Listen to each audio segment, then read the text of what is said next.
All right, good afternoon. Welcome to the House Environment and Transportation Committee for Wednesday, March 6, 2024. We have 141 witnesses today. I quit. I second that. Request for permission to leave denied, sir. We will start with HB 1355, Delegate Hill, Environment, Office of Recycling, Mattress Stewardship Program Establishment. You have a panel or anything, feel free to bring them up. Great. Thank you. And we're going to get your microphone turned on as well. I'm not going to touch the button. Thank you very much. Kitty McElroy and a couple of people on virtual. And I won't take up much of your time. Folks who've been on this committee for a while should be familiar with the bill and the work that we've done to try and get us to this place of consensus. Essentially, we have a big hole in our statewide recyclable and programs, and this is where the hole is. Mattresses have not been included.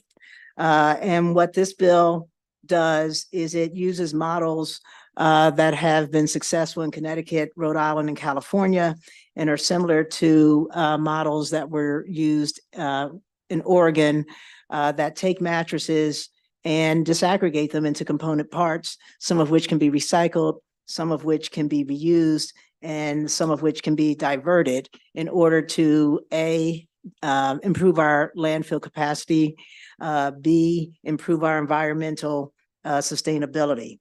It also creates jobs because these are labor intensive, and we've seen, particularly in the Oregon St. Vincent de Paul program, that this creates good paying jobs with real skills, heavy equipment and all that kind of stuff with certifications, and people can go on to successful lives. And that becomes particularly important if we recognize that the state benefits whenever we have opportunity to take people who are marginalized in terms of their ability to join the labor force and give them those opportunities. It also creates an economic engine for our businesses. So it's sort of a win-win-win-win program.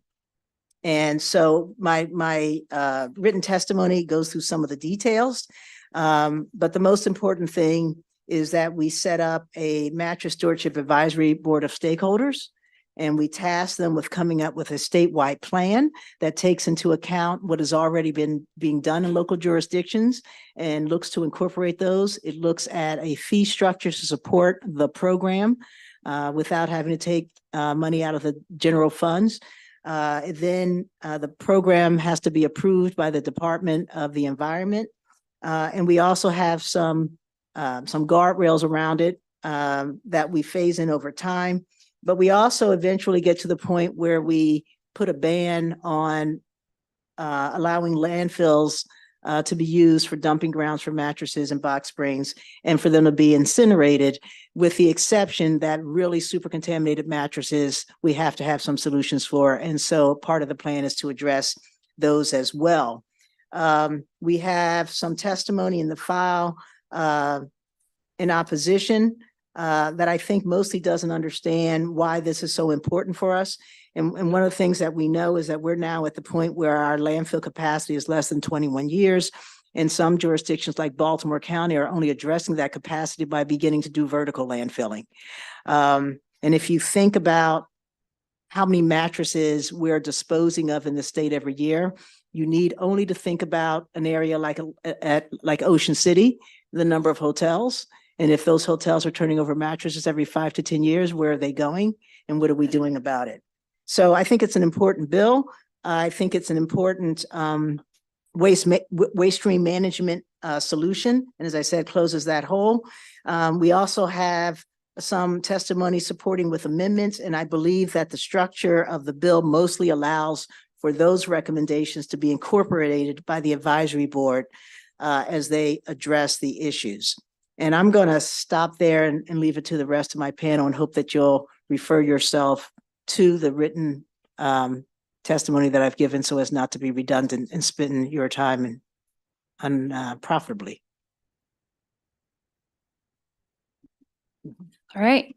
Good afternoon, ENT Committee. I'm Kitty McElroy, President of Maryland Recycling Network, here in support of HB 1355 with amendments. I bring my experience managing mattress and box spring recycling contracts at the Northeast Maryland Waste Disposal Authority. I'm not speaking on behalf of the authority. Maryland Recycling Network members include municipal recycling managers, private sector and nonprofit recyclers, and individuals. We thank Delegate Hill and the other delegates for sponsoring this 1355 with amendments. I bring my experience. Mattresses are a safety and fire hazard, especially for landfills.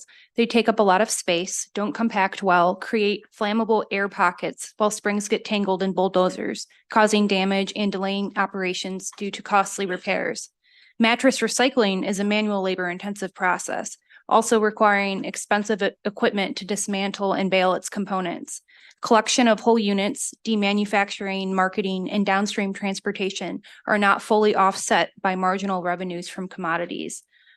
Existing markets accept metal, foam, and quilted ticking, about 85% of material from all end-of-life units, recycled as scrap metal and into carpet padding. Since January 2022, just 4 Maryland jurisdictions have spent over $400,000 recycling over 1.7 million pounds of mattresses. This bill will take that financial burden off local government, eliminate fees at collection sites, disincentivize material being illegally dumped or disposed, and grow local jobs. Jurisdictions can divert much-needed tax revenues to other critical public sector services and kickstart these programs statewide, especially in rural areas. Proposed amendments include language from SB 370 passed in 2019 regarding municipal enforcement provisions for the mattress disposal ban. Other amendments are minor to maintain local government control over mattress programs and long-term funding, as well as further analysis on private property collection costs. Thank you. Thank you very much. We have 2 virtual favorable witnesses, Martha Ainsworth, Maryland Sierra Club. Thank you. Good afternoon, Chair Corman, Vice Chair Boyce, and committee members. I'm Martha Ainsworth, the chair of the Maryland Sierra Club Zero Waste Team, speaking in support of HB 1355 on behalf of the chapter 70,000 members and supporters. A Maryland mattress stewardship program would divert used mattresses from landfills and incinerators for recycling and refurbishment, conserving resources in landfill space, stimulating local mattress recycling businesses, and reducing disposal costs for local governments. It would provide public education and greatly increase the convenience to customers of mattress recycling. More than 75% of the mattress can be recycled when it's taken apart. Steel springs, wood, foam, and fabric are all recyclable. Yet, as of 2022, only about 5% of used mattresses were being recycled nationwide. California, Connecticut, and Rhode Island have successful mattress stewardship programs, and Oregon's program will be launched this year. Maryland's 2014 Zero Waste Plan recommended an extended producer responsibility program for mattresses. Based on experience in other states, a well-run mattress stewardship program in Maryland could potentially divert 70 to 85% of mattresses from landfills and incinerators. Last fall, I visited a mattress recycler located in Baltimore. What struck me was the most was 2 things. First, the huge airspace taken up by mattresses, stacked floor to ceiling in a 10,000 square foot warehouse. And second, how little was left to discard that was not recyclable after they were disassembled or repurposed. We thank Delegate Hill for her leadership and commitment to stakeholder consultation over the years. Now it's time we act on this well-researched and refined bill that will benefit local businesses, consumers, local government, and the environment. We respectfully request a favorable report on HB 1355. Thank you. Thank you. Now we have Kevin Daly, Turbo Hall Inc. Please go ahead, sir. I'm Kevin Daly, president of Turbo Hall, in support of HB 1355. According to figures provided by the Mattress Recycling Council, the state of Maryland discards over 370 mattresses every year, 370,000 mattresses every year. To put that number into perspective, it's enough volume in mattresses to fill FedEx Field to the top. Or lay that number of mattresses end to end, and you could walk on a very springy road all the way to Boston, Massachusetts. These are sobering calculations when considering the environmental impact mattresses can have on our beautiful state. However, I'm pleased to let you know that Maryland is recycling mattresses. My company, Turbo Hall, currently operates in Baltimore, the largest mattress recycling facility in the Mid-Atlantic region. We have been successfully recycling mattresses for over 5 years. And during that time, we have recycled over 200,000 mattresses, diverting approximately 10 million pounds from the waste stream. In 2023, we expanded into a new 18,000 square foot facility to accommodate the mattress recycling needs of a growing number of Maryland counties and universities. As you can imagine, mattress recycling is a very difficult process, requiring well-trained and compensated employees, large amounts of warehouse space, and expensive machinery. Turbo Hall has already invested significantly to support Maryland in its mattress recycling efforts. For mattress recycling to have continued viability in Maryland, it is critical that we can count on a stable and adequate supply of mattresses for processing. That is what this bill can provide. I thank Delegate Hill for her determined leadership on this bill and for all others who have joined in sponsorship. By creating a robust mattress recycling industry in Maryland, we can support diversion, increase landfill life, reduce costs, promote a healthy environment, and well-paying jobs. I lend my full Thank you, sir. We support. appreciate it. Any questions for Delegate Hill or her panel?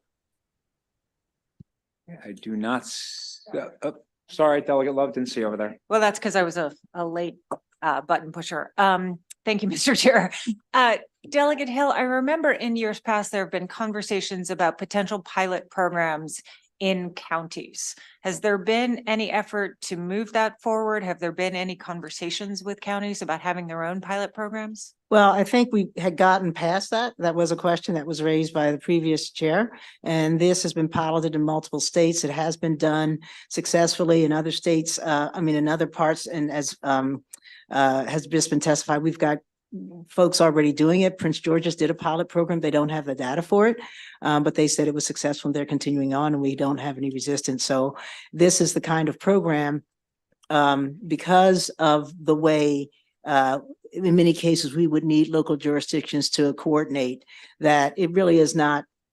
First of all, the answer to your question is no. We're not looking at pilots. We don't think pilots are necessary. And we don't think this is the kind of program that lends itself well to piling it in one jurisdiction at a time. Thank you. Yeah. Go ahead. Thank you, Delegate Love. I should note we have some guests from the Economic Matters Committee joining us as well. Any additional questions for the sponsor or her panel? One other comment, if you're open to it. What is that, Delegate Hill? I was just going to provide context on the counties that have full-scale programs, Montgomery County, Howard County, Frederick County, and Washington County. So those aren't pilots. Those are full-scale operating programs. Great. Thank you for sharing that information. Thank you very much, Delegate Hill. We have a favorable amendment testimony from Ryan Trainer, International Sleep Products Association. Let's put this to bed today. Okay. Thank you. Oh. Thank you very much.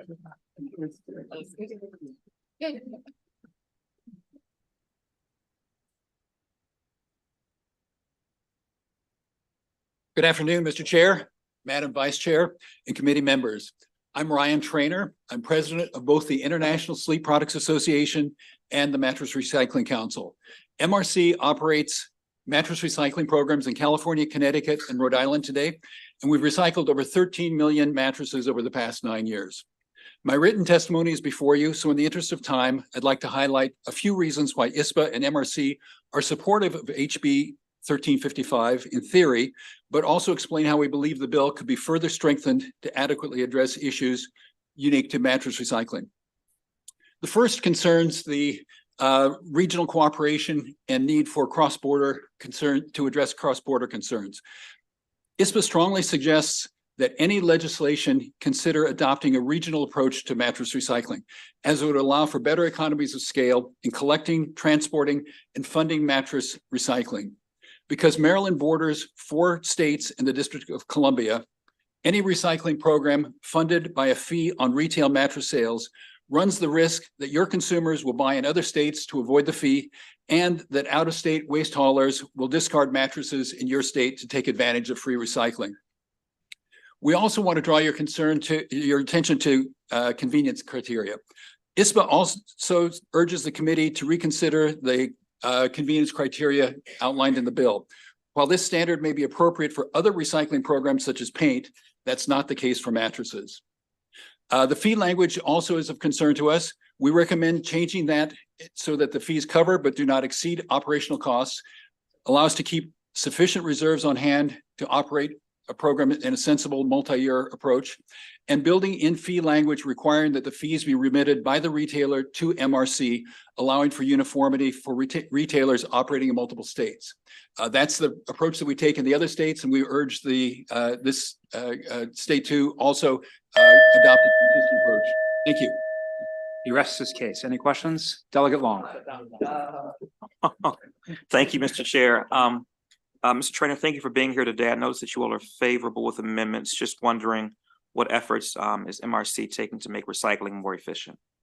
We're doing a lot. We're working with all aspects of the supply chain, from the collectors of the units to the transporters to the recyclers. We work with them to try to protect mattresses from moisture, storing mattresses in covered areas so that the rain doesn't create a moldy product. We also work with the recyclers with time and motion studies to help them eliminate bottlenecks. We're constantly looking to try to up the amount of recycling that we can do for each of our materials. We also invest about $1 million a year in new research to identify new and better markets for post-consumer mattress materials. Great. Thank you, Mr. Chair. Any further questions? Okay, thank you very much. That concludes the bill here on HB 1355. We'll now turn to HB 1358.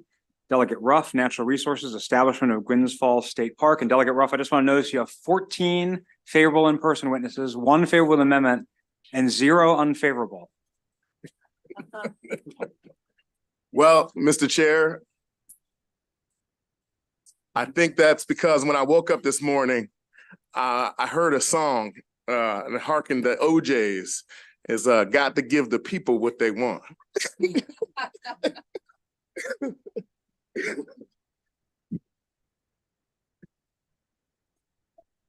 May I, Mr. Chair? I'm just going to try one more time. You've got 14 favorable in person, 1 favorable amendment, 0 unfavorable in person. So let's get going, Delegate Ruff. Thank you, Mr. Chair, Madam Vice Chair, and to the distinguished members of the Environment and Transportation Committee.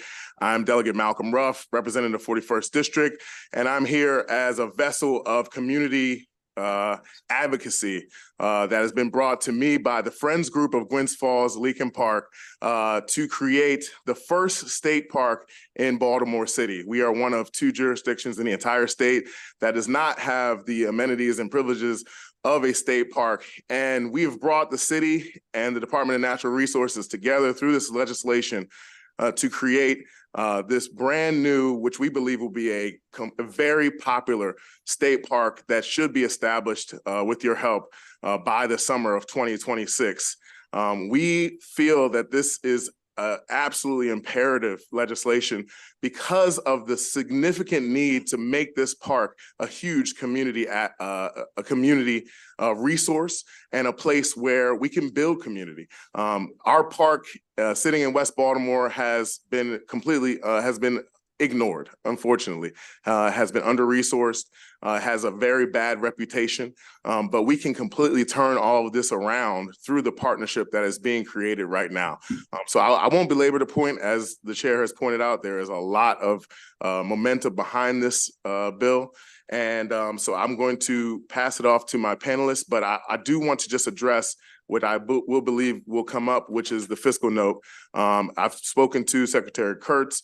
He has informed me that although we don't have a complete understanding of all the resources that are going to be needed, obviously the fiscal note talks about the fact that this will take significant funds to develop this over years. But I do believe that the department has some funds that it will be able to designate for this project. And also we need to think about the revenue that this very popular park that can give some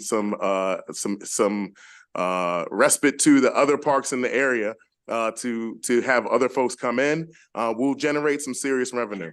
And so with that, I'm very excited about this opportunity. The West Baltimore is excited about this opportunity. I think the region is excited. And I would ask that you all put forth a favorable report on House Bill 1358. And I'm going to hand it off to Mike Cross Barnett, if that's okay, Mr. Chair. Thank you. Chairman Corman, Vice Chairwoman Boyce, and members of the committee. My name is Mike Cross Barnett. I'm Executive Director of Friends of Gwynns Falls Leakin Park, and I'm a resident of West Baltimore. Although Baltimore is one of only 2 jurisdictions in Maryland without a state park, it has the perfect place for one. Gwynns Falls Leakin Park looks and feels like a state park with 1,000 acres of mature forest, rolling hills, stream valleys, rich biodiversity, miles of scenic trails. But it is not managed like a state park, and its condition reflects this. The park is not healthy, it is not appealing, and it is not benefiting the people of Baltimore and Maryland. Creating Gwynns Falls State Park will promote environmental resilience, safety, public health, even social justice. I'm excited that this bill establishes a summer conservation jobs corps program for high schoolers in the park, but consider for just a moment the bill's implications for the economy. State parks are economic engines. The U.S. Bureau of Economic Analysis found that every dollar Maryland invests in state parks generates an astounding $29.27 in economic activity. What if Baltimore, West Baltimore in particular, could enjoy some of those benefits? We hear a lot of discouraging talk about why good things can't be done in West Baltimore, but here's something that we can do, and not just for the city. This park touches Baltimore County and is a short drive from Howard and Anne Arundel counties. Gwynns Falls Leakin Park is a shadow of what it could be, but as Gwynns Falls State Park, it will be the pride of Baltimore, the envy of other mid-Atlantic cities, and a regional destination that this state can be proud of. I respectfully request your support for House Bill 1358. Thank you. Good afternoon, Chair, Vice Chair, and members of the Committee of Environment and Transformation. My name is Erica Lewis. I serve as the president of Gwynns Falls Leakin Park. And just to give you a historical story as to why parks matter, I grew up in Baltimore City, and like most children, I would say back in the day, I spent most of my weekends with my grandparents outside, and outside because we didn't really have a lot of funds, looked like outside in the park. I learned to ride my bike in the park, Clifton Park. I learned to play golf, tennis, all the things that my grandparents found for free required for them to be outside. What did that birth? That birthed a love for nature for me. About 8 years ago, I created an organization called Hike to Heal, which is to reintroduce children in the inner city to nature. I would take them on hikes, teach them that the benefits of mental health and the reset that happens when you're outside, when you're alongside water, when you're just outside in nature. I believe, as a West Baltimore resident, that nature should not just be something that some people are accessible to, but is a right that we all have. Gwynns Falls Leakin Park sits outside of an area that most children have the ability to go to, but don't feel safe. I'm asking today that you support in requesting investment into something that not only would touch the lives of some people, but that honestly would touch the lives of all of our Maryland residents. Parks are just something that I believe that every children should have the opportunity and families to do. And I am looking forward to this long journey of turning this beautiful park right now into something magical. Thank you. Mr. Chair, if I could just interject one thing. I meant to mention that we did have an amendment that is a conglomerate of ideas from the city, from the department, as well as from the advocates. It was submitted to Madam Vice Chair this morning after we received it. And I believe some of the testimony from the city and the department will reflect that. So I just wanted to make that notice, and we'll move to Ms. Nina. Good afternoon, Chair Corman, Vice Chair Boyce, members of the committee. My name is Nina Themelis, Director of Government Relations for Mayor Scott, here to testify on behalf of the Baltimore City Administration in support of House Bill 1358. This legislation would outline the process necessary to properly engage stakeholders and develop an MOU between Baltimore City and the Department of Natural Resources in creating a partnership park. As our sponsor mentioned, Baltimore City is one of only 2 jurisdictions in the entire state that does not currently have a state park. Gwynns Falls Leakin Park, the 1,216 acres of it, is the second largest urban park in the country. It is a significant asset not only to Baltimore City residents, but to residents across the state who are able to visit and enjoy the significant green space. We have worked with Delegate Ruff and the Department of Natural Resources on a set of amendments to adjust the timeline for establishment of the park to ensure that all community and stakeholder engagement is performed in alignment with the timelines that DNR has recommended based upon their previous experience with establishing other partnership parks. We do believe that community and stakeholder engagement is absolutely necessary to have a successful partnership. We look forward to pursuing the partnership with the state and would like to thank the delegate for introducing the legislation. And we request a favorable report for House Bill 1358. Thank you. Good afternoon, Chair Corman, Vice Chair Boyce, Josh Kurtz, Secretary, Department of Natural Resources, testifying in support of House Bill 1358. I think I want to thank the sponsor and for all the partners here for working with us on this process. I think what we have found in the Port of Deposit and the Freedman State Park process is that spending that time up front is really important to be able to put forward a park that is responsive to the community. As you can see, there's a lot of community support here, but also allows us to put forward sustainable funding models and sustainable staffing models. And so we really appreciate the extension of the creation of the process to reflect what we've done in these other parks to allow us to really put forth a model that recognizes the uniqueness of what Gwynns Falls and Leakin Park can be, and allows us to build a really sustainable product for all Marylanders. So thank you all very much for the time. And with that, I would recommend a favorable report on HB 1358. Thank you. Doug Ruff, is that it for your panel? I know That is I it mentioned for quite the a few other sponsor panel. witnesses, but okay. Any questions for the sponsors panel? Delegate Vice Chair Boyce. Thank you so much, Delegate Ruff. Good to see you. I just want to clarify, is this a partnership or are we actually creating a state park? So it will be titled Gwynns Falls State Park, but it is a partnership park. The city will retain ownership of the 1,216 acres of this park, but it will be managed and operated by the Department of Natural Resources through a partnership with the city. Thank you so much. Okay, thank you to the sponsor on this panel. I should note we have guests from the Appropriations Committee here as well, and I will now call up additional in-person favorable witnesses: Kristen Kolofsky, Chesapeake Bay Outward Bound School; Gail Fletcher, Hunting Ridge Neighborhood Assembly; Ann Quinn, Friends of Leakin Park; Jim Brown, Audubon Mid-Atlantic; and Christopher Wharton, Friends of Gwynns Falls Leakin Park. And please go ahead when you're ready. Good afternoon, Mr. Chair, Vice Chair, and committee members. My name is Kristen Komlozy, and I'm the Executive Director at Chesapeake Bay Outward Bound School, which is based in Leakin Park since 2003. Our partnership with Gwynns Falls Leakin Park runs deep. The Chesapeake Bay Outward Bound School, otherwise known also as CBOBS, has been dedicated to enriching lives through challenge and discovery since 1986, serving diverse communities across Maryland. Through collaborative efforts with the state and city, we've been able to provide transformative experiential learning programs to over 100,000 students, 5,500 students annually. In 2003, Baltimore City approved a 25-year agreement between the Department of Recreation and Parks and CBOBS. This is an agreement empowered us to manage key buildings within Leakin Park and laid the groundwork for expansion. Today, with a daily student presence in the park, nearly 365 days a year, we've seen tangible results such as the maintenance of Eagle Drive and the creation of a safer environment. As we look to 2025, we're eager to begin our conversations with the city to renew our lease and commitment to the city and Leakin Park community. Our investment in the park is unwavering. We've contributed to its infrastructure, including the renovation of the Crimea Mansion, which included $350,000 in bond bills and $1.3 million in private fundraising. Additionally, we've supported projects such as the $1.25 million construction of the Weinberg Building. These funds further demonstrate our dedication to preserving and enhancing this historic site. Expanding Leakin Park into Gwynns Falls State Park will provide additional avenues for social emotional learning, SEL programs, and community engagement initiatives. Research underscores the crucial role of SEL in fostering equitable and thriving communities, and we're committed to continuing our stewardship of this invaluable resource. As a key stakeholder and committed partner to Gwynns Falls Leakin Park, we urge the committee to vote in favor of establishing Gwynns Falls State Park. Thank you very much.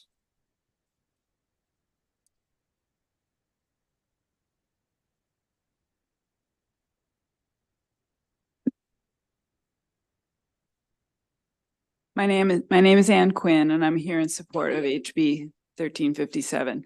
I'm a 30-year resident of Howard and Baltimore counties, living the past 25 years in Catonsville.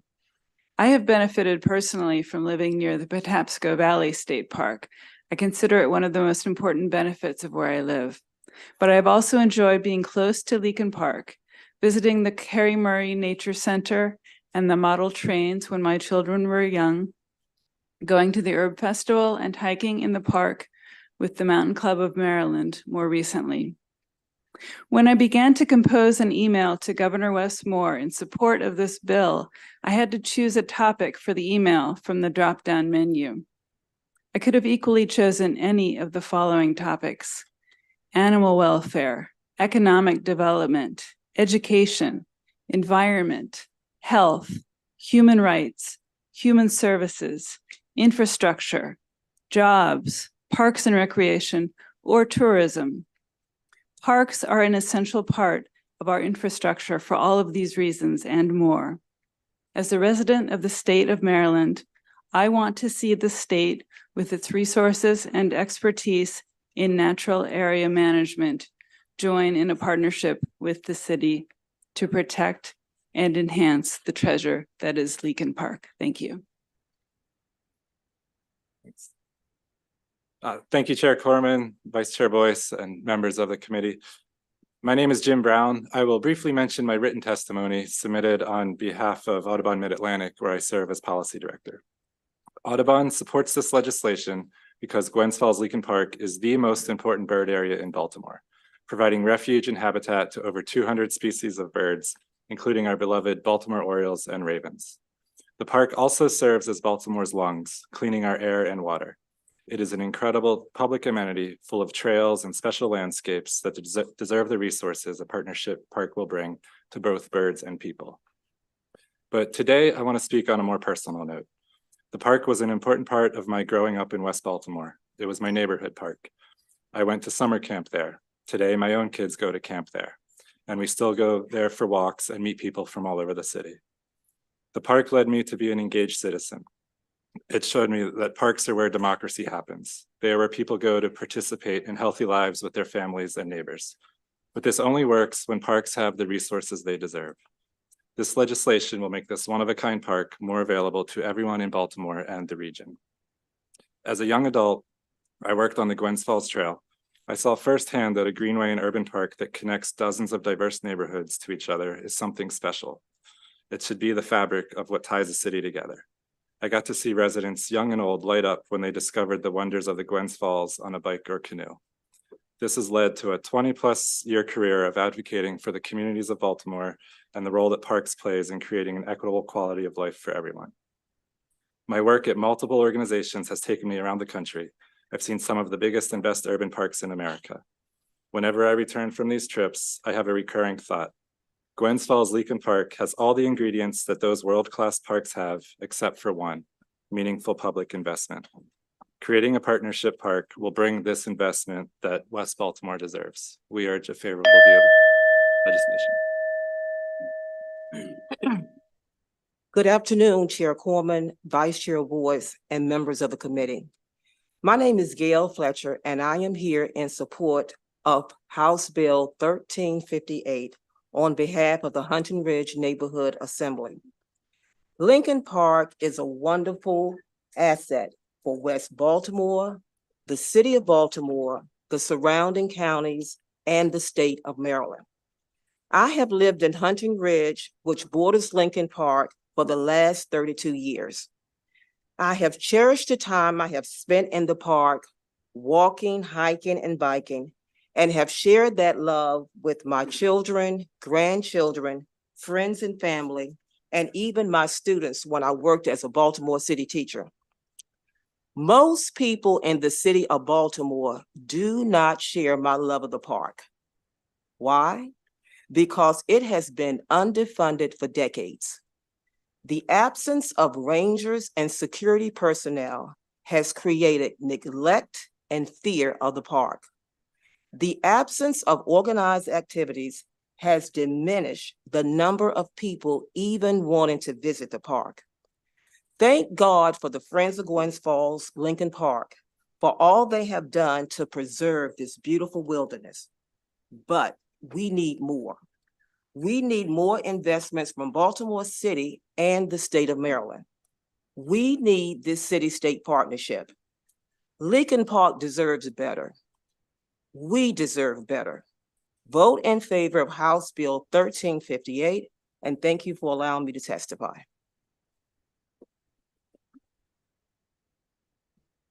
Good afternoon, committee. My name is Chris Wharton, and I am here on behalf of Gwynns Falls, Lincoln Park, the Friends. And I've been an environmental scientist for the past two decades, and I've studied similar ecosystems throughout the country. And the Gwynns Falls Lincoln Park is probably one of a kind. I bought a house back in 2012 from a man named Henry Conway. If you've never heard of Henry Conway, he was one of the advocates that fought to have 70 stop where it does, and that's why the park exists today. So every day that I come home, I'm reminded of the fight that it took to do that and how much this park means to the community. And I'm just so glad to be a part of this process and to sort of carry along that that torch that it took to get where we are. The park's not where it should be. It's been neglected for years. My kids go there, I go there. I'm an avid fisherman. I love to fly fish. And I love being close to the park. And I just hope that you vote in favor of this partnership just because it just means so much to the local community. Thank you. Thank you all for taking the time to come here. Seeing no questions, we will turn to our virtual witnesses in favor of the bill. We'll start with Anita Cathcart, Allendale Community Association. Thank you and good afternoon to the Maryland General Assembly, to the chair, vice chair, members and legislators and friends as well, and supporters of the HB 1358 bill. My name is Anita Cathcart. I am president of the Allendale Community Association. This is my 6th year of performing the service free of charge, I might add, to my community because I love my community. As a 61-year resident currently of the Allendale community that is located along the Edmondson Avenue corridor, we attended the park on many occasions. That will be the Gwynns Falls Lincoln Park, and we called it Lincoln Park back then. Back in the 70s, we included having picnics on the lawns there in the summer, general family and friends outings, sledding down the hills and building snowmen back in the wintertime, which we had a lot of snow back then, and attending community events that were held there for a variety of reasons. My fondest memory of this park is the historic water wheel. And I think most people who know about Lincoln Park, that wheel was a landmark. It was someplace where we as children wanted to take pictures. And we've taken a lot of pictures at that water wheel. That was something to us back then because there was not a lot going on recreationally back then as I was a young child. So my parents took us to that park. It was 6 of us. We piled in our old Chevy car, old now, but new back then. And we were able to go less than 10 minutes from our home to visit this park. We knew how valuable this park was to us because back in the 1900s. Thank you for your testimony. We'll now turn to Ella Sita Carpenter, Friends of Gwynns Falls Lincoln Park. Hi, good afternoon, everyone. My name is Dr. Elisita Carpenter. I'm a West Baltimore City resident and Friends member who wanted to briefly testify in support of the city-state partnership. This park has brought me a lot of joy in a lot of different phases of my life. As many other folks have mentioned, as a child, I spent time walking the trails with my family and getting to enjoy the freedom and space of the outdoors, which was something not available in my West Baltimore neighborhood. This park also helped nurture my love of nature, which has guided me in my career in ecology and wildlife biology. This place also brought joy to me as a PhD student doing my dissertation research on urban bat species.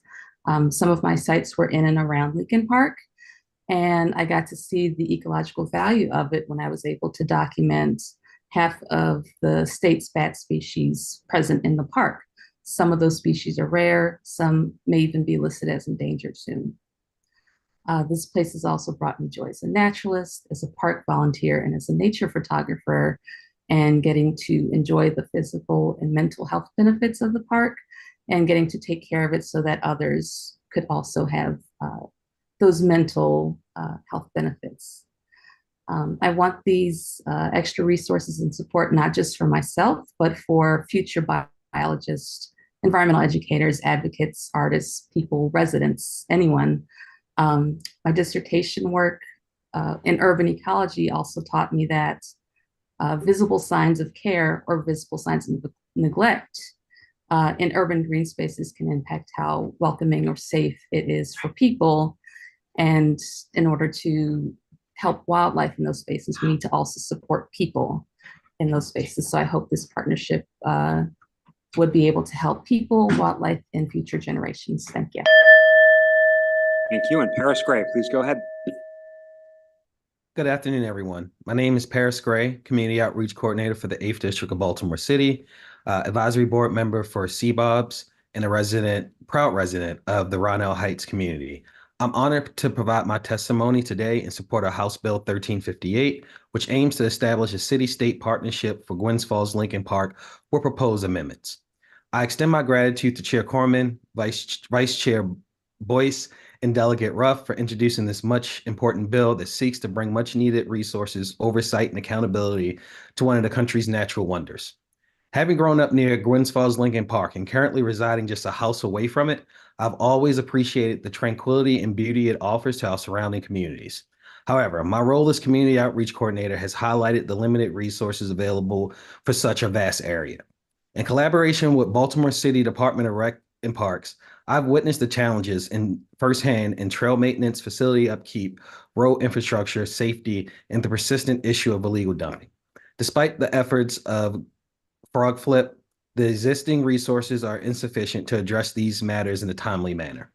This proposed partnership presents an opportunity for our communities to actively engage in shaping the future of the park, ensuring accountability and oversight. By addressing these pressing issues, we can transform the park into a welcoming space for all to enjoy, promoting events like weekend park runs, Herb Fest, and the Friends of Gwynns Falls Lincoln Park New Year's Day hike. I believe this bill sends a clear message that the city and state are committed to restoring the beauty and magic of this city park. I urge your favorable consideration with the proposed amendments to enhance the future of Gwynns Falls Lincoln Park. Thank you for your time and attention to this matter. Thank you very much. I see no questions. I just want to make sure I got everybody, Delegate Ruff, that you brought who's here in person. I actually have one additional witness here, Mr. Chair. I don't know what happened with Mr. Latimer's sign up. Bring him up. Bring him up. Mr. Latimer, and making sure that you keep your comments within the time frame. Please go ahead, sir. Thank you, Mr. Chair, Madam Vice Chair, committee members. My name is Jack Lattimore. I'm the Secretary of the Forest Park Action Council and the Project Manager for the Gatehouse Renovation Project at Kernan Hospital in West Baltimore. I was recently a board member of the Friends of Gwynns Falls Lincoln Park. I am here to speak in favor of House Bill 1358 to create a city-state partnership to manage Gwynns Falls Lincoln Park. Gwynns Falls Lincoln Park is a vast park. At 1,215 acres, it is one of the largest urban forested parks in the nation. My first experience with the park came when my wife and I moved to Baltimore in 1975. We lived in Windsor Hills, a neighborhood which feels like an extension of the park. We spent many hours exploring the park. All three of our daughters attended summer camp at the Carrie Murray Nature Center. Our grandchildren attended the same summer camp. Just 2 weeks ago, I took my 2-year-old grandson to Carrie Murray's Mother Nature story time, naturally outside in the woods, in the park.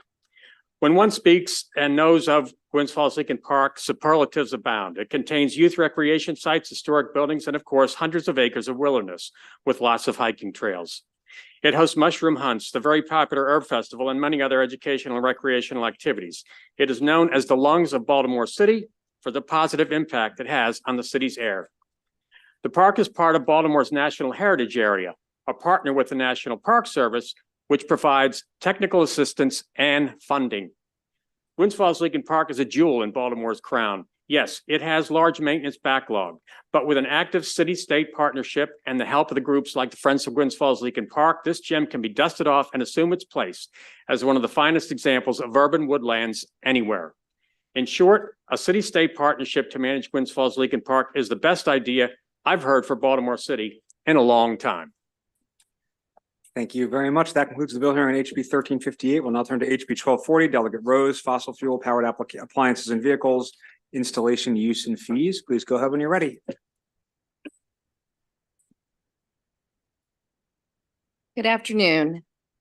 Thank you, Mr. Chair, Madam Chair, and distinguished committee members. For the record, Delegate April Rose from District 5, Carroll County.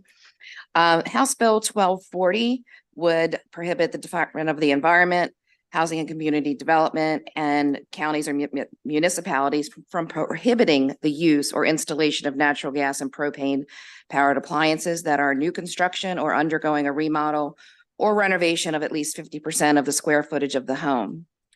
In addition, the Motor Vehicle Administration may not collect additional fees or charges for the title or registration of gas powered vehicles, or that's based on the use of the gasoline. I'm concerned that the aggressive goals addressing climate change in Maryland could have an adverse effect on communities. Older neighborhoods such as Randallstown, where I grew up, Catonsville to name two, were constructed in the late 60s and are almost 100% serviced by natural gas. In rural areas where I live now, many homes are serviced by propane. Requiring a switch to full electrification will be expensive and especially difficult for families on a fixed income. Some estimates of the purchase and installation of a new high-efficiency heat pump can cost as much as $17,000. Additional concerns would be the rapid strain on our power grid and would result in higher costs to the ratepayers. 24 other states have already adopted similar legislation to ensure homes and businesses can continue to access energy sources that work best for them. We also need to recognize that the rush to all electric vehicles is not taking into consideration how the cars and trucks are performing and problems that have come to light. A recent study by AAA indicates that an EVs experience a significant reduction in range when loaded with heavy cargo. The Ford F-150 Lightning range decreased by 24.5% when carrying 1,400 pounds of sandbags, stopping just short of its maximum capacity. We also saw during this most recent winter the problems with very cold temperatures and EVs. The EPA is actually considering slowing down some requirements for automakers to sell more electric vehicles, as are GM and Ford. Notably, Toyota has adopted electrification diversified, recognizing that the way forward should include affordable and reasonable options. They will include battery electric, hybrids, plug-in hybrids, and fuel cell offerings. They state in a recent commercial that I listened to that they can actually produce 93 hybrids for the cost of producing one EV, which with much less impact to the environment using natural resources. So in conclusion, I believe there is room in our state to include energy choice, preserve our grid, and protect ratepayers. And I respectfully ask for a favorable report. I'm happy to answer any questions. Any questions for Delegate Rose? Okay, thank you very much, Delegate. That concludes the bill hearing on HB 1240. We'll now turn to our own Delegate Terrassa, HB 1284, Wetlands and Waterways Program, Stream Restoration Projects. If you have a panel or anything, please bring them on up.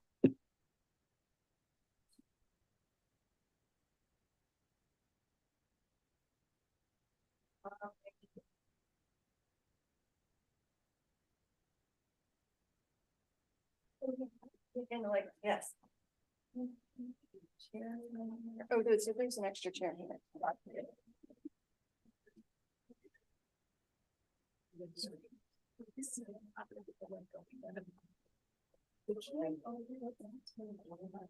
gonna have to switch. We have a chair. Or they can just come up afterwards. Okay, thank you, Mr. Chairman. Let me get started. So while we arrange some seats, so we're not wasting everyone's time. Okay. Good afternoon, Chairman Corman, Vice Chair Boyce, and the esteemed members of the committee. For the record, I'm Delegate Jen Terrassa. Thank you for this opportunity to present House Bill 1284, which relates to stream restoration projects. This is a modification of a bill I presented last year, and is really the result of 3 years, 3 years of research into this issue. Since then, I've been trying to learn as much as I can about stream restoration projects, mostly by asking lots of questions, which should not be a surprise to anyone in this committee. As a result, I've met with and talked to dozens of people, from community members, environmental advocates, local government representatives, state agencies, federal regulators, scientists, research practitioners, and members of the industry, and more. Sometimes it has felt like the more answers I get, the more questions I have, but it boils down to the need for more guardrails, more monitoring and data, and better community engagement. And that's what I think this bill does. That being said, we have continued to work with stakeholders, including MDE, on ways to both significantly reduce the fiscal note and make this more palatable for some of the stakeholders who, with some concerns about my bill. And I'll continue to do this. So look, we all know there's a problem with stream restoration. Regardless of which bill, if any, you support, something has to change. Stream restoration sounds like a good thing. Who could be against stream restoration? Well, what we've learned is that these projects can be quite destructive to the existing environment, with many unintended consequences not accounted for in the current approval process. And we're going to play a quick video, and then I'll move on from there.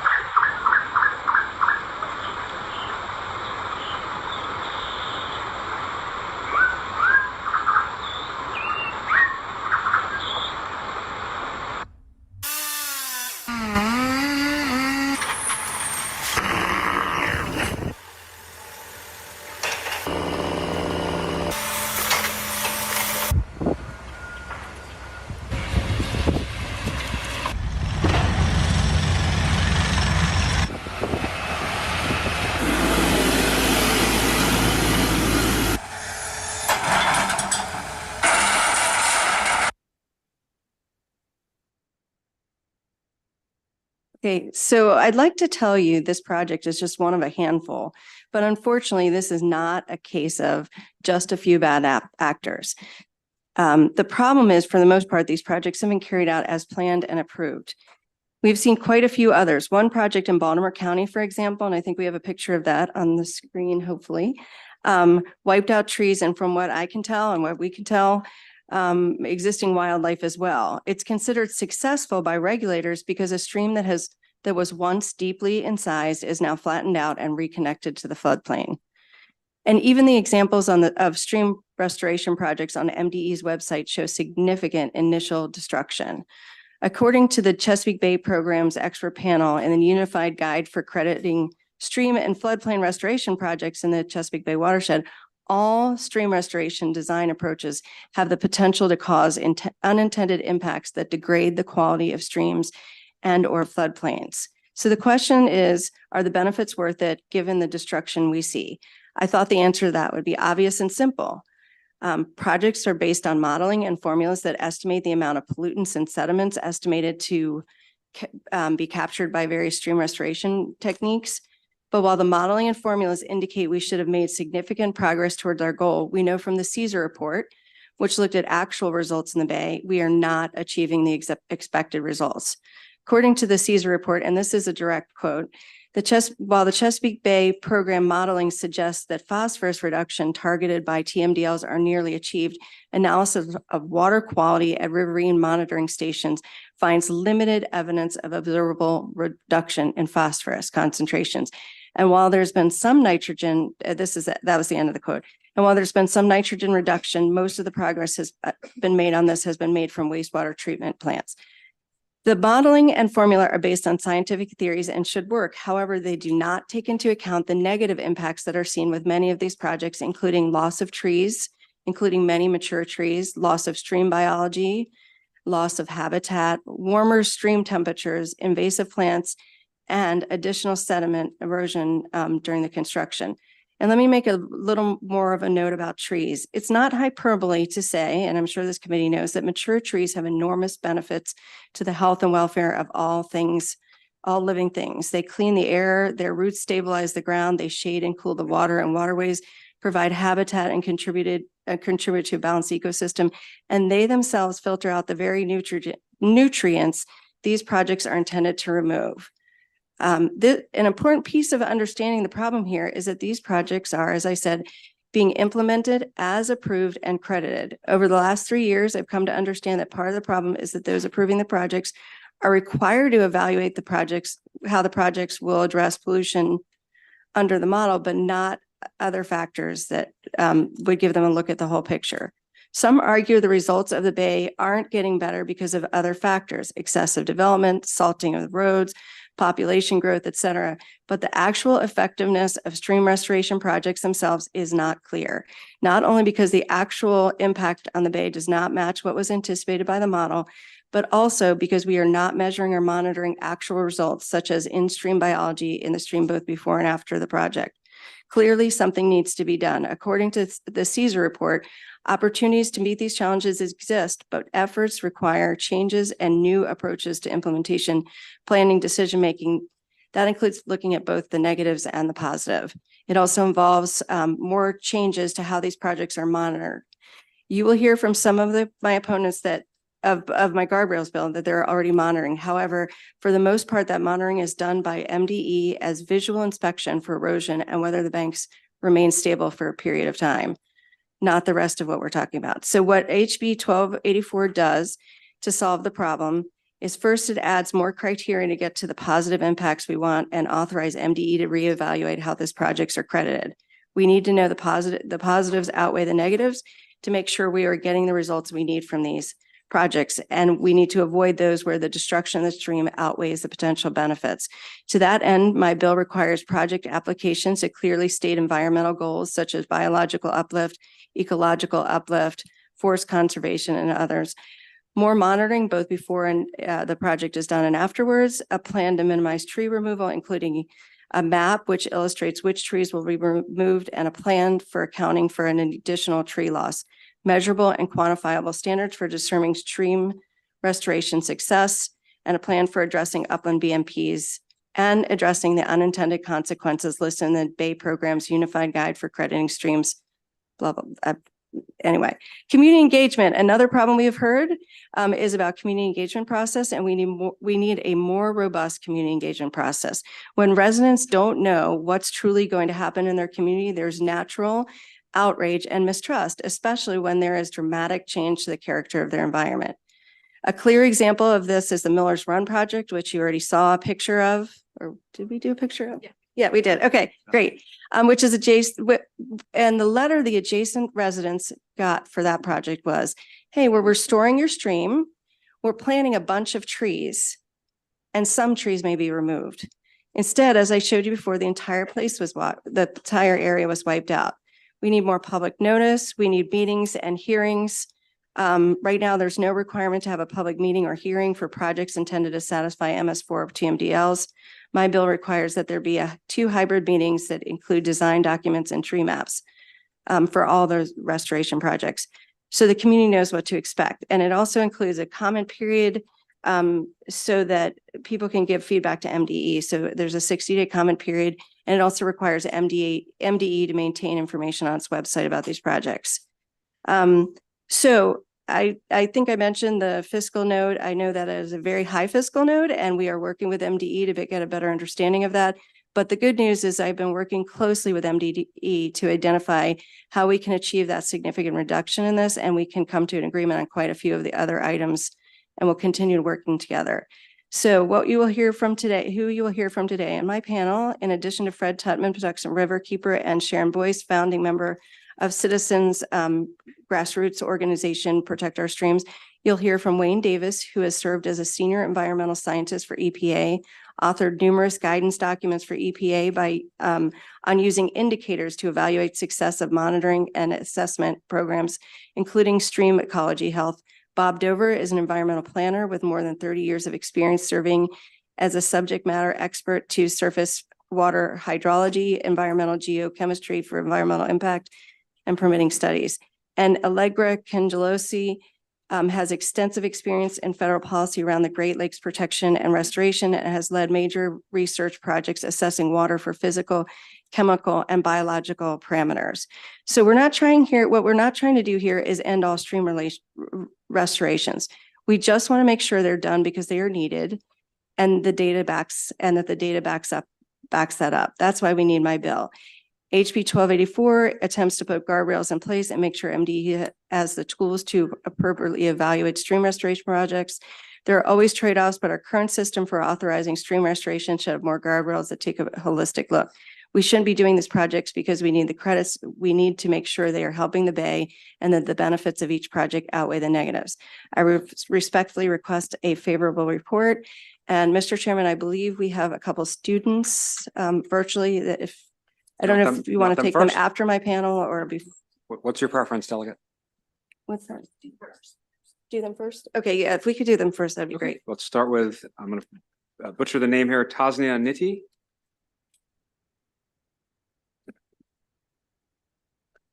Please go ahead. Good afternoon, honorable delegates. My name is Tasnia Nitti, and I'm a 6th grade student at Burley Manor Middle School. As a concerned citizen of Maryland, I'm writing to express my support for the Wetlands and Waterways Program Stream Restoration Projects Bill. I first learned about the terrible damage to waterways in Howard County during my environmental science GT seminar, and I think it is upsetting. From research, I've learned that stream restoration projects aren't what they seem. They claim to restore streams, but while doing so, they cut down trees, harming the environment. These projects cut down mature trees and replace them with immature trees that do not have the same benefits. An article in the Baltimore Banner states the loss of mature trees can cause a disastrous chain reaction for aquatic wildlife. Less tree cover means more sunlight hits the water, increasing stream temperatures, which, when combined with excess nutrients, creates algae blooms that reduce oxygen levels. This damages the balance of the ecosystem, which is why mature trees should not be cut down. In an attempt to prevent erosion, removing mature trees eliminates crucial life in the environment. Additionally, in a report about Wild Lake here in Howard County, I learned that streams that have gone through restoration are still untreated.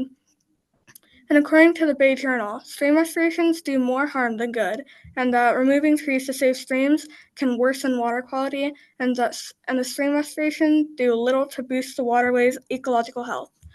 These stream restoration projects haven't been proven to help the streams and are in fact harmful. I'm pleased HB 1284 calls for the stream restoration projects to have specific fees depending on the amount of trees they cut down. I like how the money will produce some funding for MDE and minimize tree removal. The bill requires clear goals and plans to help the water quality while ensuring the least amount of trees possible are removed. Trees are important to the environment because they capture and store approximately 48 pounds of carbon. To store carbon, they need to mature, which takes about 10 to 40 years. Thank you for your time. Thank you. Great job, Juliana Siegel.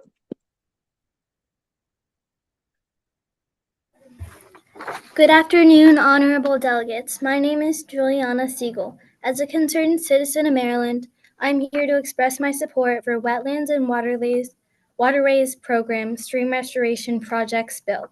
I first learned about the terrible damage to waterways in Howard County during my environmental science GT seminar at Burley Manor Middle School, and I feel this bill needs to be passed because these stream restoration projects are hurting the environment. From research I have learned, when people try to restore the riverbanks, they just end up cutting down a bunch of trees, which makes the riverbanks fall apart even more. Also, I find it quite unfair that the people who do these projects can avoid conflicts of cutting down trees and become rich at the same time. These trees are a very important element in helping stop climate change. I'm pleased HB 1284 calls for telling the community in advance about upcoming projects and that it requires 2 virtual public hearings on every project. Citizens need to have an opportunity to understand the impacts of stream restoration and challenge them if necessary. I also support the bill because MDE would have to update information on each project so the community could see it on their website. On behalf of the children of Maryland who will inherit the environment you leave for us, I support HB 1284. Thank you for listening. Thank you. Very nice job. Olivia Munoz.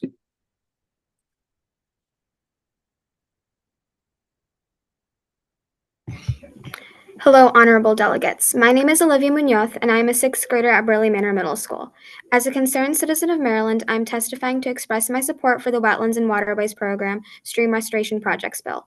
I first learned about the terrible damage to waterways in Howard County during my environmental science GT seminar, and I now strongly feel that stream restorations are wrong and really hurt the environment around us. From research, I've learned that these stream restoration projects are harmful to the environment. They affect people downstream, and they destroy habitats by tearing down the mature trees and replacing them with young ones. The stream's banks then destabilize because there aren't any roots to hold onto the bank, causing mud, dirt, and silt to flow downstream, polluting the water. In an article published by the Baltimore Banner, it states, to remove a mature tree and replace it with a sapling or a seedling is at least 50 years, maybe 100 years, of lost benefits that the mature trees provide. An article published by the University of Georgia said that it seems that reshaping the river, even to make it more natural, rarely helps the factors limiting fish diversity and abundance in the streams that are chosen for restoration. I am pleased that HB 1284 prohibits trees 2 inches in caliber from being removed from the banks of the streams. I support the repeal of the exemption of application fees for certain stream restorations and produce a little funding for MDE. Finally, I am pleased this bill requires the expansion of the community engagement process by increasing the notification boundaries, expanding the mandatory public comment period to 60 days, requiring 2 virtual public hearings on every project, and requiring signage for all projects on all 4 sides of a project with clear contact information. On behalf of the children of Maryland who will inherit the environment you leave for us, I support HB 1284. Thank you for listening. Thank you, Olivia. Great job to all three of you. I have a sixth grader at home who could not have done that. So great work. Delegate Trosser, do you want to do the rest of your panel, or do you want to take questions? Because I see Delegate Lehman has a question. I think we should probably take the rest of the panel if that's okay. Sure. Do we Please have an order? have folks go in the order you want. Do you want to go? We'll start over here. Go ahead. Thanks. My name is Bob Dover. I'm speaking in support of House Bill 1284. The focus of my testimony is on the public engagement requirements for stream restoration projects. I watched the hearings last week on House Bill 1165, and I was pleased to see that there was general agreement among the legislators and commenters that existing public engagement requirements are insufficient and need to be addressed through some sort of regulation. I agree. The 2 major flaws are the failure of public notices to provide detailed and accurate project information and the limited distribution of the public notices. Based on my experience on both sides, both writing these public notices and having received them as a resident, I believe that the broad general language in other bills only pays lip service to this issue without actually specifying requirements that would resolve it. The misinformation in the notice that was provided to me in regard to a project adjacent to my home would still be allowable. Also, the failure to provide any notice to thousands of potentially affected residents in multifamily communities would also still be allowed. In contrast, HB 1284 specifies requirements for the contents of the public notices and for their distribution. These projects are enormously destructive and have immediate irreversible impacts, especially in residential areas. It's a shame that regulations must be written to force practitioners to provide full project details to residents who will be affected by their projects, but that's where past stream restoration practices have led us. I urge you to provide a favorable report on this bill in order to allow for meaningful public engagement on these projects. Thank you.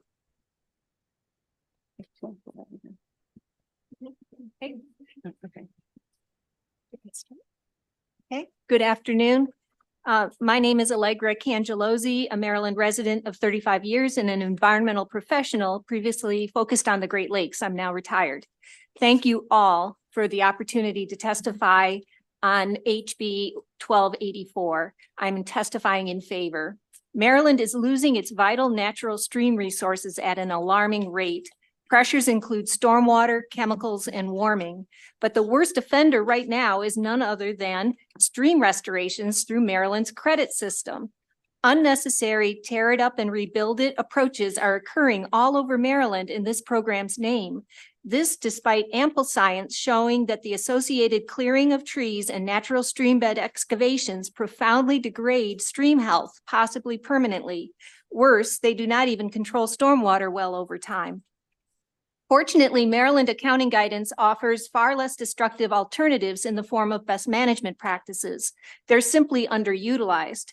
HB 1284 is the only bill in either chamber that fixes the clockwork of project drivers that put streams so at risk, so that BMP use will finally increase.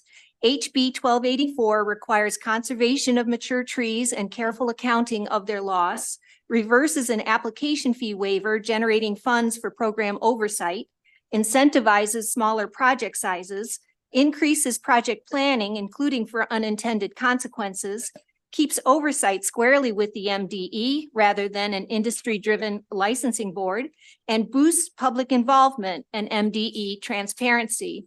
HB 1284 will redirect Maryland stream work in a way that embraces the critical interdependency of mature trees, upland drainage, and aquatic life. This interdependency is the lifeline of streams, urban or otherwise, and streams are the lifelines of our communities. We ignore them at our peril. Thank you for this opportunity to testify.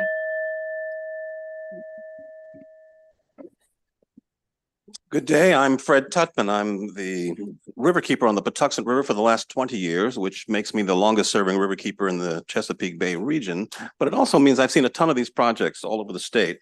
You know, humans can be pretty hard on nature, and there's no question that we sometimes need to retrofit and remediate a stream. But sometimes these stream bed restoration projects have become an end unto themselves instead of a means towards an end. There's a huge industry out there now that gets paid to do these projects, and frankly, they'd rather not be regulated. Granted, some of these projects are better than others to the extent they restore ecological benefit to places where that's been destroyed, but there still need to be standards, best practices, and accountability. Who could possibly tell a bad project from a good one without definitional standards and quality benchmarks?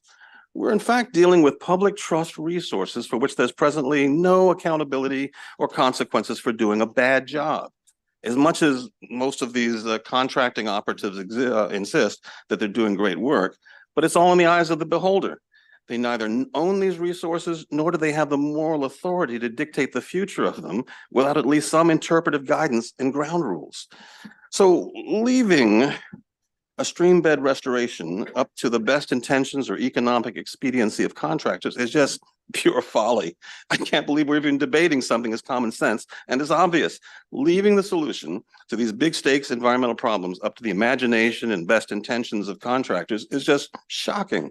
It deprives the public and the end users of these resources of any transparency, oversight, or even a seat at the table for determining the fate of the prime natural resources that define where we work, live, and play. So it's disingenuous for these eco-business ventures to suggest they should not be subject to basic regulations, standards, criteria, things that define their industry's best practices. No possible harm, only good can come if we raise quality expectations and accountability for this work. So I hope you'll support this much needed legislation, and I thank you for your time.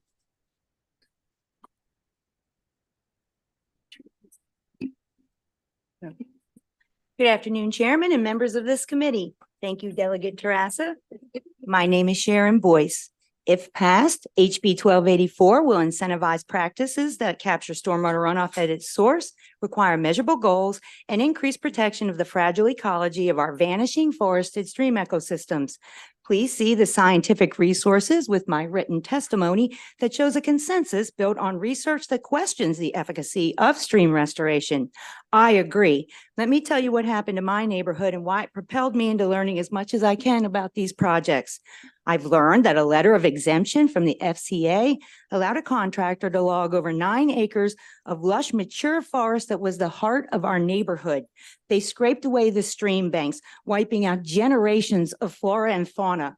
Our wildlife had 5 choices: flee for their lives, be crushed to death, be excavated away, be pumped out of the stream, or suffocate in the warm deoxygenated water. We thought we were helping the bay. Everyone said, just wait until year 3. The fish and aquatic species will all come back. The trees will have all grown in, and it'll be better than before, better than the 100-year-old wildlife sanctuary we replaced. It's year 4, and we're still waiting. They've created a stagnant rock-lined storm ditch from a crystal clear stream full of life. The stream remains biologically impaired to this day. We have sticks for trees. The contractor just replaced 700 that died. The SHA received credits. The contractor was paid millions, and our neighborhood was ripped off. Who wants dead tree standing and chin-high invasive grasses. There are invasive species-filled sediment islands in the stream.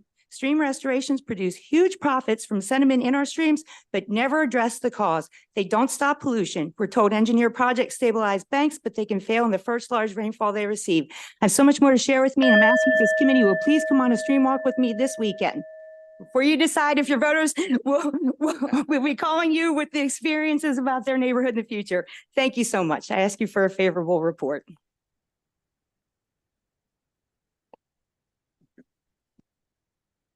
Hi, my name's Wayne Davis, and I thank you all for the opportunity to testify here. I have seven messages from my written testimony I'd like to outline here. One, monitoring is essential to know if you met your performance goals and outcomes. Did it work as we thought it would? Two, you must monitor the right things. The main objective of the Clean Water Act is biological integrity, or biological uplift. The main goal of the act is the protection and propagation of fish, shellfish, and wildlife. Aquatic life must be monitored in these projects. Modeling is an estimate or a predictor of possible outcomes, not a definitive answer. And it's not a replacement for monitoring. Modeling is dependent upon site-specific variables and can have very high error rates. Monitoring is cost-effective.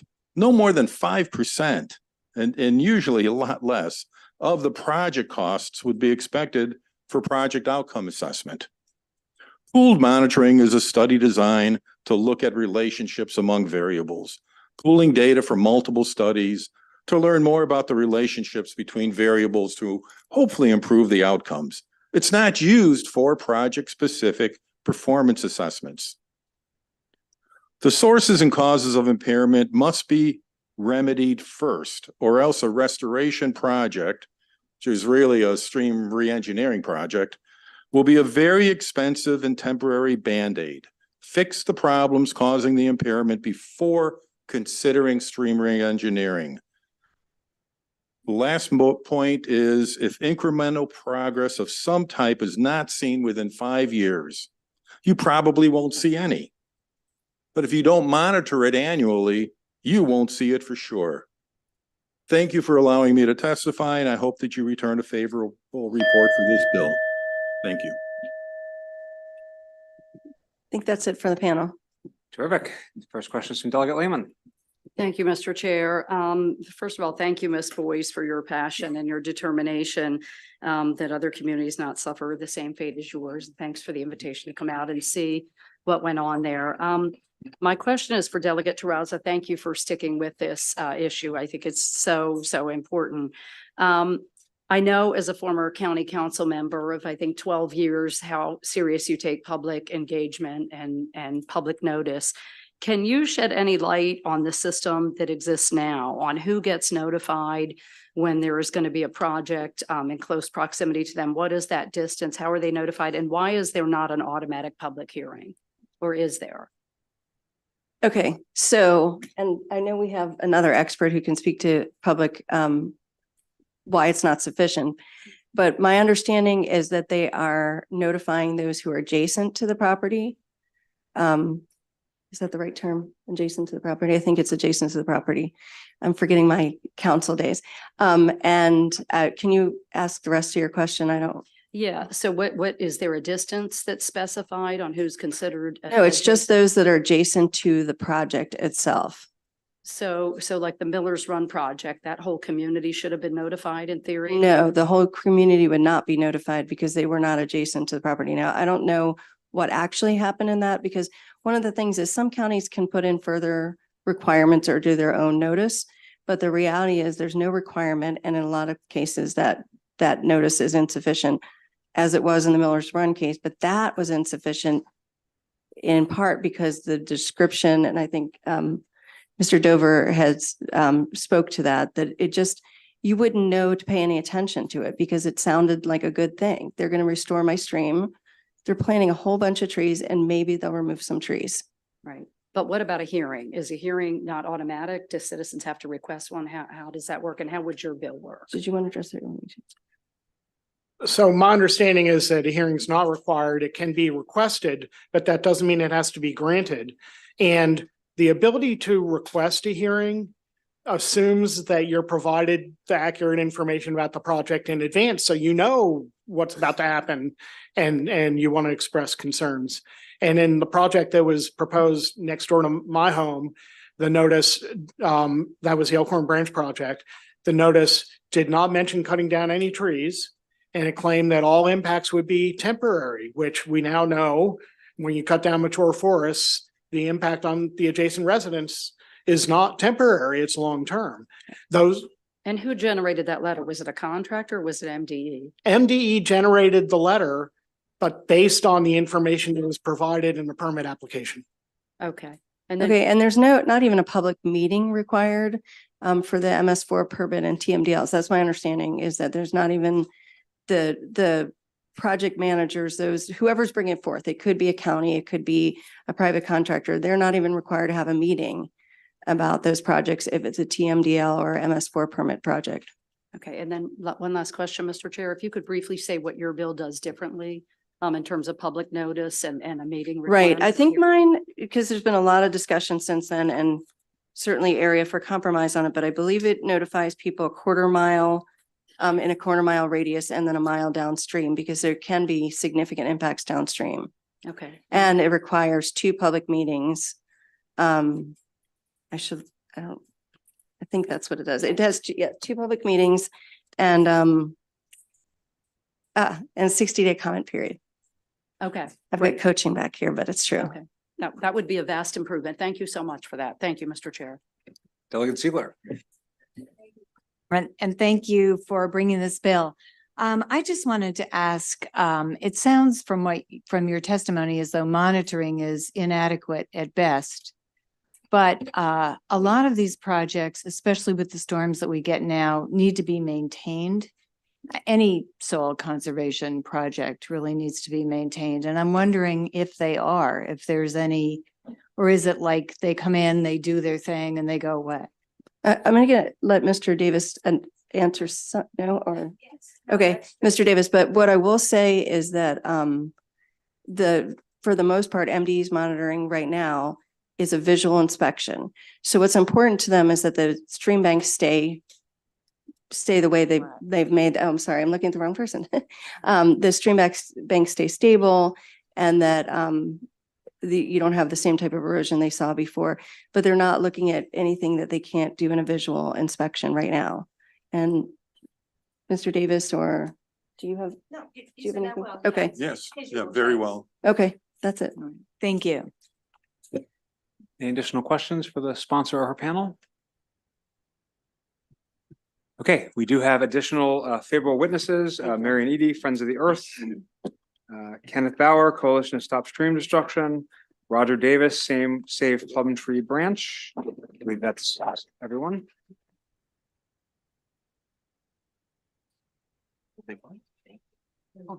Sure.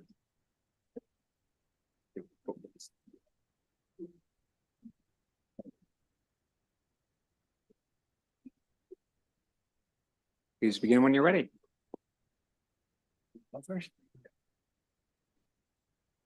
Good afternoon. My name is Kenneth Bauer with the Coalition to Stop Stream Destruction.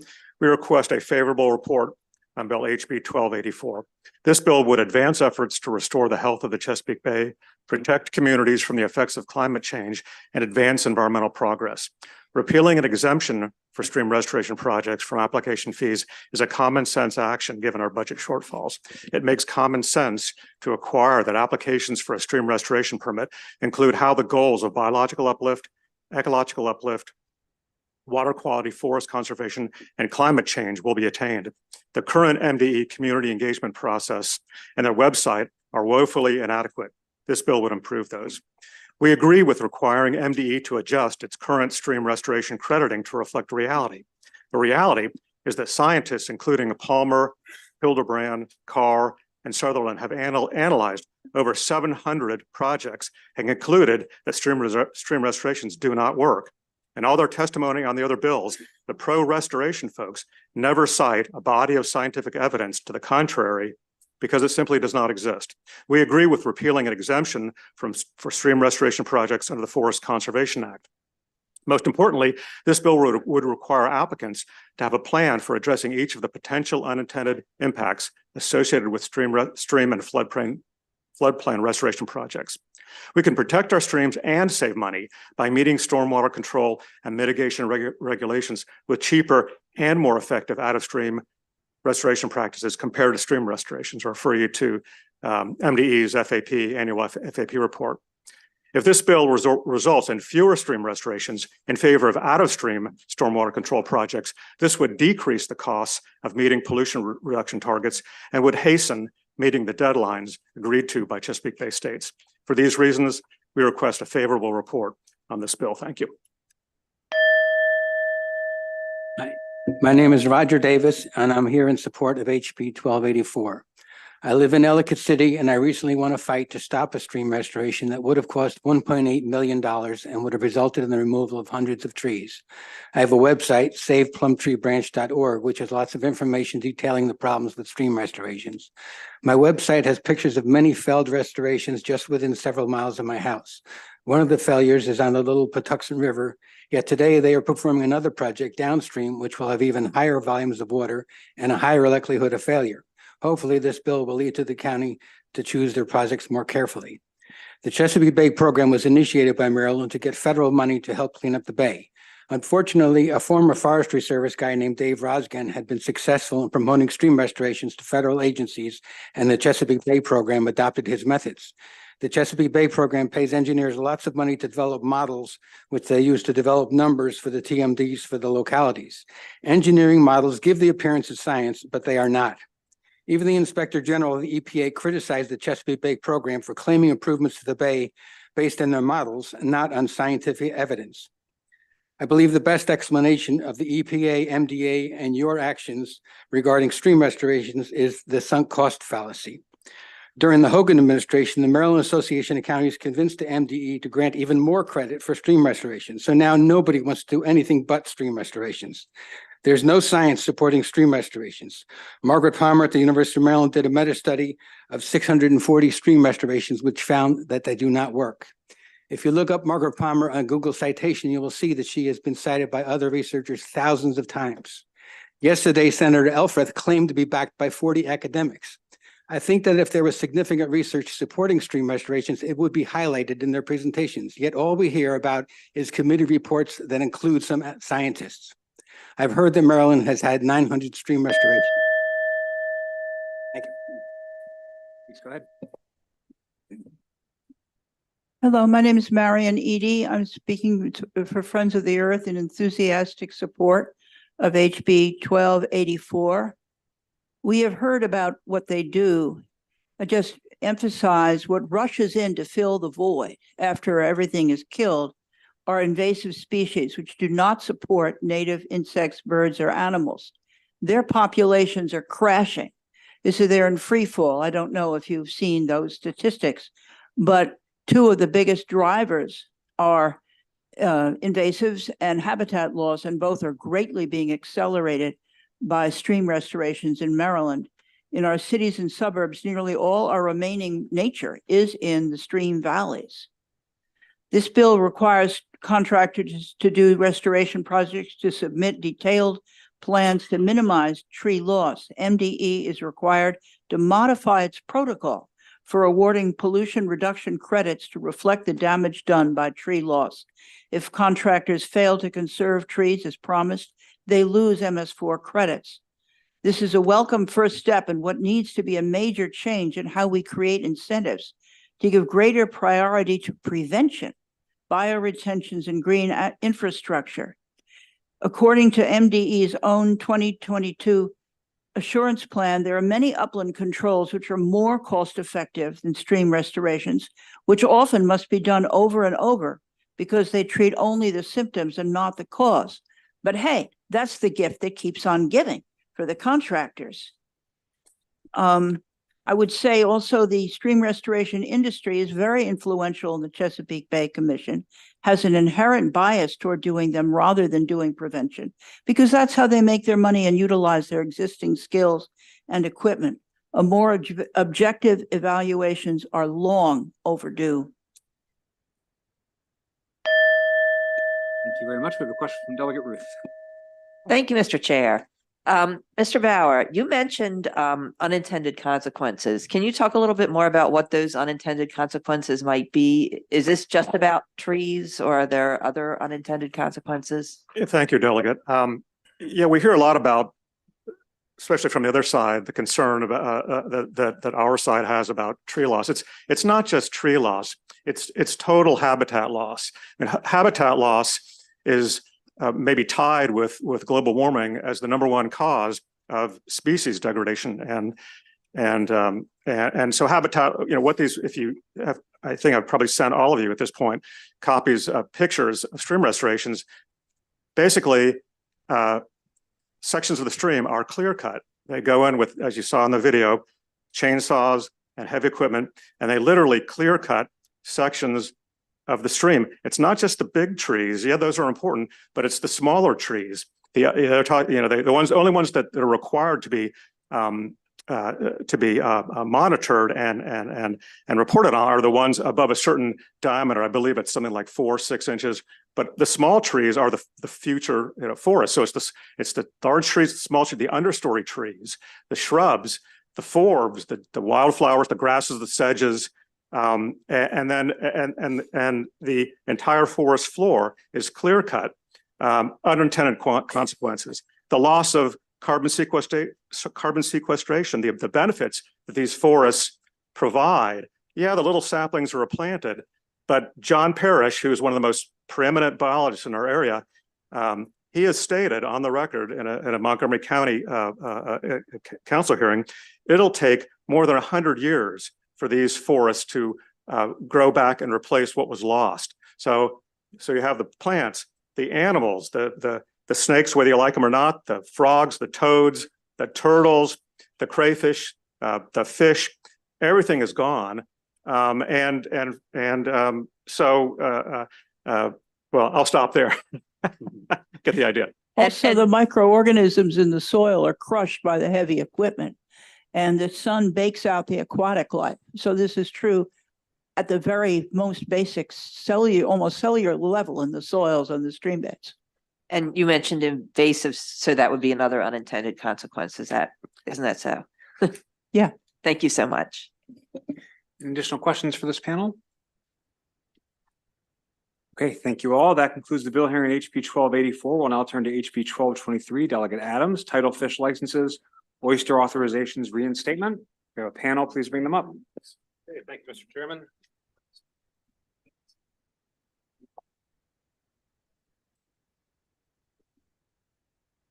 Good afternoon, Chair, Vice Chair, committee members. For the record, Delegate Chris Adams, happy to present House Bill 1223 titled Title Fish Licenses, Oyster Authorizations, Reinstatement. Bill authorizes a person whose authorization to catch oysters is revoked to apply for reinstatement of that authorization at any time after 5 years from the date of revocation.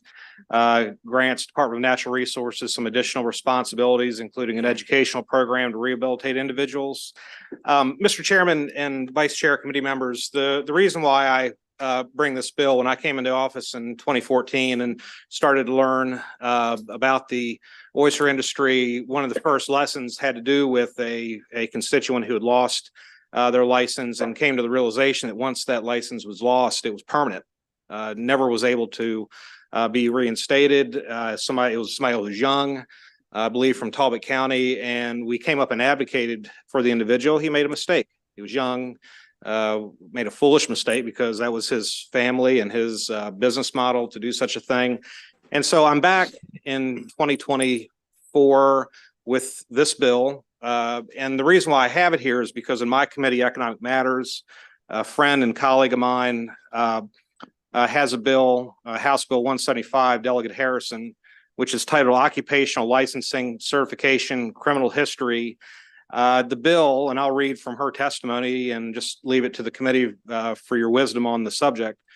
But for her, she brought forth this piece of legislation to reduce barriers to reentry for persons who have been formerly incarcerated It was important to her that people who have second chances to lower chances of recidivism, encourage successful reentry to society and our communities, and to help support Maryland businesses. Now, let me just say to you, if we're considering that bill in my committee, and it's possible that it'll pass, where does a fault for somebody that's a waterman makes a mistake, crosses sanctuary lines, and makes that violation, where does that fit in the whole scale of justice? Are we weighing too heavy on someone who makes a mistake here? At the same time, the legislature is asking some similar questions for people that actually have to go to jail, that have committed a felony or a misdemeanor and have served their time.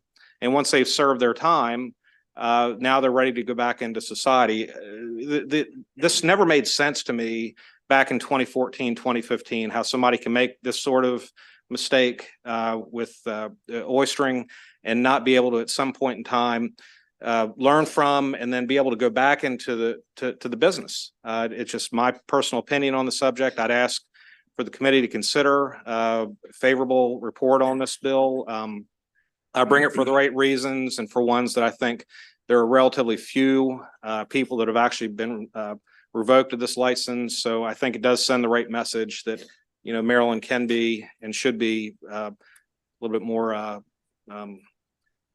thoughtful when it comes to permanent revocation of a license that's a way of making a living. So with that, I pass my testimony to my panel. Chair and Vice Chair, members of this committee, my name is Robert T. Brown. I'm president of the Maryland Watermen's Association. This comes down to one strike and you're out. 5 years is a long time to be out of part of the seafood industry. And what that does is being out for 5 years, that means if you lose your license for oystering, then you'll have to double up on crabbing or fishing or something else, which puts an added strain onto that part of the industry. 5 years without working, it's a hardship on the family. One strike, you're out. I'm in favor of this bill. And what this says is a person who authorized to catch oysters is revoked under the section may apply for reinstatement. It just says may apply after 5 years. That's giving them a shot at having a first chance. They have to go through several things to possibly get it. And then they may not get it then. So we're in favor of this bill and would like your support. Thank you very much. Thank you. I'm Jim Mullen with the Maryland Oystermen's Association, and we're in support of this bill, the chair and vice chair and members of the committee. When this law was initially passed, it was just severe and severely heavy-handed toward the men and women that work in the seafood business. And an example could be you could be found innocent criminally, but administratively you are automatically guilty and you automatically lose your license for life. And as our society has changed and moved forward, and we become a society of second chances, for an example, if I lost my driver's license, I could get that reinstated. We have folks that have their criminal records expunged now. We have folks that can vote again. And this is kind of the last archaic system that is out there. This one strike and you are done for life. And I just wanted to bring up one thing. I mean, there may be a waiting list for people to enter the fishery, but we could create a category for those that have been suspended to wait. That way they're not jumping in front of the line or they're not at the end of the line. And I don't think that that would be too encumbersome for that to happen. So hopefully you'll listen to the better angels of your nature and we can move this forward. Thank you. Thank you. And Delegate Adams, we have a couple of virtual witnesses. Are they on your panel? I believe that the one, is it just one virtual witness, Mr. Harrison? Two, Timothy Mortis and Herman Harrison. Oh, there you go. Okay. Mr. Mortis, please go ahead. Can you hear me? I think so, yes. Hi, I'm Timothy Mortis, Second Vice President of the Maryland Watermen's Association. I'll be real brief with this. I just want to use one example. Back in 2014, when this was brought in, it was kind of one and you're done. If you lose your driver's license, they send you to driver improvement class. With what the department is talking about, their classes and all that, would kind of be the same thing. We're in a society of second chances anymore, and this would be a good opportunity to show that. Thank you. Thank you, sir. And Mr. Harrison? I don't believe he was with us. He had to jump off the, Okay. Cool. Any questions for the sponsor or his panel? Delegate Foley? Thank you, Mr. Chair. Thank you for bringing this bill. I want to be clear, and I'm a little confused. That might not be your fault. I want to know how this fits in with House Bill 725, which it looks like that was brought by Delegate Jacobs. It looks like you're a co-sponsor on that bill. It seems like these bills overlap. Could you maybe explain how you see them working together, or not working together, or is it one either or? I'm just trying to figure it out. so you're not confused, and I don't believe I'm equipped to answer that question because I'm not familiar with the bill. Beyond, I know that I support Jay Jacobs and good legislation. So how about if I leave that for a later conversation? No. This is not Delegate Jacobs' hearing, so we can talk about that in subcommittee. That's why we have subcommittees. Okay, So do thank you have any you. other questions? Okay, Delegate Davis? Thank you, Mr. Chair. And thank you guys for being here again with a solution. I think that's the difference in the bills. You're actually offering a solution. Okay. I want to ask the bill sponsor, do you envision that if there's a second violation that they could come back in 5 years? So as I shared my testimony, when I first came into office, this was one of the first constituent issues. Whether there's a repeat violation or how your committee may take a bill like this and amend it to your satisfaction, I'd leave to your discretion. What I'm trying to resolve, I believe, are these one shot and you're done scenarios that I think go well beyond fair play. So if the answer is there's a single violation of 5 year, so we're not asking to change the length of time that you lose the right to or the privilege to Oyster, and then you get the reinstatement, and then a year later you are in a second violation, whether I'd be in support of allowing a second reinstatement, let me just say the answer is no. I think that we're trying to make this such that you learn your lesson, you do your quote unquote time, although it's not the same context, and then allow them the opportunity to make a request for the reinstatement of the license. Thank you. One time. Delegate Naraki, good answer. Thank you, Mr. Chair. Delegate, thank you for this bill. I know that you know this community well. So just to, we've obviously had Delegate Jacobs' bill, but just to reiterate kind of some of the discussion there. So is it your understanding that Waterman could be in, perfect, have no violation, say for 20, 30 years, one time have this violation and lose their ability to Oyster for life? That's correct. And so the only thing I'll add to it is some of the violations can be, you made an honest mistake to Oyster on a sanctuary, or there's some lines. I'm not an oysterman, so I can't tell you what the kind of violations are, but I would argue that there are some scenarios, even if they're bad scenarios, some of them can just be lack of judgment. And maybe they should have known better, and therefore they're going to lose their license for 5 years. But even if it's a bad violation, they made a bad mistake as a young person, even that one, to your point, 5 years is a long enough time to have and learn that lesson, even if it's a mistake. Because you make a mistake in this scenario, you're out. Sure. Right. Mr. Chair, may I get one more? Thank you. And this could be to either Mr. Muller or Mr. Brown. I do have a question. So some of the opposition testimony basically alludes to it's pretty easy to become an oysterman, and you just kind of set up a boat and there you go. How does the industry work? Is that so that you can just kind of get a boat and you're out there and you're going on the waterways? No, it's not that easy. Number one, you almost have to be born into part of the family to get into it, or you got to be able to get on a boat with somebody else and be taught where you can work at, where you can't, how you can, where the edges are, where the oyster bottom is. It's very simple. And then a lot of people don't have the knack how to cull the oysters and work and operate the rig. You just can't buy a boat. If you buy a boat and you rig it up, then you got to obtain a license. And right now you can't get a license. It's on a waiting list to get it. So, I mean, you have to buy a license from another individual because you can't get it from the Department of Natural Resources. So, I mean, it's not an easy task. And then you got to be ready to go out, and when the weather's not real pleasant, if you're going to make a living at it, And it's a hard way of life, but when you get it in your blood, it's hard to get rid of. When you asked that question, I kind of envisioned that movie Forrest Gump when he went out shrimping for the first time. That's kind of what it would be. Right. You just don't step off the pier onto a boat and go. It's a heritage. It's a historic heritage here in the state. And to Mr. Brown's point, you have to learn it and you're brought up through it. And you have to understand the nuances with tides and currents.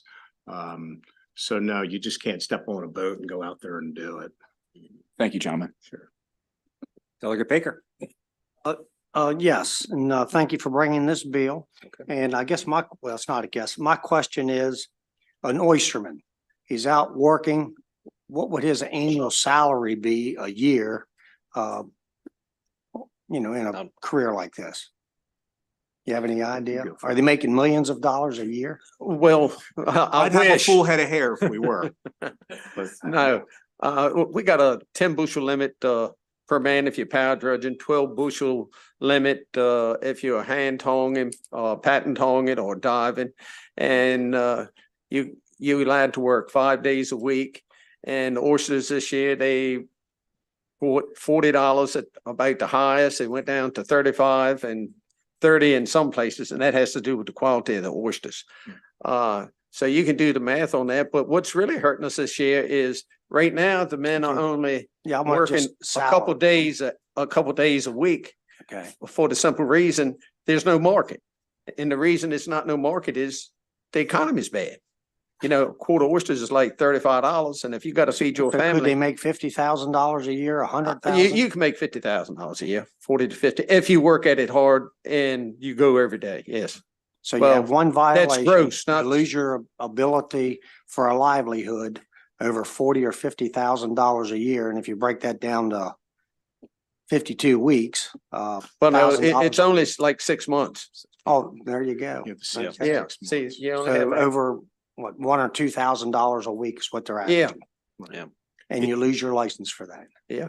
Wow. To be successful as a waterman, it's a multiple season exercise. So losing the oyster component of a full 12 months can be crippling for just the entire trying to make a life out of this. Wow. I was going to say, if you just picture a bicycle tire with the spokes, the oyster season is a spoke in there, like the perch, like the crabs, like the rockfish, like the eels, and that spoke, and you're the center. So if you lose that spoke, then the spokes begin to collapse on you financially. So the premise with this bill is, okay, yeah, somebody made an honest mistake that crossed the line. They lost that spoke and their livelihood. Well, through rehabilitation and restitution and a little bit of penance, I think maybe moving forward, like the bill says, you may apply. It's not saying they're going to automatically give it to you, but I think if you can demonstrate in those other fisheries, hey, it doesn't have a strike in any of the other fisheries they work in the state. And that's just what we're trying to convey here. Thank you. And if I can add one thing, most commercial watermen have a tidal fish license that allows them to crab, fish, and oyster. And there's very few people, very, very few people that can make it off just one thing. Vice Chair Boyce. Delegate Adams for bringing this bill, and I want to just respectfully say this is a big issue, and between Delegate Jacobs' bill, we have been discussing this, and I'm learning more and more about this, and I want to just clarify because in our meeting last night with within the subcommittee talking about Jay Jacobs' bill, we learned that in a lot of cases, and I just want you to speak to this, is that if someone has their license essentially revoked, it is based on essentially additional violations. And so on one hand, where it seems like it's a one and done, it could be a violation on another license, or it could be a matter of a point system and they're at a certain point system and they're being revoked for that. So just help me because understand in this case, the one and done, we're being told that that is essentially incorrect, and that more often than not, there are additional violations. And so And I want to stress again that this is incredibly important for the committee and especially my subcommittee. And we really want to do something, but we want to get to some facts. All right. Well, I'd be glad to have Robert T. answer the question. You know, what I will say to you is that no matter what the rationale is for a permanent revocation of a license, if you're suggesting that it would take more than one act or error or omission to get to the point where DNR does that revocation, I still stand with the concept that a permanent revocation is unusual for the kind of violation we're talking about. So since I'm not a waterman, but represent those individuals, I would simply say to you, the bill's here because we believe that there are scenarios where this would help, and that a 5-year punishment, so to speak, is a strong message that is not in and of itself light, and it is a serious violation because it ends their ability to make that living. And so whatever those things that you're referring to in subcommittee, I'll have to leave to your expertise to get there. No expert here. I'm still learning. But I just want to follow up and just ask a question. So in the case of an Oyster license being taken indefinitely, in some cases, it could be that they have another violation on another license. And I just wanted to get your thought, Delegate, about that. If in that case, it's being revoked because of whatever violation between the 5 violations you have. And, you know, I'm learning about 4-1210 and 4-1211 violations. But if there is another violation on another license, what is your thought about reinstatement for an Oyster license if in fact they have violations on additional licenses? Okay. May I have Yes, Robert T. yes, answer? that's right. Yes. What you're referring to is different licenses. It's still their same license. It's an authorization under it, which could be eliminated.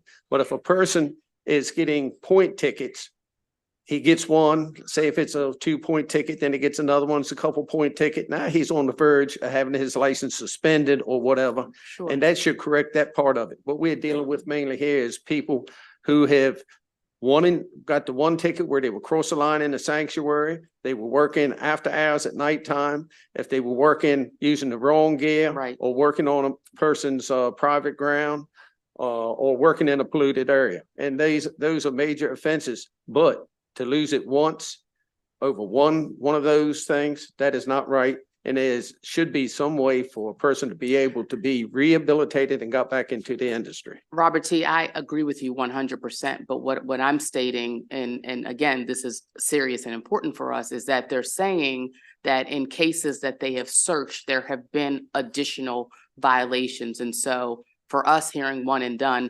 regardless about, I think to your point, having your license taken forever is a little crazy, but I think is that there are other violations, and how you would want this bill to go forward potentially if I can apply for reinstatement and DNR may consider it. That's just that one license. I'd be concerned if that there are violations on other licenses. These are not individuals that I think would want to be reinstated, even if it's just they're sitting at the table and ask, they can still be told no. Let me see if I could take a stab at this. Your driver's license, you collect a speeding ticket, you run a stop sign, reckless driving, you collect those points, right?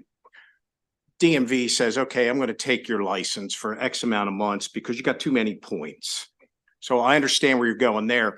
What we're talking about here is already in statute that they one and done on the Oyster piece is kind of where we're coming from. You lose that authorization to Oyster. Now, to your point, on the periphery of all the others, I could see your point. It's like, hey, look, we got a known offender here. And I think over time, dating back to around 2008 or 9, we were able to weed out the bad actors along the way, or they weeded themselves out, because it's like any other industry. You know, an attorney doesn't want bad attorneys out there practicing. You have this disciplinary council that takes care of that. Or whatever profession you may have, there's all kinds of professional practice and conduct and ethics. So, I mean, we don't have a formal thing written up, but the idea is it's known throughout the industry that, hey, look, you gotta be on the straight and narrow because it reflects bad on all of us. Thank you so much for your comments. If I could add, we have a point system into the Department of Natural Resources. And if you get an oyster for ticket, say for small crabs or over your limit crabs, or if you get one for fishing, small fish this, and those points add up, we have a system that is working, and you can lose your license on that. But it takes a number of things to do to build your points up to where they revoke your license. Yes, sir, I do understand that. So, I mean, the one and done is the main problem. Thank you, Mr. Peter. Robert T. Yep. Yeah, no. Thank you, Mr. Chair. And I agree with the Vice Chair. This is definitely a serious problem that we're looking at, very, very seriously. And, the education component of your bill is something I'm interested in. And it was actually a question that I had raised in the subcommittee meeting last night. This idea of whether there could be an education program, for rehabilitation in these situations. And I understand that there's a book that when you get your license, you have to sign that you received the book and it has all the information that you agree to. Could you speak to that, and particularly as relates to the education component, and how it is that somebody might or might not have the information that they need to avoid these kinds of situations to begin with? Go ahead. Yes, there is a book that you have to sign for when you go oystering before you can get your renew your license. And in the book, it shows you where all the oyster bars are. It shows you where all the pollution lines are. It shows you where the sanctuaries are, where you can't work, closed areas. However, it is not a very easy book to follow on the lines. And it's what you have when you open it up, the lines are small, and the places that you have a page that's this big, and that may be 20 miles in radius. And you've got to read them. And it's when it comes to using different gears and stuff, it's not a really easy book to read. It should be color coded and made a little bit different, and that would help some. Okay, so the information that you could get so first of all, a good thing would be to have a book that's a little easier to read, but if you're not necessarily getting all the information you need initially, and you do have a revocation, then this education program could help you to understand better what you didn't understand initially. Is that? Yes. Okay. And then I also wanted to ask Madam Chair, sorry, if I could get one more question.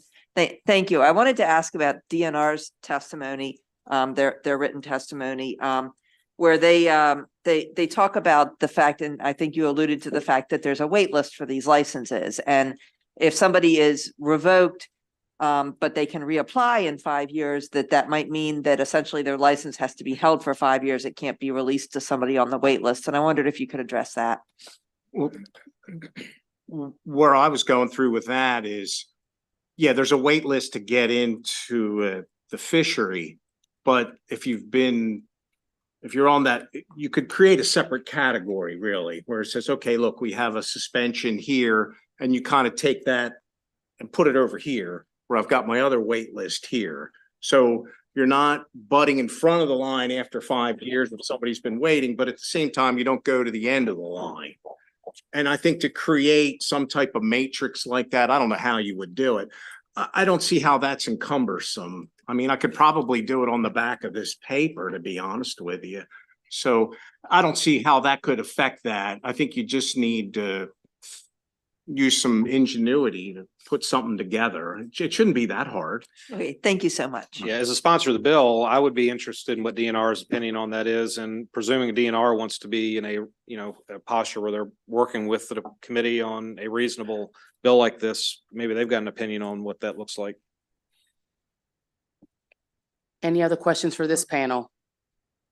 Thank you so much, Delegate Adams. We will move to the next panel of unfavorables. David Sikorsky, CCA Maryland, Allison Colden, Chesapeake Bay Foundation, Kristen Fiddler, Natural Resources, and Sarah Widman, Natural Resources. and you may begin. Excellent. Thank you, Chair Boyce and members of the committee. For the record, Kristen Fiddler, Assistant Secretary for Aquatic Resources at Maryland Department of Natural Resources. So before I get into my scripted testimony, there are a couple of items I just want to refute at the outset. So you heard three key phrases throughout the prior panel's testimony. You heard about automatically guilty. Well, that is not the case. In fact, the department has the discretion to bring a case. And in bringing a case to the Office of Administrative Hearings, we have to feel confident that we can prove a knowing element of the violation. In addition, automatically guilty does not comport with the fact that there's due process here. Should the department determine that we believe it's a strong case, there was a knowing element, and we can prove that. Should we win at the Office of Administrative Hearing level, there is also an appellate level. The license holder can appeal that decision to a circuit court, and should the circuit court rule in reverse of the Office of Administrative Hearing, the license is returned to the licensee. So that was automatically guilty. You heard about a mistake, making a mistake. We have to prove that there was a knowing element of the violation. So it was knowingly conducted in violation of the laws that the license holders signed that they knew. One strike and done. Not the case when we have the discretion to bring a case, which was granted to the department in 2018. Since 2018, 5 cases have been brought. 5 revocations were confirmed. None in the calendar year of 2023. I won't be able to get to my scripted remarks. Hopefully we can answer some more questions in that dialogue, but the department is here in opposition to this bill. We are stewards of this public trust resource. The revocation is a severe penalty. It serves as a deterrent, and we urge an unfavorable report. Thank you. Thank you, Madam Chair, members of the committee. My name is David Sikorsky, and I'm the Executive Director of Coastal Conservation Association, Maryland. We're a membership-based nonprofit organization that works on ensuring the health and conservation of our marine resources and anglers' access to them. We're largely a recreational angling community or organization, and are heavily engaged in the DNR rulemaking process and stakeholder process with our members. But I personally serve as chair on the Sport Fisheries Advisory Commission. Outside of DNR's work, I serve as a proxy for Delegate Stein at the Atlantic States Marine Fisheries Commission.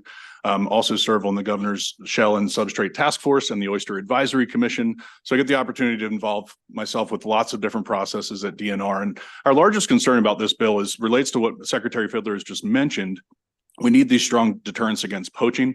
We find in the criminal side of natural resource violations, it's quite often that violations receive a slap on the wrist or something that might be seen as a cost of doing business, and that's deeply concerning to our members. And we've had dedicated volunteers actually participate in natural resource court days to try and provide victim statements, because in the end, the victim is the public, which is why what Secretary Fiddler just described, along with due process, we feel is an important process that already is in place. There is no place where somebody should jump the line that has been found to do an egregious offense, especially those that may relate to public health and safety. But again, it goes right back to the resource too, who's speaking on that behalf. And that's part of what I'm doing here today. Another piece of the puzzle, in my experience with the department, is there's so much that they need to do. There's so much they're doing that isn't being done effectively because again, it's so much with such a broad portfolio. So providing additional administrative efforts within the department when there's probably things that can better serve the public. It is our concern that you be adding an extra burden to their already overworked team. And for that reason, we request an unfavorable report on this bill. Thank you.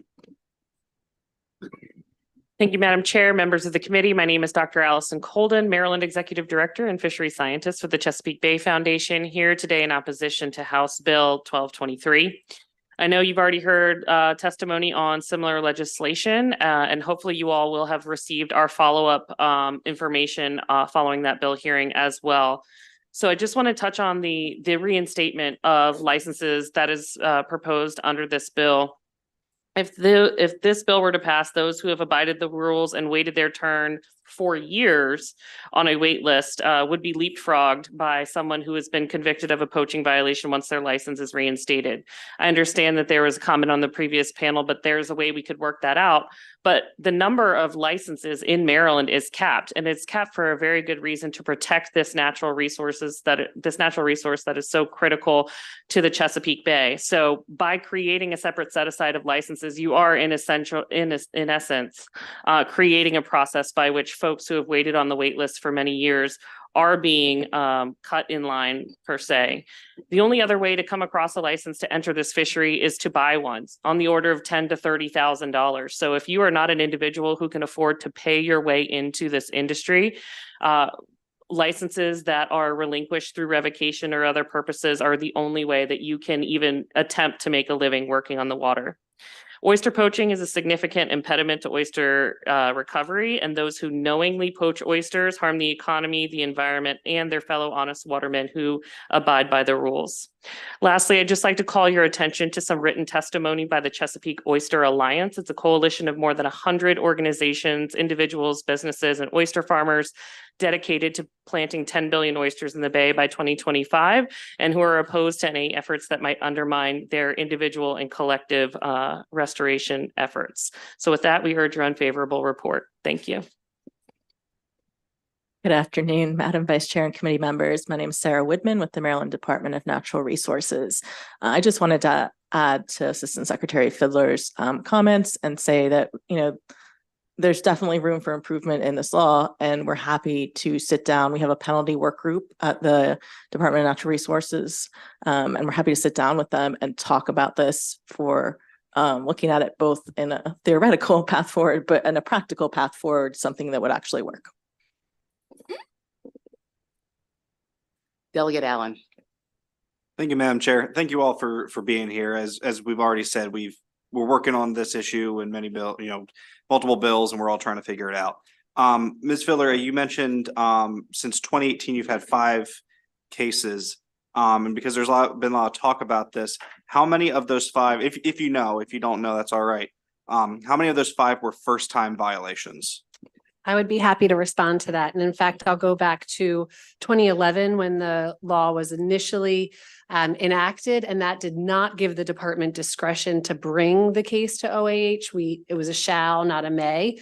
And then that changed in 2018. But dating back all the way to 2011, there have been 33 revocations. All of the individuals had previous natural resource violations. There are 3 individuals who had only 1 previous violation. 20 were found guilty in district court. 4 accumulated 35 points or more with the violation, and after being found guilty in criminal court, received a full license revocation. And as I mentioned before, since the law changed in 2018, allowing the agency to consider mitigating factors, first-time offense, mistake, whether we could spend the resources and time and energy to bring a case to OAH that would prove a knowing element. Once we had that ability, that authority to make that determination, only 5 cases have been brought. And like I said, none in the last calendar year, 2023. Okay, thank you. Delegate Healy. Thank you, Madam Chair.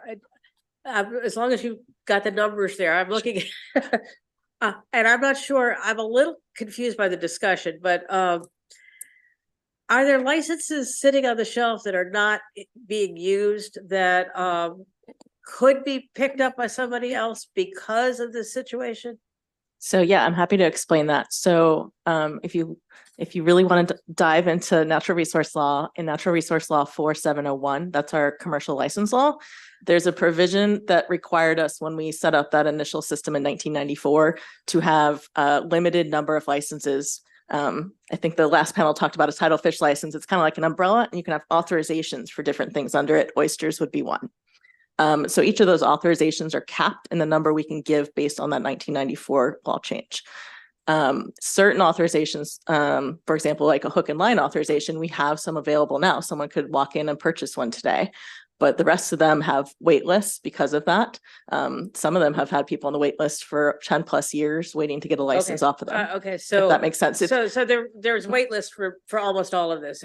Correct. And if someone's revoked under that law, it's required that we return that revoked license to the wait list for someone on the wait list. Okay, Yeah. that's, I just wanted to understand the mechanism there. Thank you. Delegate Ruth.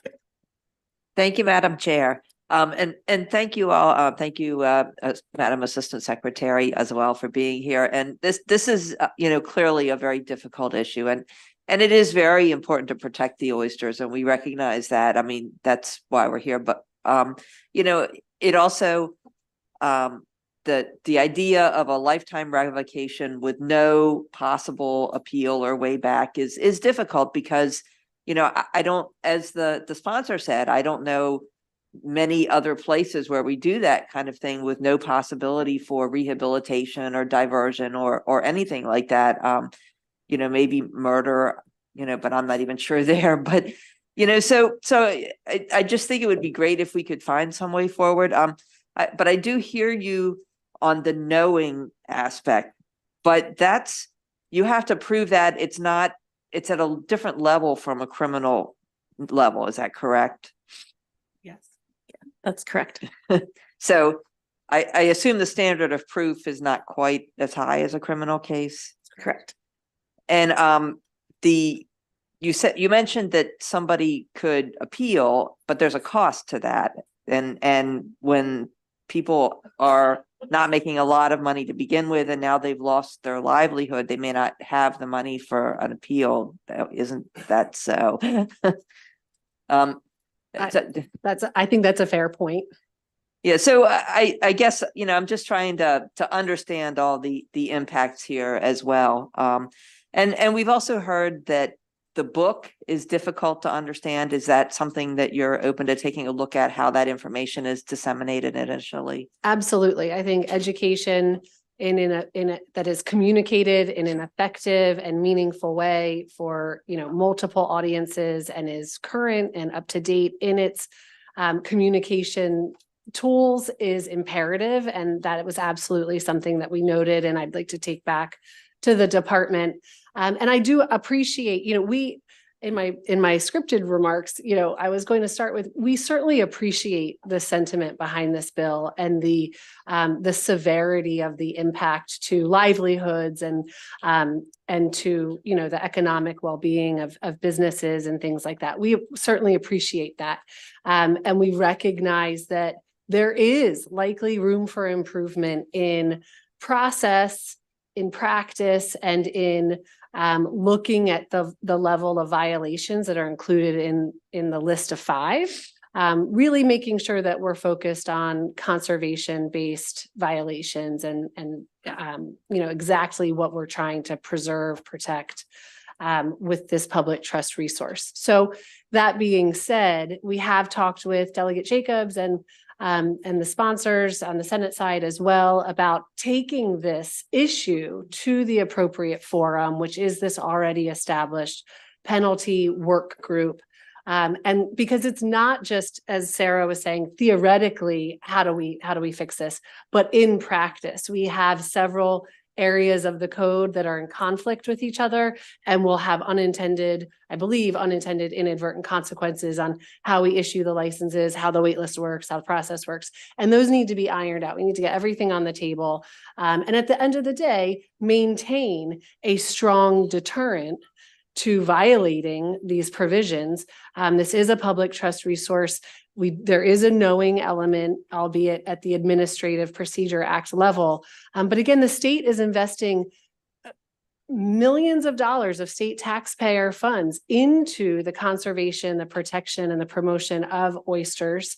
And protecting that investment for the long term is at the forefront of our stewardship, not just of state taxpayer dollars, but also of the public resource. So a balance, to be found. Thank you so much. Thank you, Delegate Jacobs.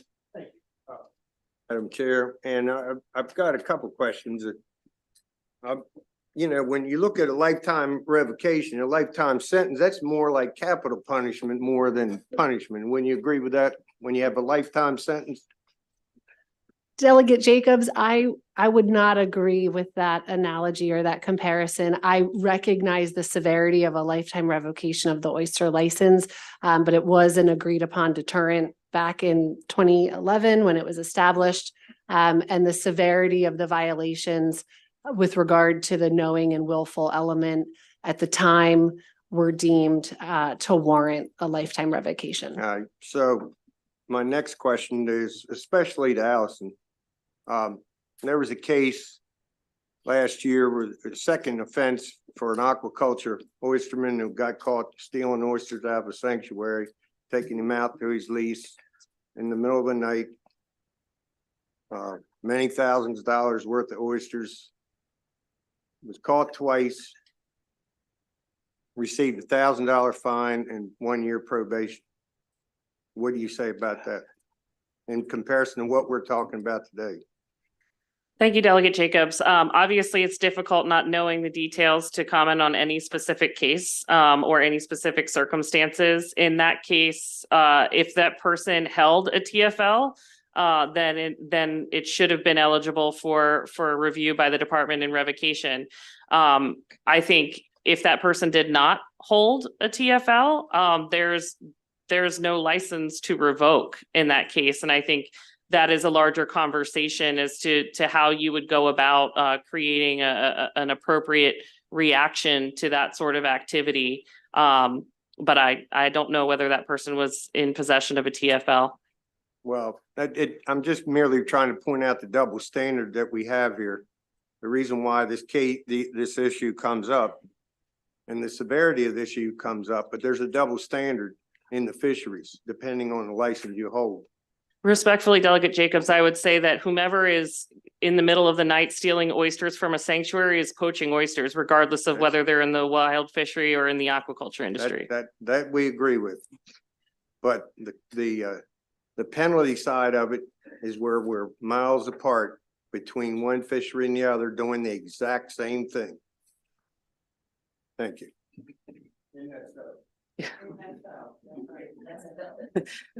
Delegate Long. Thank you so much, Madam Chair. So I'm new to understanding the depth of this conversation, but I recall in previous discussion on previous bills, similar, and of course there are differences, that there was a lack of training or standards that were set for individuals seeking to obtain a license. Is that correct? I can speak to that. So previous to 2013, from 94 to 2013, the agency had an apprenticeship program to receive a commercial license.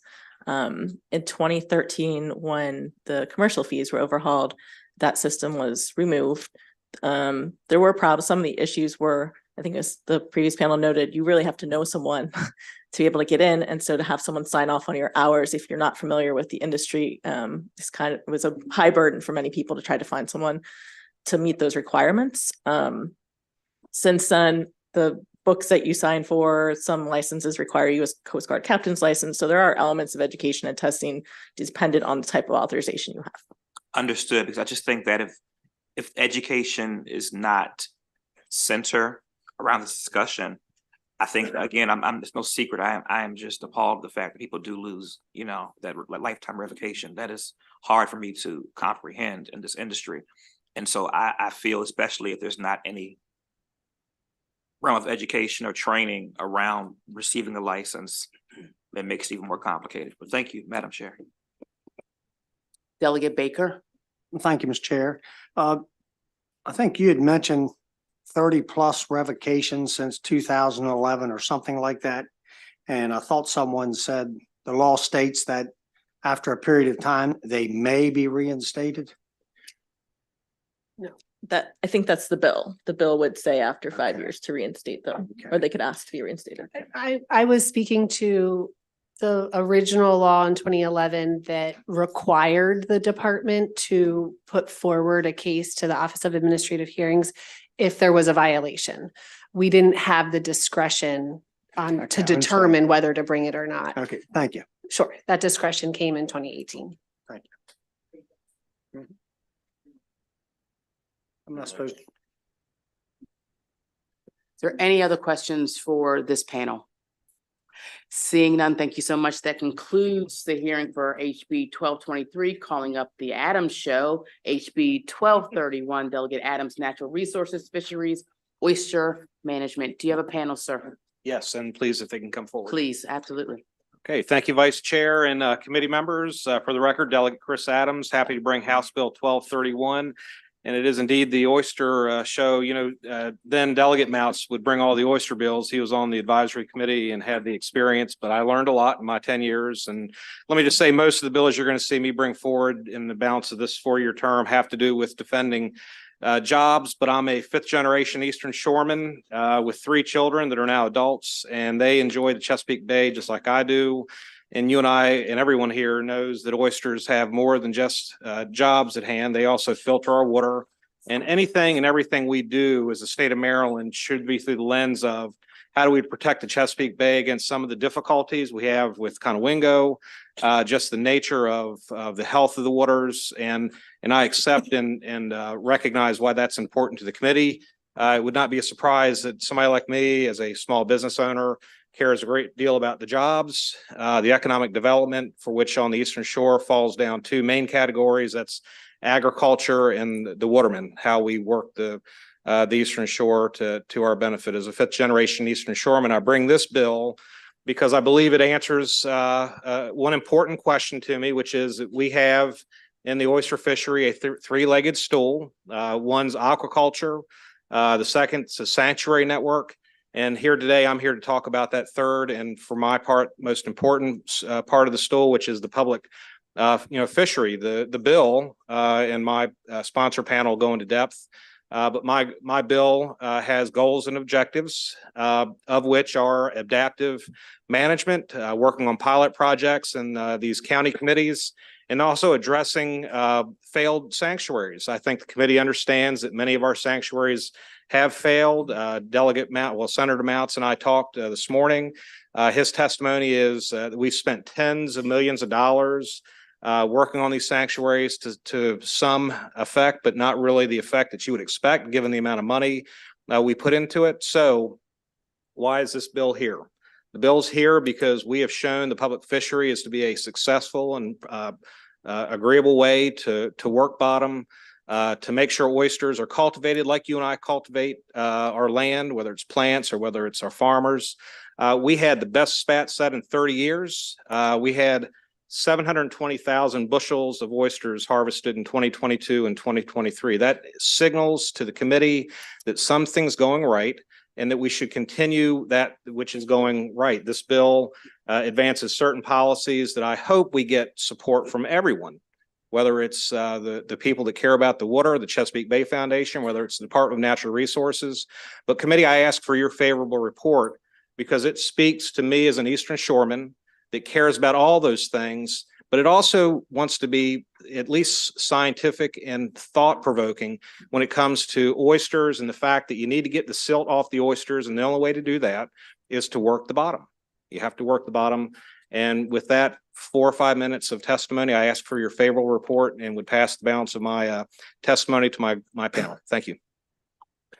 Chair, members of this committee, I'd like to have a favorable on this bill, please. As you all know, when sanctuary laws went back into effect back in 2011. At that time, when these sanctuary lines were drawn up and the bill was put in, at the end of 5 years, the OAC was supposed to review and make recommendations on changes that would be necessary after 5 years. Well, after 5 years, we get ready to go into this and read it and see if what recommendation we got to have. Then they say they got to have a new OAC. Well, it takes them a couple of years to do that. So after we get the new OAC, or that's Oyster Advisory Commission, after we get ready to look at it after the OAC's been put there, they say, oh, before we can go into this, we got to have a stock assessment. So it takes 3 or 4 years at least to get the stock assessment done. So, okay, now we're ready to go ahead and look at it and review it and make recommendations. Oh, wait a minute. Now we got to have an oyster management plan. So we've had the can kick down the road and kick down the road about looking at these sanctuaries, saying how good they are or how bad they are, or what they need to be done to change to make them better. I'll give you a good example. Here we are, everybody knows in here, I'm pretty sure where Deal, Maryland is. And right off there, that's where one of the oyster sanctuaries start. And it goes all the way to almost go to Cove Point, down the bay. That's almost down to Solomon's. And in that area, you got a big oyster bar called Flag Pond. We got Old Rock, which is right at Chesapeake Beach. And years ago was loads of oysters caught there, Holland Point and Heron Bay.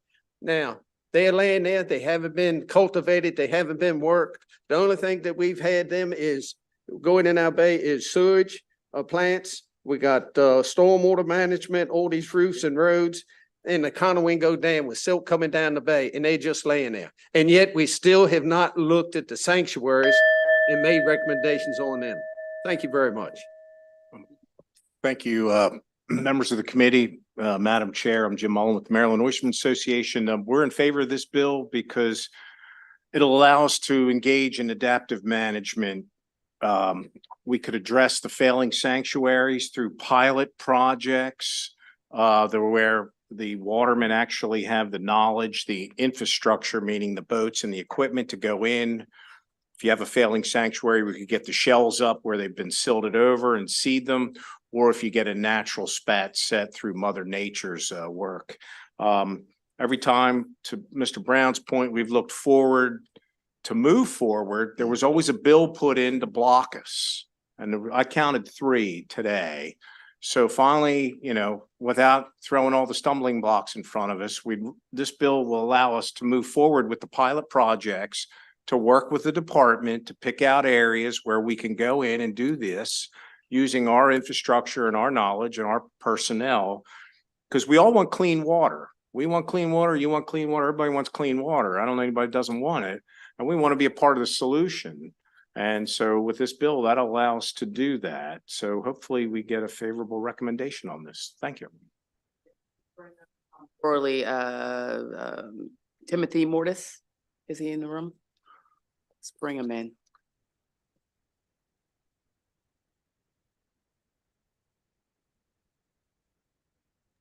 Hello, I'm Tim Mortis, Second Vice President of the Maryland Watermen's Association. Let's face facts. The whole sanctuary network has been nothing but a failure. Since 2011, every time the subject is brought up about doing something with them, either it's blocked because we don't have an oyster management plan, or we have to have another oyster advisory committee. There is not a thing wrong with, as Mr. Mullen said, doing pilot projects, dragging up some of these shell. We just had the best natural spat set we've had in 30 years. Imagine if we could bring some of the shell in these failing sanctuaries up, what we could have next year or the following year.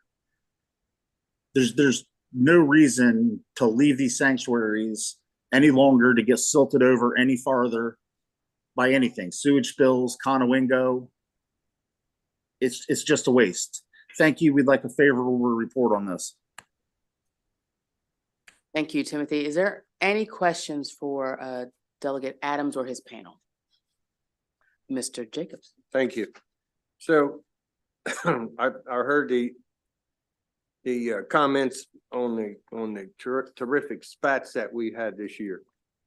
3rd best in history or something like that. We should all be applauding that, because there were years that were not so good. And several years ago, right in this committee, we heard that when power dredging was discussed, it was going to be the destruction of the industry. It would be all she wrote. Don't catch them all because it's 80% efficient. And this year, despite all that, with the amount of oystering that's been done, it actually created a much cleaner shell back on the bottom, a better substrate for the recruitment. And I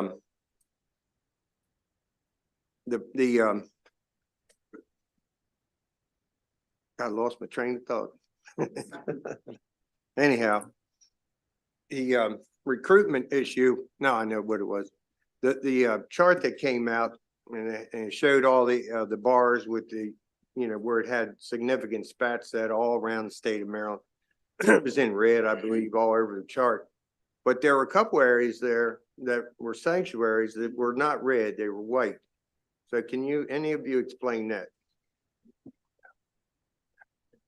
Yes, over in Broad Creek, which is next to Harris Creek. Broad Creek had one of the biggest spat sets that was in the whole bay in that area. And it's a natural spat set. It wasn't anything that was planted there, just the shells and stuff that the people been working off. Next to it in Harris Creek, where it was $30-40 million put in there with stones and shells and some spat on shells, had the least amount of strike up in that area. That goes to show you that that area isn't doing nowhere near as well as anybody expected it to do when all that money was spent in there. So, I mean, it hasn't been, it just hasn't been productive.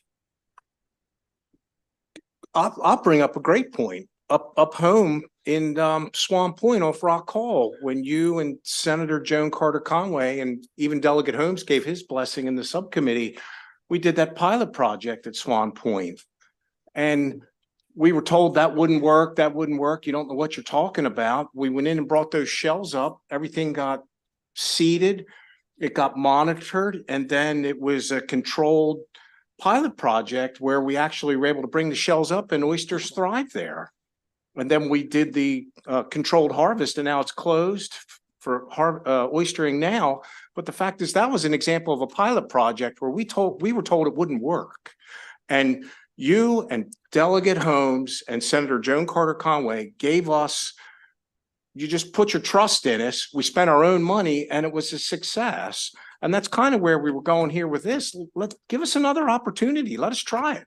You're not out anything. I mean, otherwise all this stuff sits there and it just gets silted over and it sinks down into the bottom. And then pretty soon you can't bring it up at all. So that's my illustration for this bill. Thank you. Okay. Any other questions for this panel? Thank you so much, Delegate Adams. Seeing none, we will go to unfavorable testimony. I'll bring you all up at one time. Someone may need to rotate chairs. I think virtual, we have Doug Legum. We'll take him first. David Sikorsky, Allison Colden, Kristen Fedler, and Lynn Fegley. How are you? I'm Doug Legum. I was started on the Oyster Advisory Commission in 2011. Served for 11 years. I'm opposed to this bill. It's a bad bill. It's a little bit of a shuffle because you can't take 10% of the sanctuary. By the statement of Robert T., you can't tell exactly where you are. You can't build a fence. You can't monitor the thing effectively. If you give up 10%, you're effectively giving up the whole sanctuary.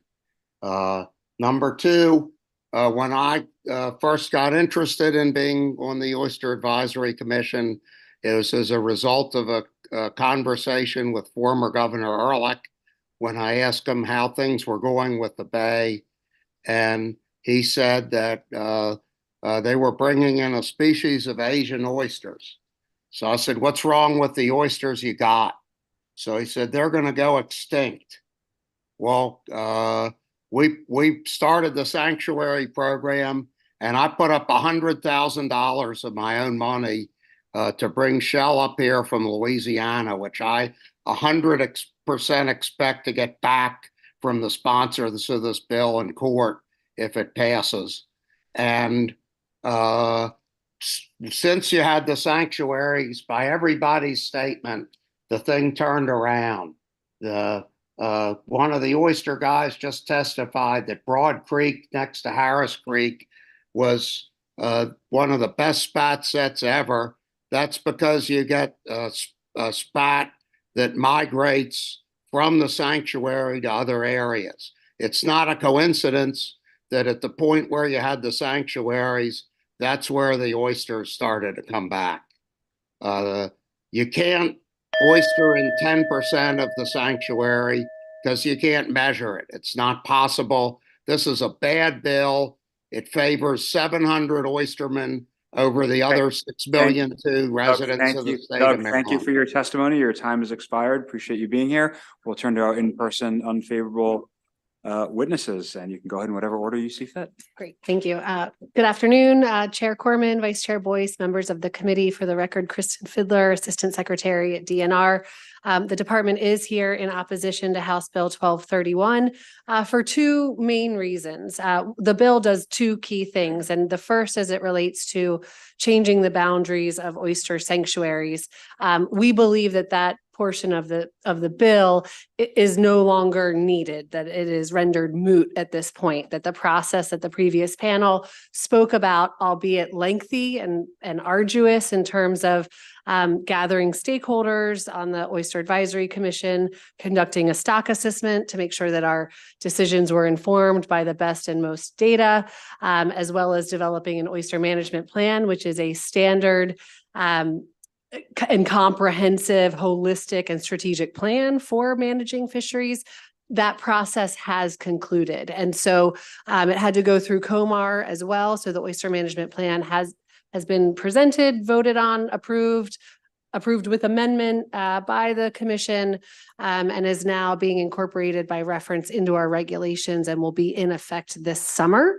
And so the first part of the bill, we don't believe is necessary because we will be able to do exactly what it is trying to do come this summer. The second part has to do with allowing power dredging in Eastern Bay.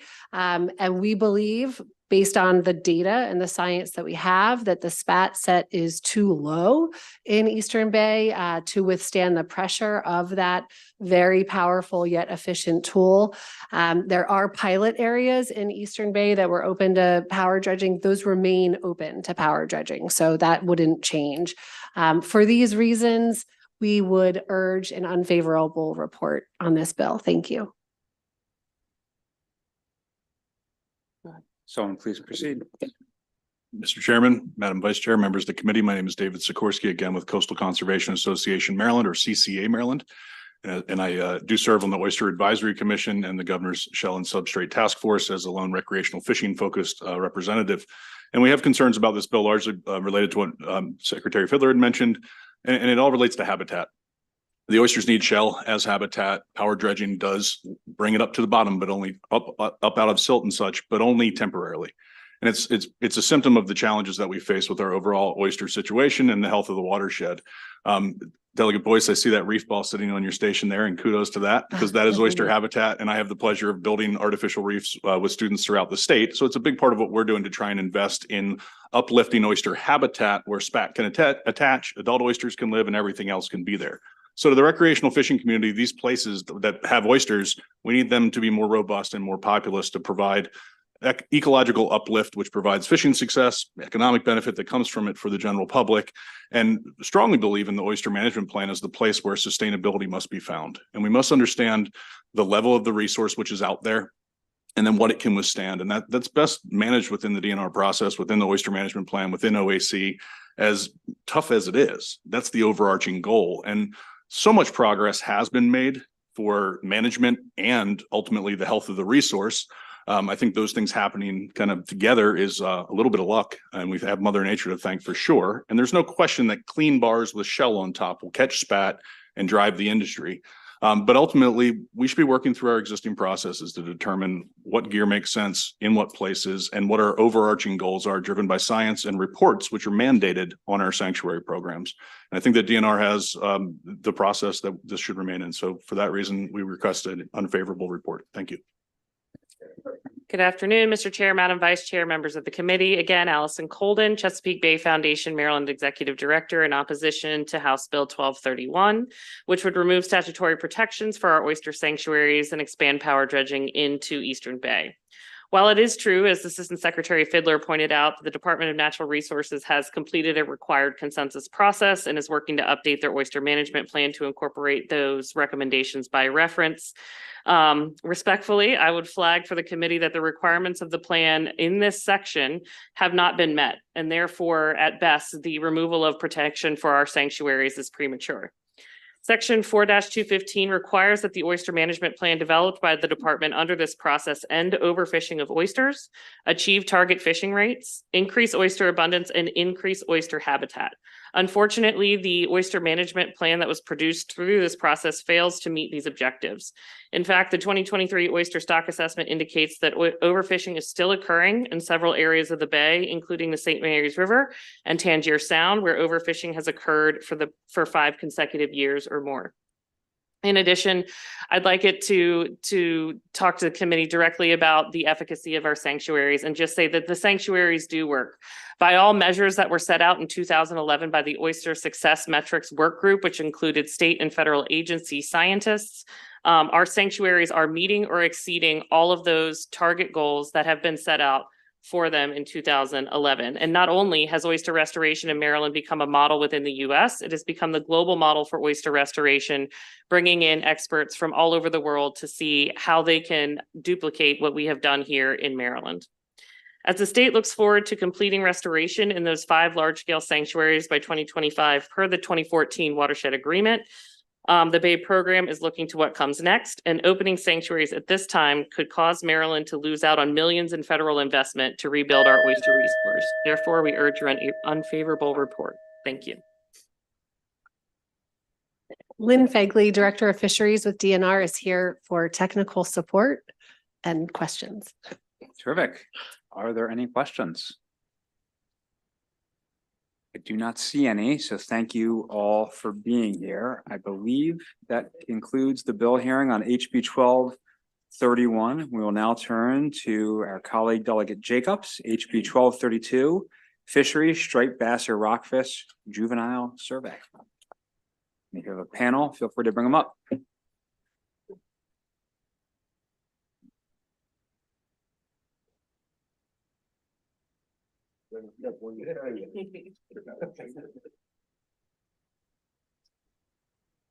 All right.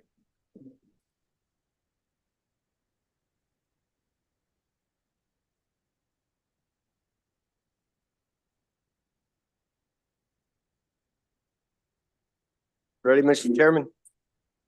All right now. Good start. Thank you, sir. For the record, Delegate Jay Jacobs presenting House Bill 1232, Fishery Striped Bass or Rockfish Juvenile Survey. So today I'm here to present this bill, which expands the scope of the annual Young a Year Juvenile Survey of striped bass by adding more sites in the mid-bay region of the Chesapeake Bay. Currently, the Department of Natural Resources conducts samplings in 4 areas of the Chesapeake Bay and tributaries consisting of the Upper Bay region, the Potomac River, the Nanticoke River, and the Choptank River.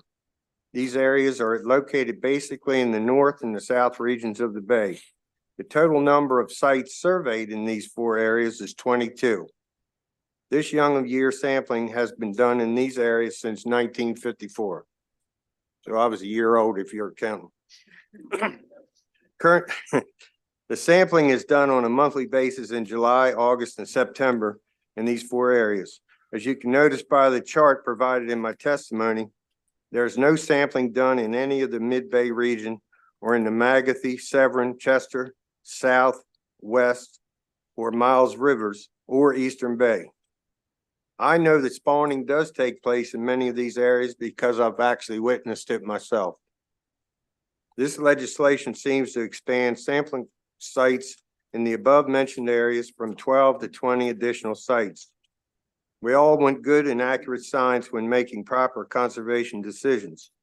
For the last several years, an estimated 90% of the biomass, including female spawning fish, along with the unlimited 14, 16, 18-inch fish, which are juveniles 1, 2, and 3 years old, have stayed in the mid-bay area. We know that because it's where the majority of recreational and charter boats have fished consistently. Due to climate change, a lack of SAVs, the shifting bottom areas from silting and pollution from the harmful nutrients entering from the Conowingo Dam's reservoir, in addition to the massive number of invasive and predatory blue catfish and snakehead, this normal pattern of juvenile rockfish has undoubtedly been changed. By adding these additional sites to the historic 4 river locations that have been in the area of sampling for 70 years, the Department of Natural Resources will have more complete understanding of the bay bay-wide juvenile numbers, which will be a much more comprehensive understanding of the juvenile indexes. I ask for your favorable vote for House Bill 1232, and I do have a short video, educational video.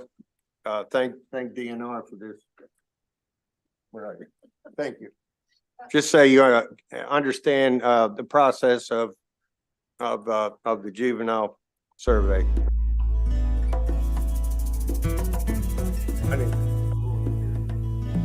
Welcome to the Maryland DNR Young of Year Striped Bass Survey. Today we're on the upper Chesapeake Bay, the largest striped bass spawning area in the bay, to demonstrate how we measure annual striped bass spawning success. As you can see, we get an early start each day to beat the heat and as much boat traffic as possible. This is a 100-foot by 4-foot by 1/4 inch mesh beach seine that we pull by hand.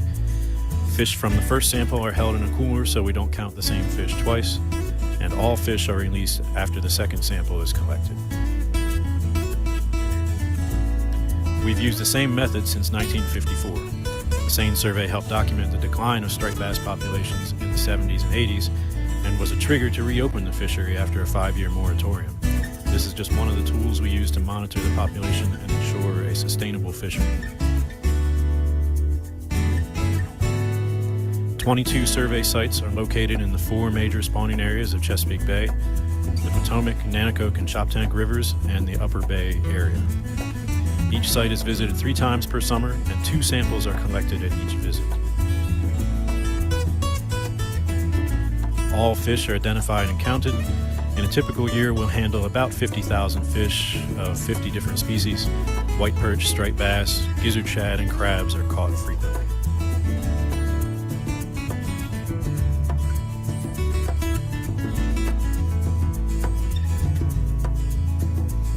Some species are measured and have scales removed for age verification. To be sure, we are only counting age 0 or young of year fish in the index. At the end of the summer, the juvenile striped bass index is calculated as the average number of young of year striped bass per sample.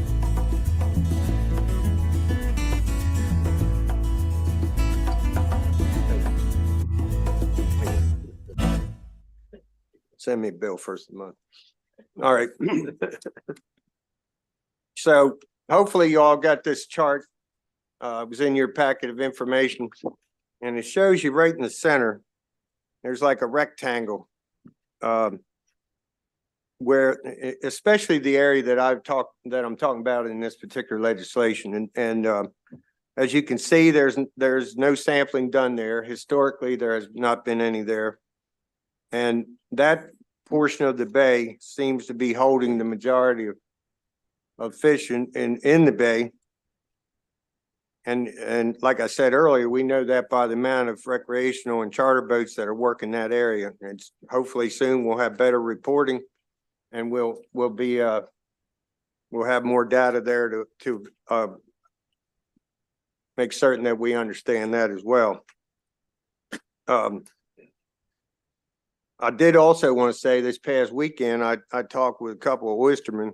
One was oystering a diver in Eastern Bay, and also a hand tonger in Tread Avon. In both areas, they said that when they were working the bottom, they saw so many undersized rockfish, like 6 inches or 4 to 6 inches long. It was just tens of thousands of them, which really is it's a pleasant thing to hear about and see, to understand that there's a future in the industry, but it also tells you that there's a lot more fish out there than what some of these juvenile indexes are indicating.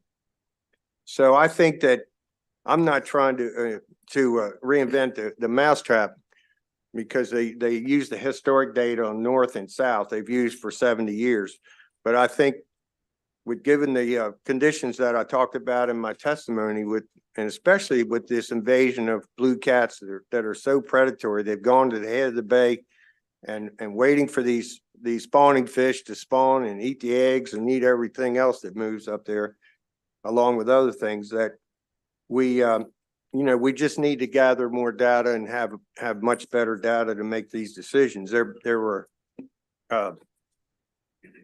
severe cuts in the commercial fishery this year, 7% cut in that fishery. There was also one fish taken from the charter boat fleet. So instead of 2 per person, it's cut to 1 through decisions that were made at Atlantic States Marine Fishery. And also the department, separate from the Atlantic States Marine Fishery, closed the trophy season in its entirety this spring, as well as some of the areas in the Upper Bay and Susquehanna River. So, all these things indicate to me that there's no reason that we shouldn't be getting more data in 2024. That's not something that's hard to do. So this bill proposes to really do research in the center of the mid bay of the Chesapeake Bay, where we know there's a lot of fish. There are several rivers that I know that spawning takes place, and we should be adding that data as well, gathering that data so that our picture of what is actually going on in the Chesapeake Bay is more comprehensive and not just the north and the south. Also, I did want to remark on the fiscal note. I think that if you don't want something to pass, you put a high fiscal note in there. And I don't think that they need to hire 2 biologists for 3 months worth of survey work. I think it could be done for either contractual or existing resources. So I don't agree with the findings of the fiscal note either by the department. So with that, Mr. Chairman, I'll turn it over to the rest of the panel. Chair, Vice Chair, members of this committee, my name is Robert T. Brown. I'm President of the Maryland Watermen's Association. I'm in favor of this bill. It will give us more data so we can tell exactly what's going on in this bay, especially in mid-bay.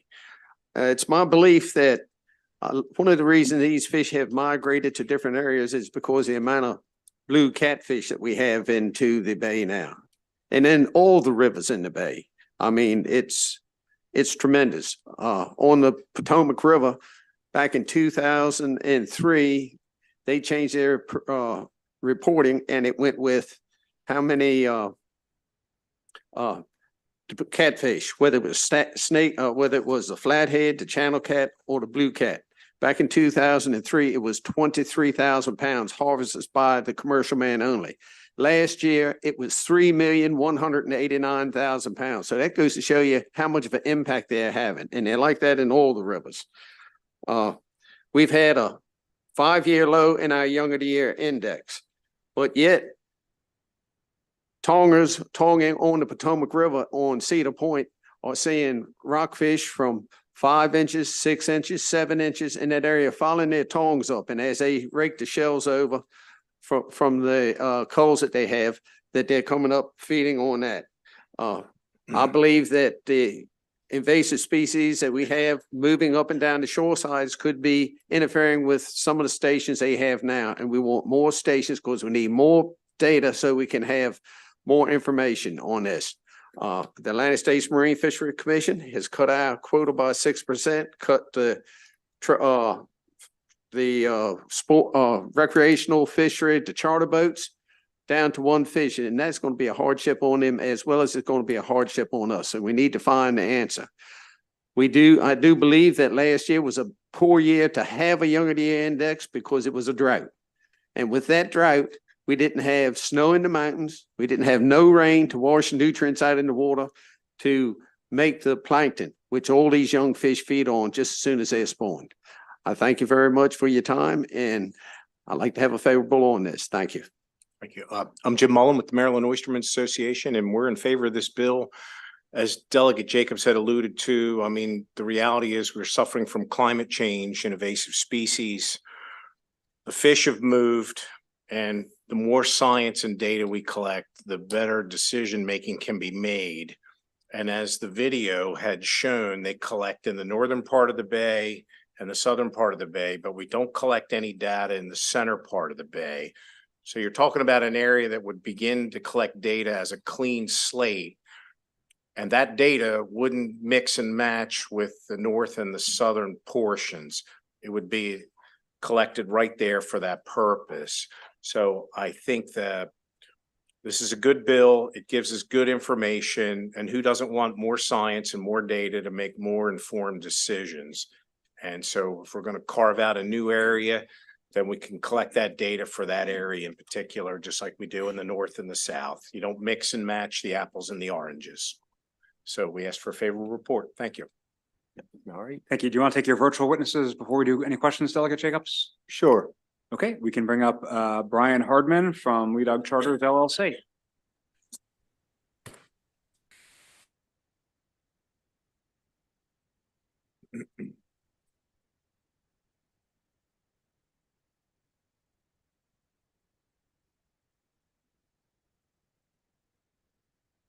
Not responding. Timothy Mortis, are you available?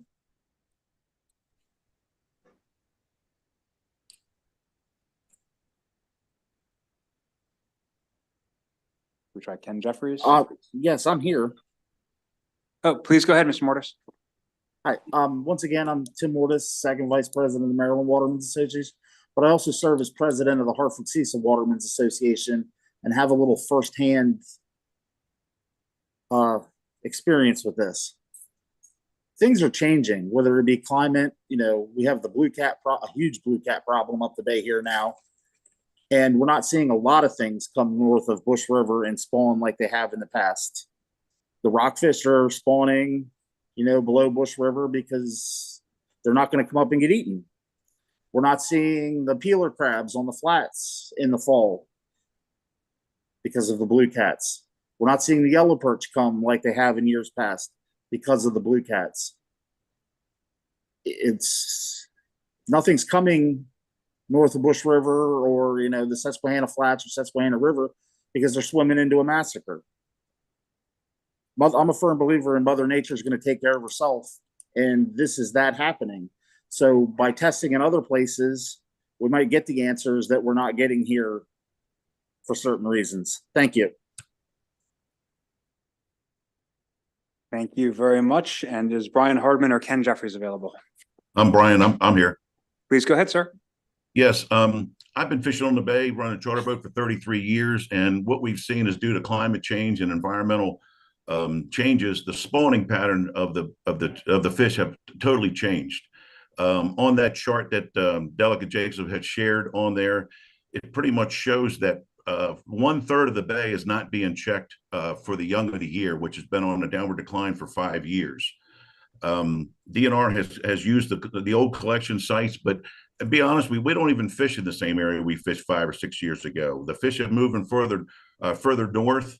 The area that's in that rectangular box is about 42 miles of bay. And currently, as of yesterday, there's people that are jigging on female fish that are stacked up in Eastern Bay, just south of Kent Island. This will be the 6th year that they're in there. And when the water warms, these fish are going to go up into the Miles River and go up into the Wye River, and that's where they're going to spawn and where these young of the year fish are going to be.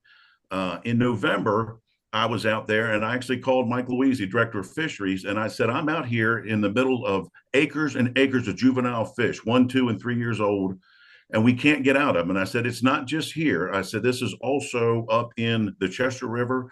I said, down the Chop Tank and the Magathie River. It's up and down both shorelines, once again, in that 1/3 of the bay.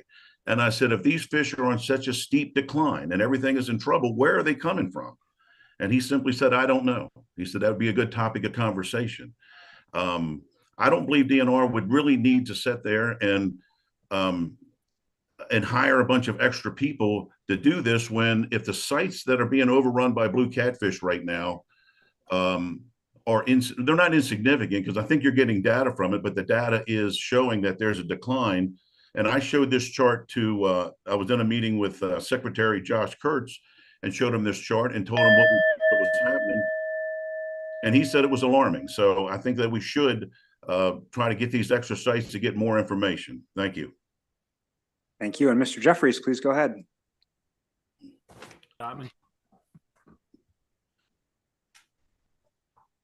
Please go ahead, sir. Can you hear me? Yes, we can hear you. All right. Hello, my name's Ken Jeffries. I've been the president of the Maryland Charter Boat Association, the Upper Bay Association. I've been on Tidal Fish. I mean, this bill is pretty obvious, so that I don't have to reiterate what other people have said, but in the summer months, every bay, every boat, charter boat wise, most recreational boats are fishing in that area that's not being checked, and there's a reason.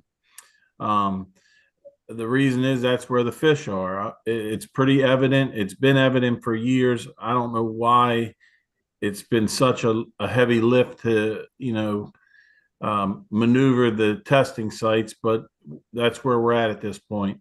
There's also a chart the DNR has on this invasive species. There's grants out there to catch these blue cats, to catch these snakeheads. And if you look at that chart where the areas that are where the predatory fish are most prominent, it's in all the areas that are being tested right now. And there's overwhelming information why this bill needs to be passed and why the testing needs to be done. And until it's done, you're never going to have accurate information on the fishery. And I'll leave it at that. Thank you for your time. Thank you very much. Are there questions for Delegate Jacobs or his panelists? Okay, I do not see any. Delegate Jacobs. We do have a number of favorable amendment witnesses I'd like to bring up. David Sikorsky, CCA Maryland, Alice Colden, Chesapeake Bay Foundation, Lynn Fagley, Department of Natural Resources, and Kristen Fiddler, Department of Natural Resources. Please go ahead when you're ready. Great, thank you. Good afternoon, Chair Corman, Vice Chair Boyce, members of the committee, Kristen Fiddler, Assistant Secretary at DNR. We are here in support with amendment to this bill. First, I want to start off by saying the department believes in the efficacy and the validity of the Juvenile Index Survey as it is currently conducted. And we believe that we would see the way that it is conducted, and you saw in the video how they take the scales and they can measure the age of the fish. We would see each year if we had missed a year class of fish. That being said, we don't support legislating this specific type of fisheries management in statute. So we would like to maintain the flexibility of research and analysis that we need in order to manage our fisheries in the most sustainable way and in recognition of emerging science and changing conditions. But we do recognize and are in agreement with the sponsor, and we thank him for his dialogue over the past few weeks, that the ecosystem of the Chesapeake Bay is vastly dynamic and that conditions are changing. And we must ensure that our methods for collecting the best and most science are current and remain up to date. That being said, we have already agreed to move the start date of our Juvenile Index Survey from starting in April to starting in March. So that was in result of conversations with Delegate Jacobs and others about what they're seeing, the anecdotal information and evidence that they're seeing out on the water. But that being said, we are also holding a comprehensive symposium in this summer with experts and technicians with highly specialized skills within ecosystem sciences, fisheries management, climate science, and other disciplines from all across the region to evaluate all of the tools we are currently utilizing. And we'd like to continue to work with our stakeholders, our partners, and the bill sponsor to develop a suite of recommendations and updates as appropriate and report back with a comprehensive and thoughtful recommendation at the end of the year. So we would support with the amendment to study further. Thank you. Mr. Chair, Madam Vice Chair, members of the committee, again, Allison Colden with the Chesapeake Bay Foundation. As you've heard, in Maryland, we are fortunate to have the longest running juvenile survey for striped bass along the Atlantic coast. And it is precisely that longevity and consistency of the survey which makes it so incredibly important for understanding the trends in the abundance of striped bass over time. It's also a major component of the Atlantic States Marine Fisheries Commission stock assessment for striped bass. If there are any changes to the survey that would be significant enough to affect the consistency, it could impact the inclusion of Maryland's data in the assessment. To my knowledge, the proposed changes in the bill have not been evaluated by the technical committee to determine whether or not it would have an impact on the use of the survey in their assessments. That being said, while the current survey is valuable for its long time series, there have been a number of newer technologies developed that could more quickly and efficiently determine whether there are spawning striped bass present in the areas of interest listed in the bill, including techniques like environmental DNA and telemetry. Scientists have effectively used these methods to track the movement of striped bass, both within the bay and along the coast. These more modern methods could be used instead of adding additional survey locations. However, that flexibility is not provided in this bill. So instead of codifying additional survey locations, we would urge the committee to consider the department consult with ASMFC and other external partners on the most effective methods to supplement the existing survey and report back with a plan for addressing any possible survey concerns stemming from climate or other changes related to striped bass spawning. Thank you. Mr. Chairman, Madam Vice Chair, members of the committee, again, David Sikorsky with CCA Maryland. And as I mentioned earlier, I have the honor of serving as a proxy for Delegate Stein at the Atlantic States Marine Fisheries Commission. I also am the chair of the Sport Fish Advisory Commission, a body that I've served on since 2009. And Director Fagley to my right could tell you how many times I've asked her and her team to help us collect more data.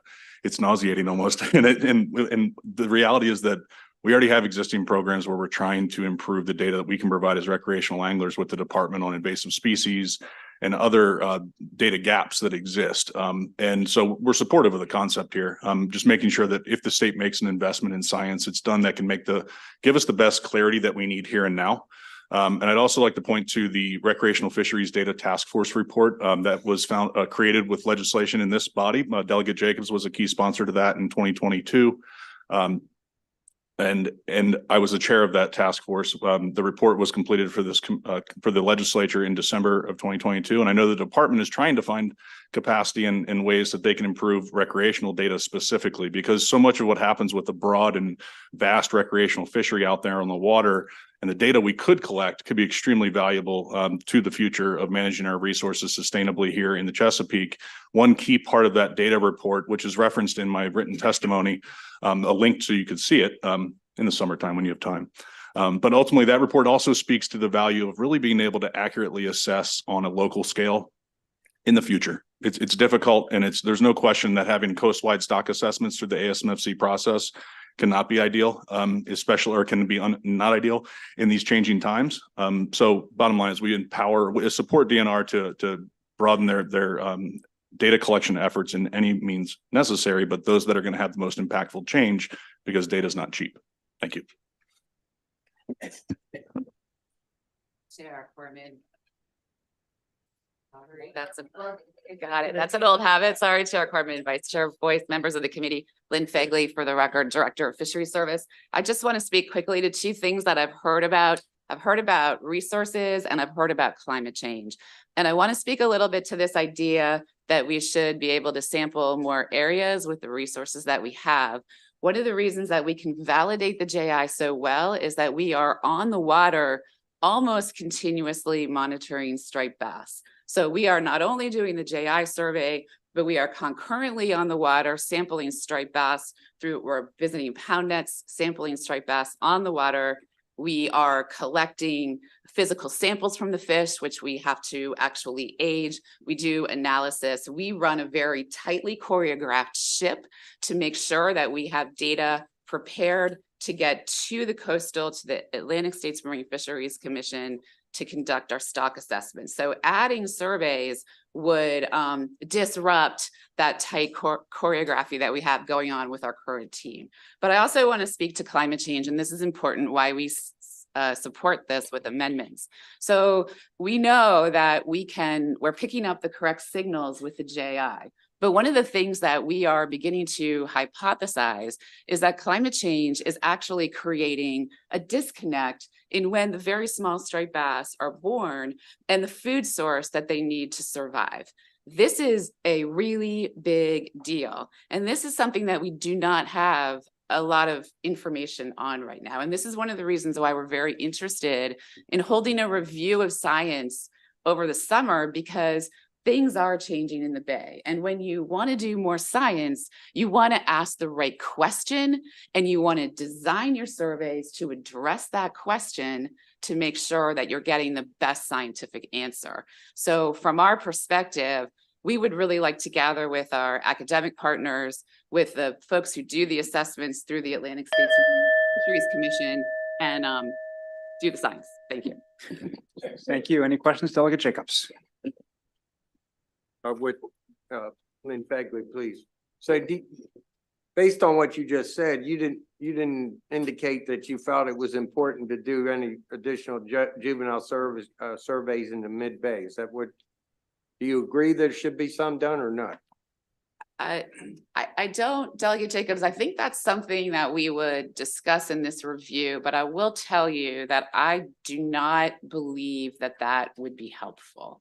I think that the current JI survey covers 94% of the area that we know hosts spawning fish. And like I said, we are able to validate the JI results. So we're not just basing management decisions or scientific conclusions on the single sample. We are aging fish through time. So let me give you this analogy. You have a kindergarten class and you have 5 kids enter your kindergarten class. It's a very small class. So by the time those kids get to 2nd grade, you're going to have a really small class.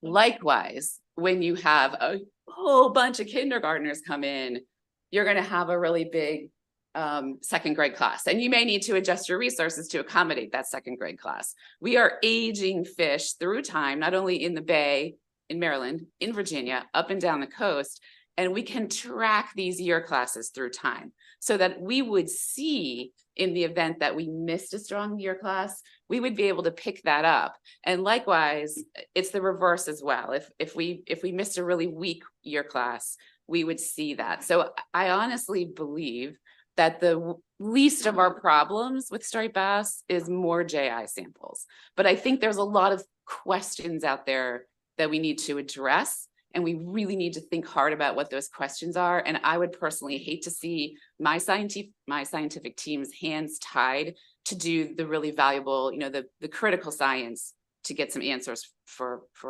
everyone who's impacted by the fate of this dog. Well, it's been mentioned several times today about, this certainly invasion of the blue catfish. I mean, would you agree that it has possibly changed the pattern of these fish?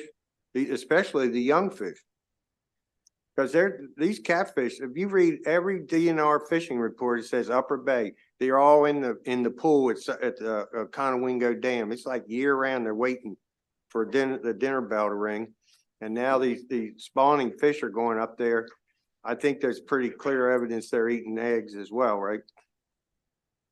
We have seen some anecdotal evidence that they are eating eggs, and blue catfish, to be clear, eat just about everything that is put in front of them. They are the Hoover vacuum cleaner of the ecosystem.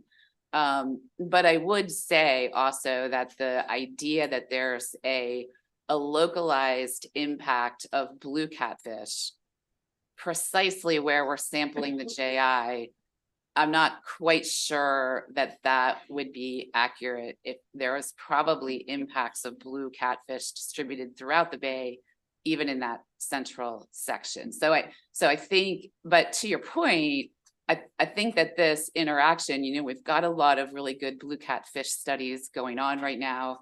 We have a new invasive finfish program, which we're very excited about.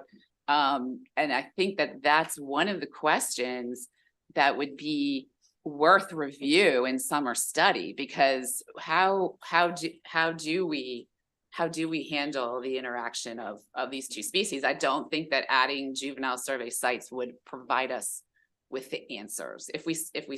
I don't think it would clarify that question. All right, thank you. Further questions for this panel? Okay, that concludes the bill hearing on HB 1232. We'll now continue with Delegate Jacobs, HB 1238, fishery striped bass closed season.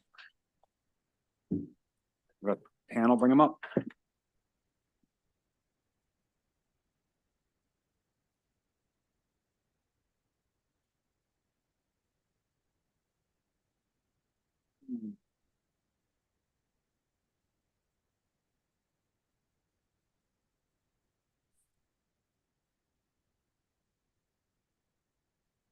All right, Good afternoon. Mr. Chair, Madam Vice Chair, members of this esteemed greatest committee in Annapolis, the Environment Transportation Committee. Today I'm presenting HB 1238, which adds an additional month to the no target time for striped bass in conjunction with the recent emergency regulation 23-312E. In November 2023, the Department of Natural Resources submitted a plan that repeals the 2024 recreational charter boat spring trophy season for striped bass and also repealed early summer and fall season for the striped bass in the Susquehanna Flats, Susquehanna River, Northeast River from May 16th, 24 through May 31st inclusive, and extends the period during which a person is prohibited from targeting striped bass hybrids in Chesapeake Bay and its tributaries during the 2024 season. The reason for this action is to reduce the mortality on the spawning striped bass stock biomass. Maryland typically has its greatest access to the striped bass spawning stock during the spring spawning season. This is an especially sensitive period for spawning striped bass, which are dependent on several environmental conditions to have a successful spawn. Due to declines in the spawning stock biomass and poor recruitment of juvenile fish over the last 5 years, actions have been taken both at the state level and at the coastwide level to reduce mortality on those fish. With the winters becoming warmer in the last several years, which causes the water temperatures to be warmer, the spawning females are heading to the spawning areas earlier than past migrations. This spawning activity is temperature driven. There's no evidence that these spawning females are headed to the spawning areas. There is evidence that these spawning females are headed to the spawning areas sooner than normal. The Chesapeake Bay and its tributaries are the primary spawning and nursery area for 70 to 90% of the Atlantic coast stocks. According to DNR's fishery goals, this is important.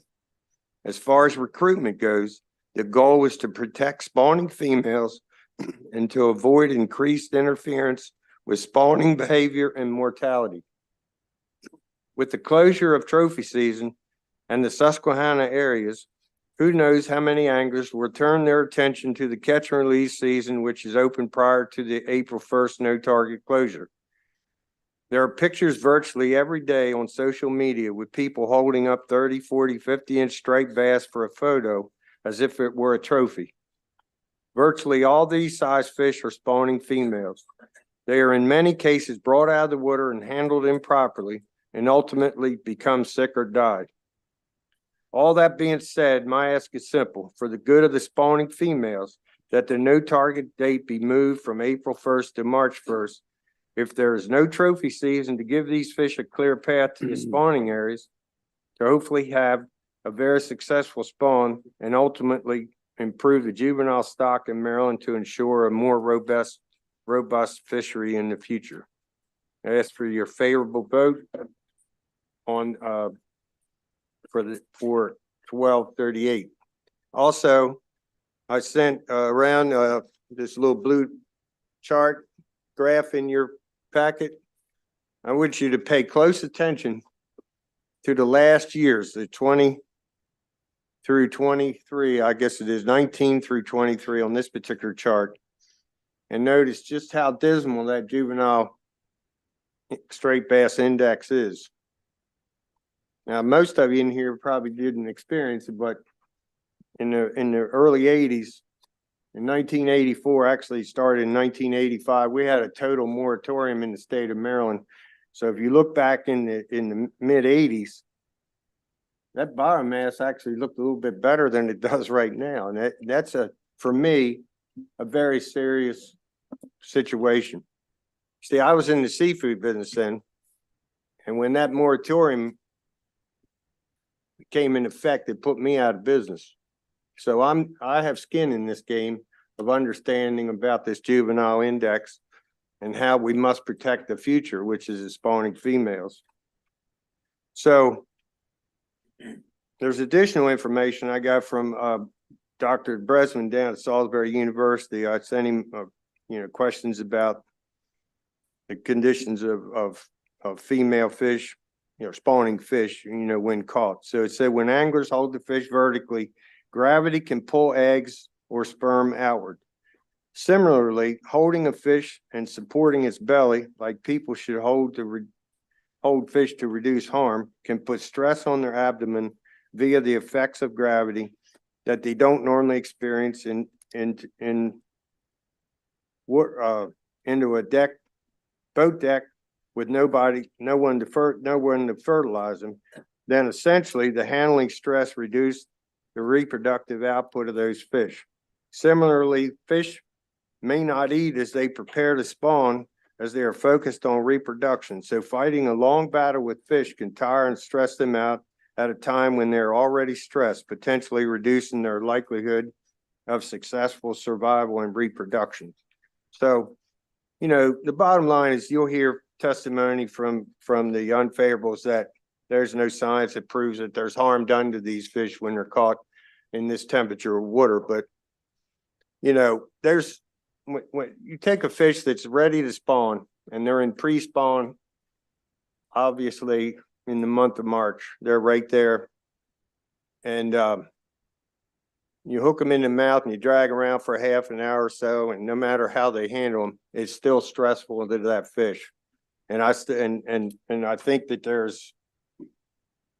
we're at a year this year where the trophy season was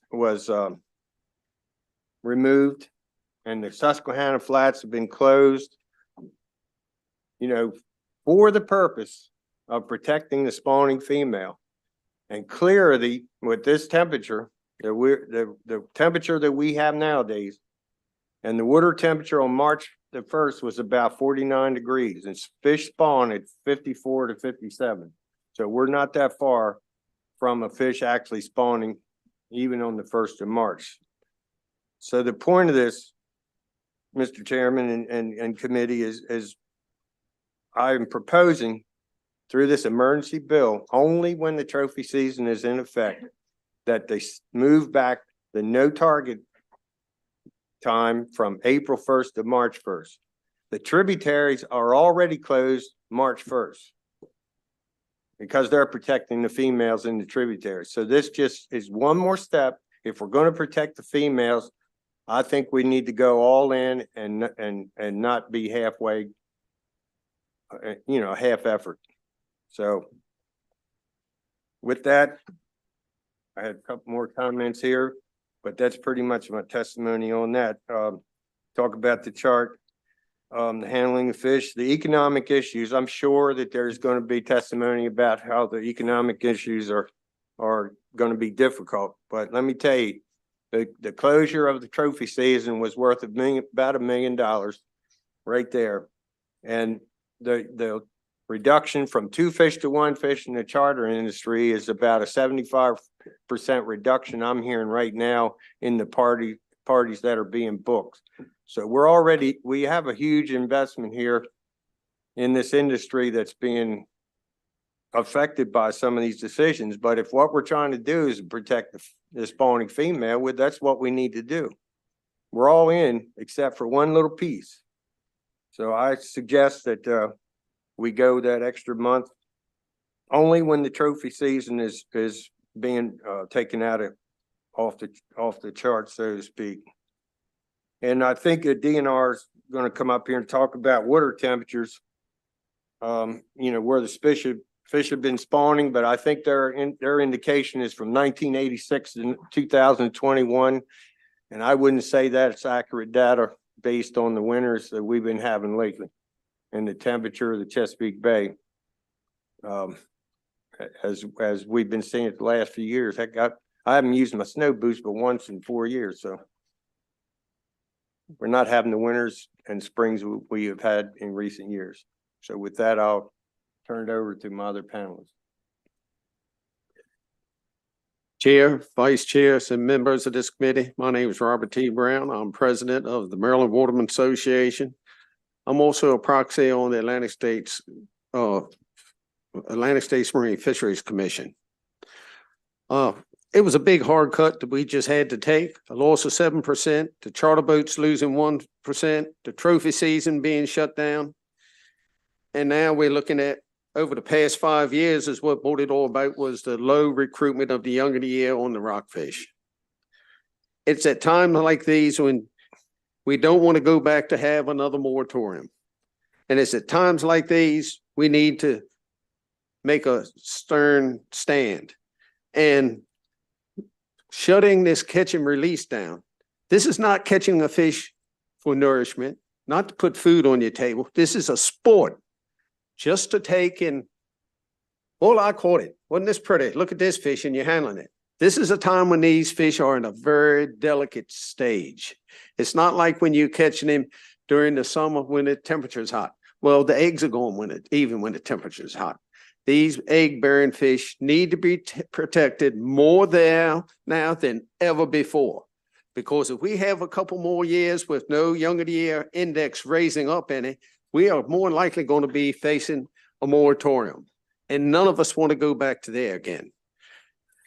We want to protect these fish. We want to let them spawn, let them do their thing, help build our industry back up and make it stable again. Thank you very much. Thank you. I'm Jim Mullen with the Maryland Oysterman Association, and we're also in favor of this legislation. I think this gives us a prime example of adaptive management. I mean, we've got climate change we're wrestling with. We all recognize it. And the issue is these fish become stressed while they're spawning and egg bearing at the time. And then you add more stress when it's hooked, brought up, to Mr. Brown's point, and everybody's got to pass it around the boat and take a picture and put it on Facebook. And then by the time that fish is let go, it slides in the water and it starts turning sideways and it starts turning this way and it turns upside down and God forbid, it's dead. And it hasn't even spawned yet. So we're in agreement that we need to get ahead of the curve on this. And this is an example of applying common sense and adaptive management to protecting these females so that everybody can enjoy them when the season is right where you can keep them. And so with this, we ask for a favorable recommendation. Thank you. Thank you. Delegate, would you like the virtual witnesses to go Yes, again? please. Terrific. We have Jason Seaman, Maryland Charter Boat Association. Yes. How are you? Please go ahead. Okay, great. Thank you. My name is Jason Seaman. I'm the Vice President of the Maryland Charter Boat Association, and I'm a waterman who provides for his family solely through the gifts of the Chesapeake Bay watershed. My hope is that through today's testimony that this will be a step towards conservation to preserve our state fish, and that everyone learns something that is obvious to professional fishermen, that with catch and release method of fishing, there is no limitation to quantity and is not without consequence. The Department of Natural Resources testified the previous AELR testimony that they are choosing to protect 20% of the pre-spawn fish in May. My question moving forward is why not choose to protect 90% of the spawning stock in the month of March, especially when it's our younger year classes have declined so much in recent history. If we realize the lowest estimates of recreation fishing mortality in cold weather months and potentially kill 1.6% out of 100 fish, we potentially limit 800,000 striped bass from being reproduced in the state of Maryland. The Atlantic States Marine Fisheries Commission just voted for the reduction of commercial harvest by 7% and recreation by 15.9%. The for hire sector is combined with recreation at this time, and harvest limits were cut in half and slot sizes were reduced. I urge the committee, if we do not act to make sacrifices today, we will pay for consequences tomorrow. If our state's fish is truly in a state of emergency, I ask the department to refer to the October AFSMFC meetings minutes and the statement from its representative. I feel pretty strongly, and I made this clear to the board, that I think no targeting closures are appropriate in this fishery, where the majority of the mortality is coming from fish being released. I realize that it is a large recreational fishery and fish are always going to die after being released. I ask that this bill goes forwards until the striped bass reproductive efforts are resolved in the state of Maryland. I ask for your favorable support for the betterment of the resource. Thank you. Thank you. Mr. Hardman, please go ahead. Hi, as I mentioned before, I've been running a charter boat on the bay for 33 years. 7 years ago, we used to be able to fish in April, and we did that for many, many years. And then DNR had decided that it was a good idea for us not to do it during the time period to protect the female spawning stock, which we did agree to. We took a big financial hit in doing that, but we did it for the betterment of the fish. This year, we took another 2 weeks in doing it. So we've given up a month, all in the idea with the department saying we have to protect the female spawning stock. And during the climate change, people talk about climate change with the water warming and everything. These female fish are now up here in December, staging on there. Where back when we were fishing 7 years ago, the earliest catch and release was probably maybe April 1st. Because there wasn't that many fish up here, or the water was too cold due to snow on the ground and different things back that time period. So the whole entire industry's changed. There's been a significant uptick in catch and release during the first quarter of the year. And ironically enough, it's when this young of the year is down. I'm definitely not blaming it on catch and release people. There's a combination of things going on. But if we're going to err on the side of caution and say we want to protect the female spawning stock, which the department says, every time we bring it up about leaving them alone in the first quarter of the year, we're getting pushback. We're getting pushed back by all the user groups, the Bay Foundation, CCA, even DNR. They never want to do anything to protect these female spawning fish in the first quarter of the year. So I think we need to change course and try something different. I'm not going to dispute that these female fish swim away, because they do. I talked with a DNR biologist that worked for DNR for 38 years, since retired. He said most of these fish, depending on the size, has anywhere from 3 to 7 million eggs inside of them. So is it possible that under stress, whether it's 5 minutes or 10 minutes, could they discharge some eggs? Absolutely it is. When I was fishing in April years ago, there were eggs on the deck. So I think we need to change course and try to do something different, at least for another 2 years, to see what the result's going to be. Thank you. Thank you, sir. Mr. Mortis. I'll be real brief. Everything that I was going to talk about, it's already been reiterated. You know, as being a Hartford County resident and seeing these fish when they get here, they're coming earlier. Yeah. The big females coming out of the ocean with the lice on them are going to continue to come up here into the fresh water to kill those lice off and get rid of them. It's just with the climate, it's just been happening earlier, and adding another month to this will only save that many more. Thank you. Thank you, sir. Mr. Jeffries. All right.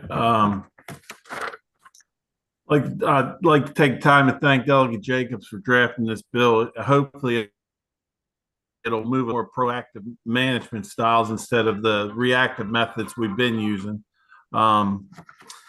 As charter boats, we've been actually of all residents of Maryland, we've been under a reduction for the last 6 years. Those reductions have been anywhere from 6 to 23%. As business owners, we can't continue in this direction of constant decline in volume of trips, in amount of fish being caught, money coming in. So economic issues on the big pictures already happened. We're trying to, with this bill, it'll help, I would think, to slow down that economic issue or the decline. This bill allows for the protections of pregnant female fish. I mean, the department has stated in the past at the Atlantic Marine Fisheries meeting that pregnant fish shouldn't be caught, stressed, taken out of the water. Well, that's what happens on this catch and release fishery. I would like to ask everybody to just use common sense. I mean, I've been blessed with 3 kids and 3 grandkids, and never once in any of those childbirths has the doctor told me to take my wife out and run a marathon, hold her breath for 5 minutes, and think she's going to have a healthy baby. And at this point, the method we're using to close these small windows on these fish, especially since 20% of them are only in the bay in May, most of those are post-spawn. Common sense tells you pregnant anything, leave it alone, don't stress it out. Why not protect them for when the volume of the pregnant fish are here? I can't believe it's an issue with the managers, and I can't believe any conservation group would have anything to refute. Thank you. Sir, any questions for Delegate Jacobs or his panel? Okay, do not see any. So thank you. We have a favorable with amendment testimony from Allison Colden, Chesapeake Bay Foundation. All right, ma'am.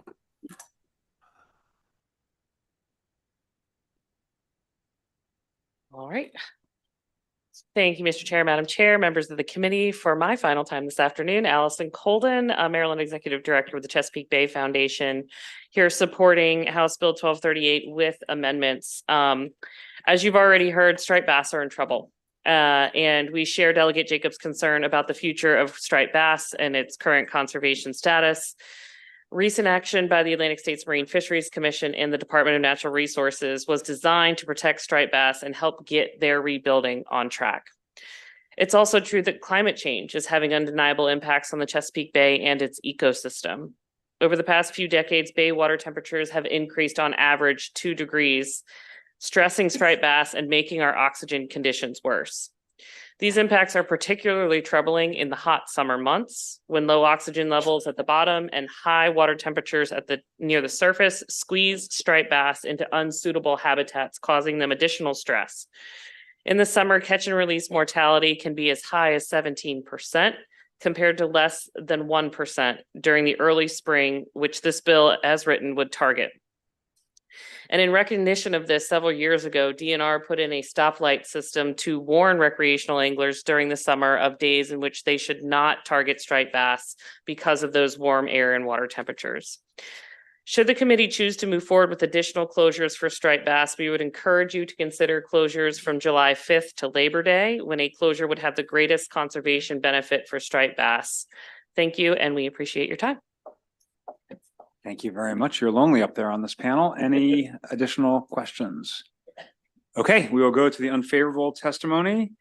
Carol Marshall, Tangier Sound Charters, David Sikorsky, CCA Maryland, Tom Weaver. We're going to put a bunch of you up there. You can rotate. Stephen Griffin, Griffin's Guide Service, Kristen Fiddler, DNR, and Lynn Fegley, DNR. And please go ahead when you're ready. All right. Good afternoon. Thank you. Chair Corman, Vice Chair Boyce, members of the committee, Kristen Fiddler, Assistant Secretary at DNR. We are here today in opposition to House Bill 1238. You've heard a lot today about how we regulate and manage our fisheries sustainably.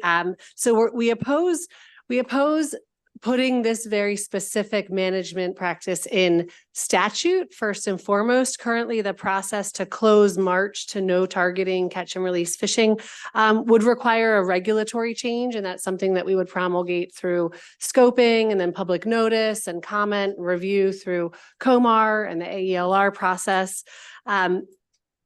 We depend on this flexibility. We believe it is needed in fisheries management for making informed decisions based on emerging science, changing conditions. However, we do appreciate and understand the sponsors' concerns, and we appreciate your dialogue over the past few weeks. And we share a desire to protect spawning females in the month of March. That being said, the department has taken numerous measures to do just that. So striped bass are already protected in the spawning reaches in March, and I'll get more specific. From March 1st to May 31st, it is illegal to fish for striped bass by any means of practice, or to practice catch and release of striped bass in designated spawning areas. In 2010, we implemented additional protective measures using different types of gear beginning March 1st in all Maryland waters. And again, that was to ensure that striped bass that are staging outside of the spawning areas are subject to less damaging gears in the event they are encountered by catch and release anglers. So all of that to say, in closing, the department would like to maintain its authority and flexibility to manage fisheries and collect data and research in the most flexible and scientifically accurate way, rather than dictating closures in statute. With that, we would urge an unfavorable report. Mr. Chairman, Madam Vice Chair, members of the committee, David Sikorsky, CCA Maryland. We are in opposition to this bill for the same reasons that Secretary Fiddler mentioned, but also because we have to recognize that fishing is a contact sport and the public can take part in it in so many different ways. And so we're guided by science in managing this resource, and we need to look at the science we have, which shows, as Dr. Colden mentioned, in the preseason period, we have a less than 1% mortality through about 3% using the gear which is allowed currently. Rivers have been closed since 1990. That has not changed. And you can look at the young of year result, which is largely driven by environmental factors, by the age classes of fish on the spawning grounds and active spawning, which occurs in those places. Striped bass are never pregnant. They expel mature eggs into the waterway. Numerous male fish will then surround around a female fish as she releases those eggs. The male fish will release their gametes. They meet in the water column, and the rest is history. Those fish really need that habitat, like Director Fagley mentioned in a previous panel. That habitat is what drives their success, not whether or not the female fish was caught and released. And that's Maryland DNR science that is sound. So it's really important to look at, because we're looking at is balancing removals from the fishery, which occur no matter what kind of fishing it is. Fishing kills fish, but we know if we can have a 3% mortality rate, that's a 33-time use of that fish repeatedly for economic gain. And this has been shown in so many fisheries across our country as a sustainable way that the recreational fishing community and supportive industries, many of which you'll see in our written testimony, have solidified over time to support this science. We help fund it, whether it be through license fees or excise taxes and other things. CCA nationally has a program called Release Sense. We give out large rulers that show all the things that you need to do to carefully release these fish. And I believe those practices are vastly followed by folks that you'll actually hear about here shortly, and members that we can try to continue to educate. And so this is about access to fishing, but ensuring sustainability. And that's why we say this bill should have an unfavorable report. Thank you. Okay. Madam Vice Chair and members of the committee, thank you for having us. My name is Captain Tom Weaver. I run a light tackle charter fishing business in the Chesapeake Bay. This is in addition to my written testimony, which was signed by 47 other captains who participate in this style of fishery with me. Our business is to take folks from all walks of life out onto the Chesapeake Bay, enjoy a nice day on the water, educate, and hopefully catch a fish of a lifetime sometimes. And when the season allows, we would maybe take one home for supper if we do that. Currently in March, we participate in the catch and release fishery, and this involves we use artificial baits like this one. Because that's what the regulations require. We don't fish in spawning areas, and we catch a fish. A client will catch a fish, and we'll let it go, and it'll swim away. And if we're lucky, we might get a trophy fish. And if we get a trophy fish, we might take this fish out, pass it to the client, snap a quick picture, and put it back in the water, and it swims away. Now, the important part, the science. Now, the DNR science shows that almost 99% of these fish survive any of these interactions. And believe me, there's not that many of them. And so to that extent, with the 99% survival, the DNR will issue a certificate. It says catch and release species award striped bass if you catch a trophy fish. It does a whole lot better when you release it than in a cooler.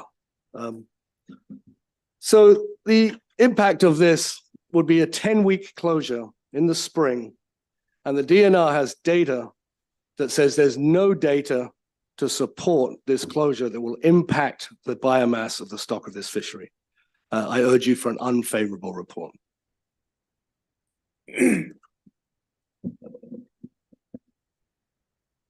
Good afternoon. I'm Captain Steve Griffin. I am the owner and operator of Griffin's Guide Service. We are a charter fishing business out of Lothian, Maryland.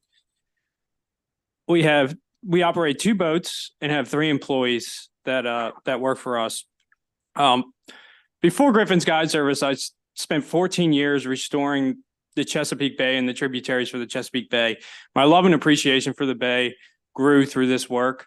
So my goal, my dream was to show the public my love, my appreciation of Maryland's most beautiful resource.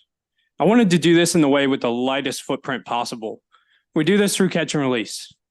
Catch and release is successfully used by captains, guides, and fisheries all over the world. If this bill passes, it would heavily affect my business, businesses like mine, our employees. It would also affect my ability to provide for my family, my young family. As fishing guides, we've already lost 53 days of fishing. 30 of which are in April, which science and data has already proven that these closures are ineffective. If this bill passes, that'll be 84 days. I'm going to repeat, 84 days, ineffective days we cannot provide for our families. That's 23% of our year, 76 consecutive days without income. Ask yourself, how would that affect you? All this economic impact with no measurable benefits to the striped bass. It's proven. The science says it. We ask that you vote against this bill, leaving the striped bass management to Maryland's DNR science-based systems. Nobody wins if this bill passes, not even the fish. Thank you. I'm C.L. Marshall with Tangier Sign Charters from down in Pocomoke, Maryland, and I urge you to report unfavorable on this bill and specifically allow catch and release for striped bass during the closed season. You've heard about mortality rates and lack of data supporting closure and other arguments, but here are 4 more reasons you should report unfavorable. In a time when Maryland is pressed for recreational opportunities, fishing is one that's accessible to all. Many conservation movements have members which participate in the sport, such as the relationship between the CCA and their anglers. And these fishermen make excellent stewards of the resource.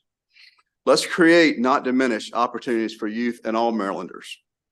The additional loss of 45 days will be financially crippling for the fishing guides of the Chesapeake Bay. Also negatively impacted will be hotels, tackle shops, marinas, restaurants, and many other ancillary business. And it's hard to make a living that way. Third, concerning the protection of the spawning fish, the rivers, flats, creeks, and small estuaries where spawning occurs are already closed to all striper fishing and targeting of stripers. Much of the catch and release fishing is done in the main bay stem and in deeper water where spawning simply doesn't occur. And these charter captains that are up here with me today, we're part of a new breed of charter captain. We teach proper release techniques. We are excellent stewards of the fishery. And we are the first to signal problems with the fishery. I can assure you that the fish we release are going to be a lot better shape than the ones released on that video in the Young of the Year Index.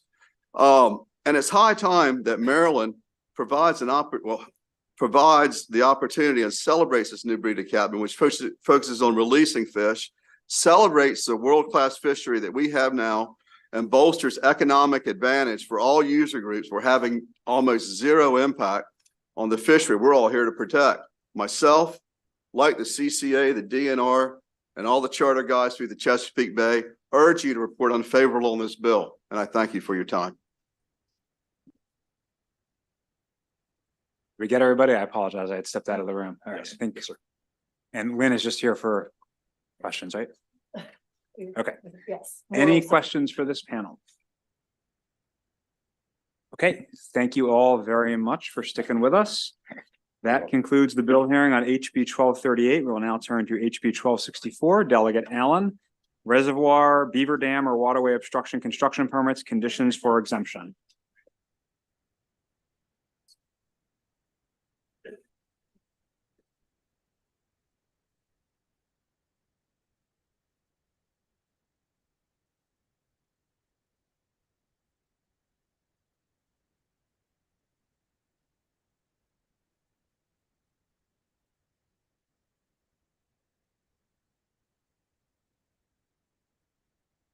All right. Mr. Chair, Madam Vice Chair, friends on the Environment and Transportation Committee, and Delegate Stewart. I am Delegate Nick Allen. I am here today to testify in support of my bill, House Bill 1264, which deals with reservoir, dam, or waterway obstruction permits and conditions for exemption. I can already feel the disappointment in the room that this bill doesn't have a catchy name and doesn't deal with animals. So for this, I apologize, but I assure you this one is important as well. 1264 is a simple bill, as most of them are, and is the result of partnership with Baltimore County and the Maryland Department of the Environment. Under current Maryland law, a state permit from the MDE is required to build a small pond or dam. However, state law also provides for the exemption to this permit process if 7 conditions are met. One of those 7 conditions is that the pond or dam in question is not located within the drainage of one of 3 watersheds that has been designated as interjurisdictional. Now that is a very fun word. These watersheds are the Gwynns Falls, Jones Falls, and Herring Run. So in short, these are watersheds which flow between Baltimore City and Baltimore County, and they have been given this special status. 1264 removes this one condition. Every other exemption must still be met, most of which are environmental and technical in nature, including the state safety standards and the plan, and it provides that the plan is approved by the local soil conservation district, and the dam is not over 20 feet tall, things along those lines. So the aim here is to simplify the entire process, especially for MDE. In all other soil conservation districts in the state, MDE has given the local authority the power to review, approve, and issue those permits, except in the cases of these three watersheds. This bill would give the Baltimore County Soil Conservation District the same authorization as everyone else designated by MDE. This will also speed up approval times both on MDE's end and on Baltimore County's end. We have the support of MDE, who is confident the Baltimore County Soil Conservation District and the Department of Environmental Protection and Sustainability can handle this responsibility. I want to thank all my partners at Baltimore County for their partnership with this legislation, as well as MDE for their support. I respectfully request a favorable report, and I thank you all for your time. And now I turn it over to my panel. Good afternoon, Mr. Chairman and Madam Vice Chair. Horacio Tablada for the record, and I'm the Director of the Department of Environmental Protection and Sustainability in Baltimore County. I used to be with MDE for many, many years, as some of you know, but I'm here and glad working for the county. This is as a delegate, I appreciate the delegate's support for this bill and sponsored. This bill will definitely streamline the process that we have, because it will remove the duplicative review effort between MDE and Baltimore County. Exactly what MDE does, Baltimore County does. It's only for these three watersheds. It's efficient because it will remove that. Also, it will maintain the accountability to protect the resources. That's very important to us. We want to maintain the same technical requirements of the OS6 requirement that are in the law. So everything else stays the same. And that's the same, by the way, for the rest of the state of Maryland. It's only for these are the only three jurisdictions in the whole state that are subject to this additional requirement. Everything else around the state is not. And the last is with the stormwater laws and the requirements, federal laws and state laws, the design requirements are the same. We have to meet very stringent requirements for design, so that's not going to be, they're still going to be protected. So we look at it from an efficiency point of view, from an accountability point of view, and practical point of view. So with that, I ask your support for this House Bill 1264. Thank you very much, sir. The questions, Delegate Naraki. Oh, thank you, Mr. Chair. Delegate, thank you for the bill. I really like it. I do have a question, though. How does it fit together with your other bill? And I am disappointed it doesn't have as catchy of a name with the Beaver Believer bill. Unfortunately, it does not. It feels like they're somewhat related, almost like they're cousins, these bills here. So how would those two fit together? Well, I mean, obviously, to the Speaker Pro Tem's question on my previous bill, they don't need the furry rodent engineers don't require permits. So this is just streamlining it for the rest of us. Oh, okay, thank you. I appreciate that.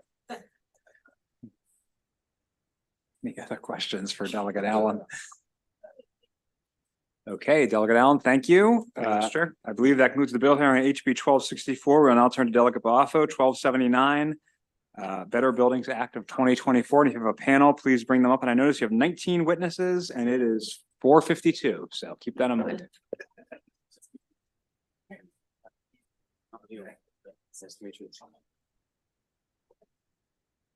Well, at the onset, Mr. Chair, let me just thank you guys for your patience. And I want to thank your staff publicly. We are voting in ECM, so I'll be back and forth. So when you see me leave, it's not because this issue isn't important.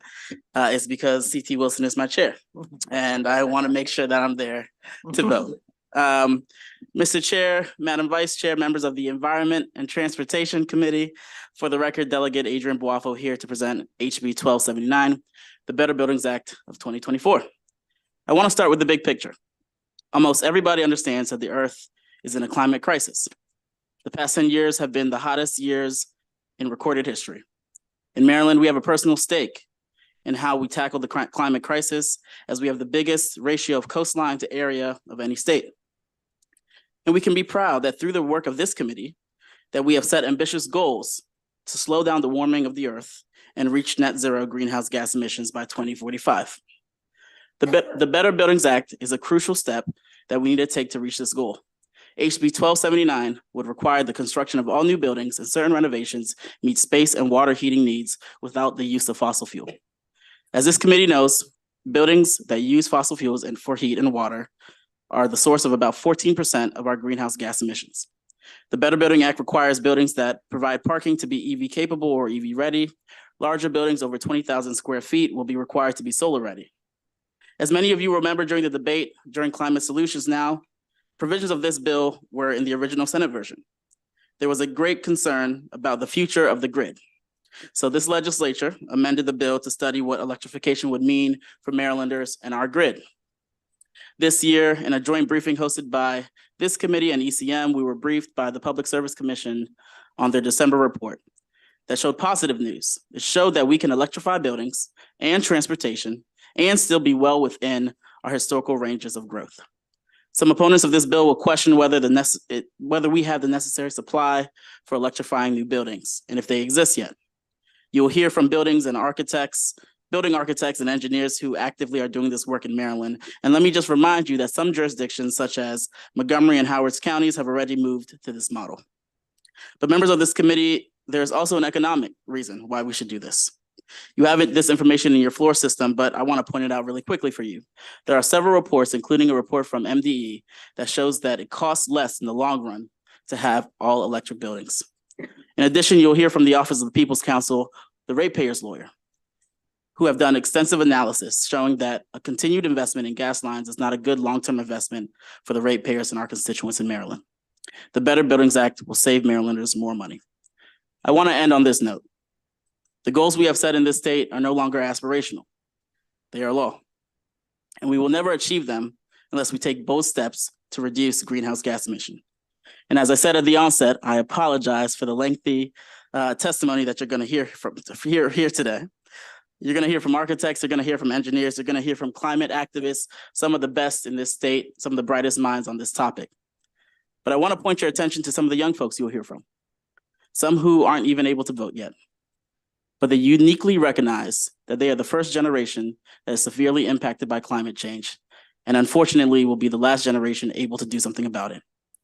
Mr. Chair, Madam Vice Chair, members of this committee, I will also flag that there's favorable with amendment reports from MDE and MEA and the Office of the People's Counsel. I consider all those friendly amendments to this bill. And again, as I said at the onset, as soon as I get a text from the Vice Chair, I'm going to run back to ECM. So my chairman has pity on me. But with that, Mr. Chair, I'll yield to the panel.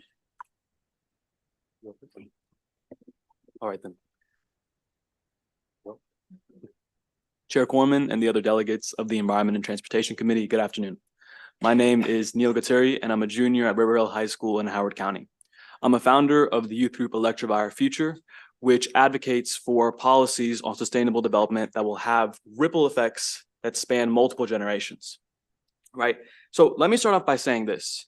The historic inaction on the environment has been a form of deficit spending. Right? It's just another way of loading the costs of one generation's prosperity onto the backs of the next. And make no mistake, as Delegate Bawafo alluded to, mine and future generations will pay for this deficit. We're going to pay for it with nude landscapes and poor health and huge cleanup costs that are going to amplify over time that we'll never be able to pay. I want to inherit the Better Buildings Act. The over 300 students I've organized from Howard to Wacomico to Montgomery to Hartford to Baltimore County to Baltimore City want to inherit this policy. The new construction covered by the act is being built to accommodate my generation, my workforce. This act represents the easiest part of building decarbonization. It is a small fraction of the total amount of buildings that will need to have their energy systems completely reworked. The Climate Solutions Now Act leaves no breathing room here. Either we decarbonize buildings from the start, or we pay more to do it later. No matter what, efficiency and electrification are inevitable. With that in mind, the choice before this committee regards either to favor the construction industry or the people who will actually inhabit those buildings. No, I'm 16 years old. I'll turn 17 in August. I have no ability to vote. This is my sole method of advocacy. Please think about the biggest stakeholders of the decision. Please have the courage to vote favorably on the act, send it to the floor, and be part of the solution. Thank you. I give the rest of my time to the chair. Thank you, Mr. Chair, Madam Vice Chair, members of the committee. My name is Jamie DeMarco. I am the Maryland Director at the Chesapeake Climate Action Network. We urge a favorable report on the Better Buildings Act. This bill would simply require that new buildings meet their space and water heat without the use of fossil fuels. This is a very low-hanging fruit policy that we should absolutely adopt quickly. This has already been adopted statewide in New York, in Washington State, and in California, and it has been adopted in the District of Columbia, along with 100 other local jurisdictions. Marylanders are with them. Polling shows that 80% of Marylanders support this policy. The governor has come in with his agencies, is favorable with amendments, and those are friendly amendments. This comes at no cost. The Department of Labor sent a letter saying that with the amendments, that there would be no cost in the fiscal note. So no cost to the state, and at the same time, it costs nothing to the builders.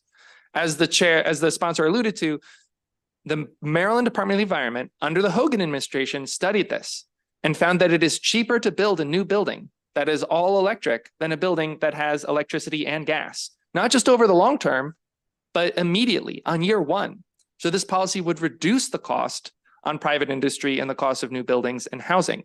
So no cost to the state and no cost to private actors. Let's take a moment to reflect on how incredible that is. And we know the grid can handle it. The Public Service Commission did a comprehensive review of this issue and released a report in December. And I quote, "The study concludes that high levels of electrification can be handled by the Maryland electric systems."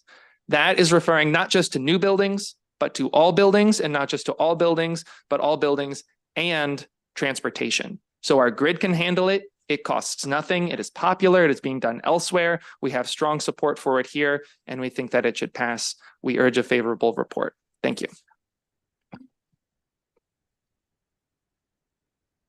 Thanks very much. My name is David Goodrich. I'm a retired NOAA climate scientist and former director of the UN Global Climate Observing System and a Montgomery County resident, and testifying in support of HB 1279.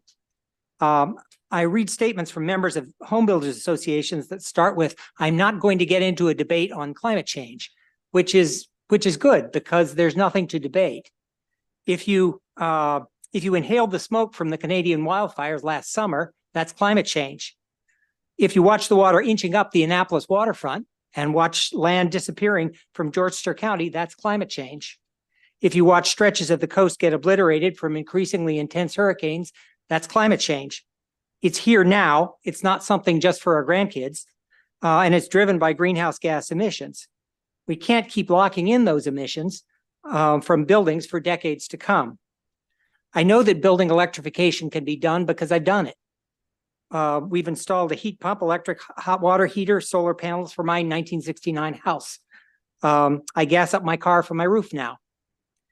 There is an upfront cost to electrification, but the utility bill payback accrues to homeowners and renters, not fossil fuel companies. Climate change is often pitched as something that's quite complex, but it's actually simple. We're in a hole and we need to stop digging. As a citizen and a scientist, I ask that this committee put the interests of the people before those of the oil companies and give the Better Buildings Act a favorable report. Thanks very much for the chance to testify. Good afternoon, Mr. Chair and Madam Vice Chair, members of the committee. I'm Chris Parts with AIA Maryland, representing 2,000 architects across the state here, strongly in favor of House Bill 1279. Wanted to share a few points. First of all, waiting on codes to require electrification for heating and hot water simply doesn't move us toward our statewide goals. Equipment selected now for new construction pushes the useful life of that equipment out to nearly 2040. It's a long-term commitment. Secondly, choosing fossil fuel systems for heat and water makes it hard, if not impossible, to meet our incremental goals that we have established here as a state. Secondly, in the past 10 years or so, building systems for housing and other commercial systems have had very limited use of natural gas, usually just reheating air required for outside air during the cooler months. System configurations and technical efficiencies have made a change to all electric very easy, and it's happening now. So third, I wanted to simply share that economic and health benefits are driving owners to make these choices themselves. We have affordable housing, market rate housing, and senior living housing that's already started and moving to construction this spring. In my own firm, I have two projects, housing projects that are moving to construction this spring. We have two schools that are being designed to be net zero ready that are moving to one just completed and one moving to construction this spring. We need to move ahead. The economics make sense. The technology is here and the health benefits are clear. We ask for a favorable vote. Thank you. Thank you. Delegate, do you have anybody else as part of your panel? Or should we go ahead and do questions? Nope, we are good for questions. I will say that I just got a text from the chairman, so I'm going to jet out really quickly, but I will be back. Okay, well, can you stay for a question? Because this is your bill. Oh, yeah, absolutely. Delegate Allen? Thank you, Mr. Chair. Delegate, I just wanted to ask real quick. I was looking through, I mean, you obviously have a lot of support here, a lot of support on the floor system. Who exactly is the opposition for this? Like what, like, it seems to be utility company stuff, but what is their main argument? And I also, just as a quick side question too, I also noticed some testimony. Was this bill proposed by the World Economic Forum? No. Okay, good. No, this bill has come in several forms, including at one point the Speaker Pro Tem has been championing this issue for a long time. I'll be kind of quick in my answer, but I'll try to get to the meat of it. You're right. I think the folks know in the state of Maryland that we are moving towards electrification, and they understand that this is critically important to the future of our environment. The folks who are opposed are, kind of our usual suspects in this area. And the reality is that it's a hard conversation, right? They have built their businesses long-term over gas lines, and we have all over the length of that time realized the impact that has had on our environment. And so my suggestion is that, we have to have a real conversation about what that looks like for the workers in our state and for those businesses. But we're happy that we have the administration's support favorable with amendments on this in particular. Great. Get running before CT starts texting me. I'll be back, Mr. Chair. Thank you. All right. We do not have any other questions for this panel, so we will bring up Mariah Schreiner, Sierra Club, Leah Auerbacher, Electrifying Our Future, Jose Coronado Flores, CASA, Benjamin Rausch, FSI Engineers, and Aaron Sherman, RMI. Please go ahead when you're ready.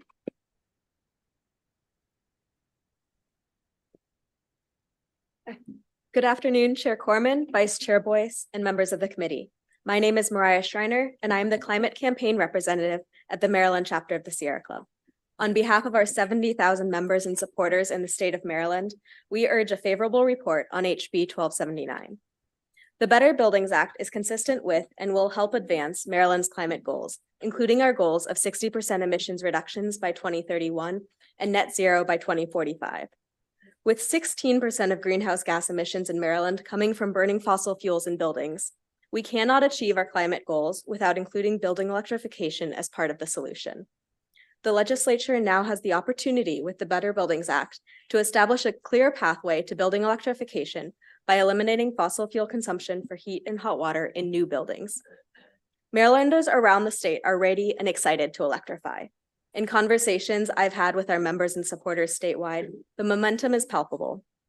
In December, nearly 400 community members gathered in the sanctuary of Good Hope United Methodist Church at an event hosted by the Sierra Club and our partners Action in Montgomery and Interfaith Power and Light.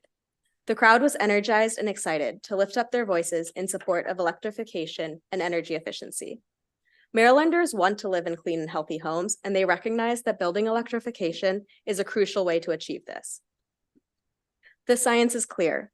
Gas appliances pose a significant public health risk to our communities, increasing the levels of nitrous oxides, benzene, and particulates inside buildings.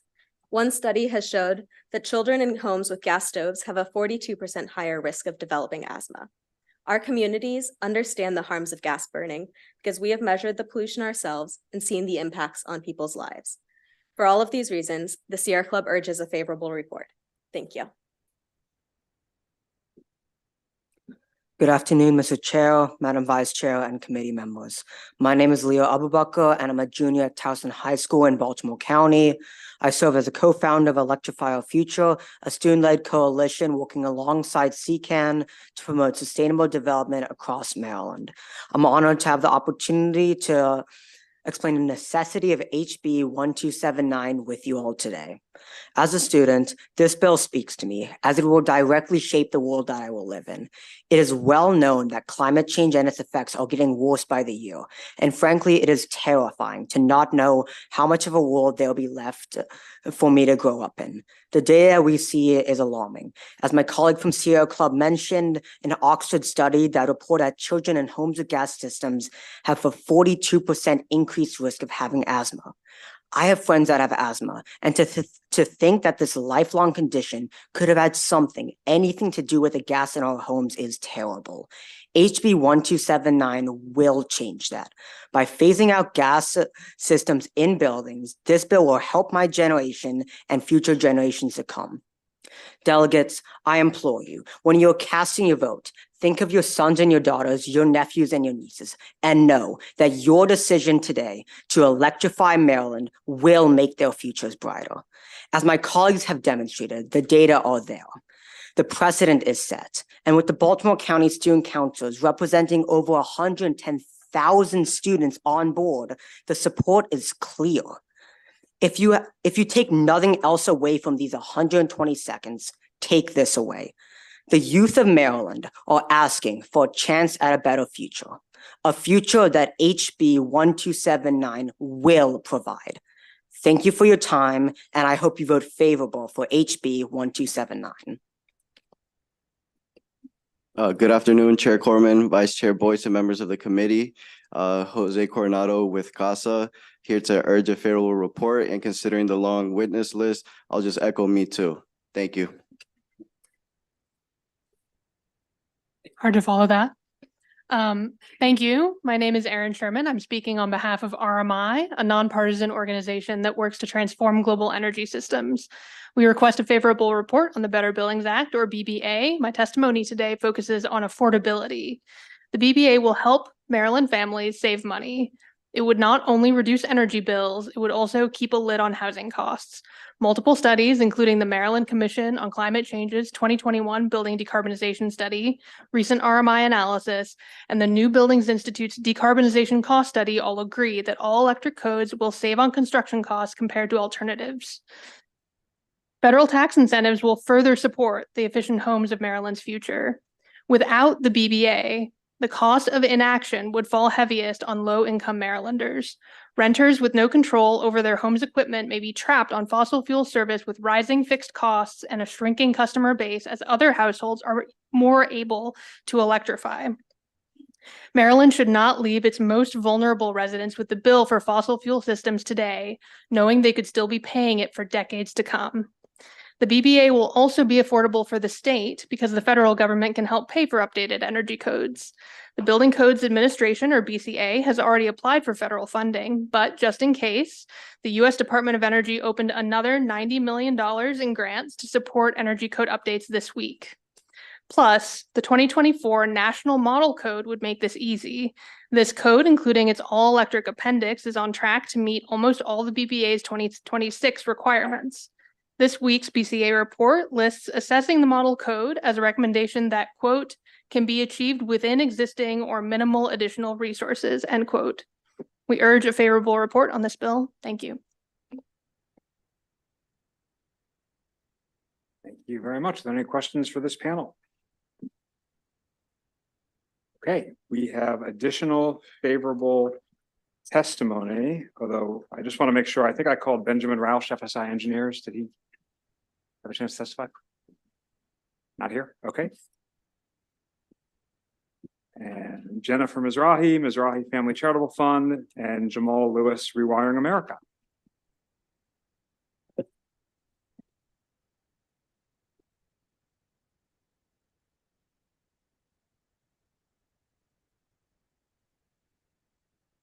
Mr. Chair, Madam Vice Chair and Committee, it's a delight to be here in support of this bill, which is incredibly important.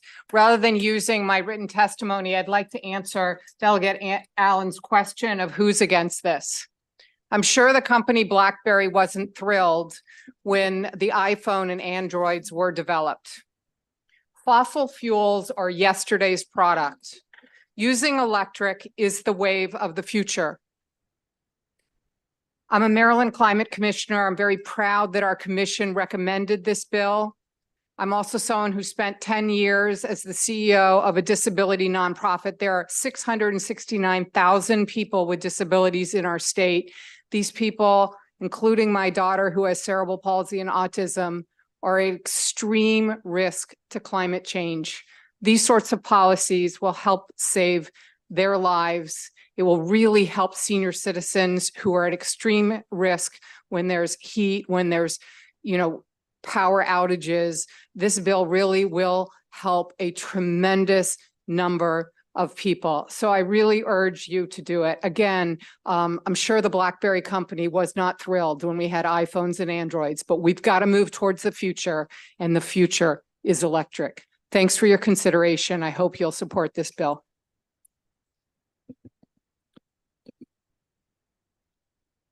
Thank you. I'm Jamal Lewis with Rewiring America, also a climate commissioner on the mitigation working group. I am going to focus on a few things. One being echoing Jennifer saying electric is the future. Heat pumps outsold gas furnaces for 2 years in a row. So people are recognizing this and are choosing this because it's better technology, it's more efficient, it's healthier, and it leads to a lot of cost savings. The Maryland Climate Pathway Report found that electrification would result in $2 billion in health benefits, more than 16,000 new jobs created, and increase personal income by nearly $1.5 billion by 2031. So this bill is about ensuring that everyone has access to cost savings at the start, when buildings are being built, over the course of their life in terms of utility cost savings, and in terms of not investing in fossil fuel infrastructure that will have to be retired given the direction that the state is going in. When we build new buildings and we put in new fossil fuel appliances, those appliances last for 15 to 18 years. And if we allow for that to happen, not only are we not reducing emissions, we are actually increasing emissions, which gets us further and further away from our goals. So I will leave my testimony there and can answer any questions. Thank you. Are there any questions for this panel? Okay, thank you. We have a virtual favorable witness, Matt Rustecca, Building Decarbonization Coalition. Please go ahead, sir. Thank you. Good evening. Thank you so much for the opportunity to speak today. My name is Matt Rustecca. As we said, I'm Director of Market Transformation at the Building Decarbonization Coalition, or BDC. Our members run the gamut from small towns to major multinational corporations. The coalition's manufacturing members together produce about 75% of all HVAC products sold in the US and 90% of water heaters. Recently, we released a pro-decarbonization statement from these members, the first of its kind. It reads in part, quote, encouraging or requiring all electric new construction can help to cost effectively grow the marketplace for efficient electric space heating and water heating products in the immediate term. There's a reason why the supply chain is comfortable with electrification in new construction, especially in Maryland. More than 1 in every 5 Maryland homes already has a heat pump installed, and fully half of all residential HVAC products sold in the state is a heat pump. There's a large and growing marketplace for efficient electric energy systems in Maryland, and there has been since well before the Inflation Reduction Act. Product availability is not an issue. On the contrary, all electric new construction is an infrastructure question, but maybe not in the way you'd expect. BDC's research has shown that new natural gas mains can cost anywhere from $2 to $5 million per mile. That means that on any given Maryland street, a new or replacement gas pipeline could cost ratepayers up to $75,000 per meter. Normally, that cost would be amortized over many decades, but Maryland law requires net zero emissions by 2045. Why would you spend all that money building brand new energy infrastructure that will be obsolete in 20 years and in the meantime doesn't even give you air conditioning? And so you might ask whether electrification will strain the electric grid. The truth is that it's going to be easier on the grid in Maryland than in other states. NESCOM released a report in August which showed that installing a heat pump in every Maryland home would save nearly 7 million megawatt hours of electricity annually, which is a quarter of all the electricity used in the state's residential sector. How could that be? It's because 22% of Maryland homes use the outdated kind of electric heat, baseboard or space heaters. Heat pumps use a third of the electricity that those systems use. Far from straining the grid, you can expect more heat pumps to reduce costs and improve resilience in Maryland. I urge a favorable report. If you have questions, you can find me at matt@buildingdecarb.org. Thank you. Thank you very much. I do not see any questions, so I believe we will now turn to favorable amendment testimony from the Maryland Office of People's Counsel, if they're here. Please go ahead when you're ready. Thank you, Chair Corman, Vice Chair Boyce, members of the committee. Mark Shebus for the Office of People's Counsel.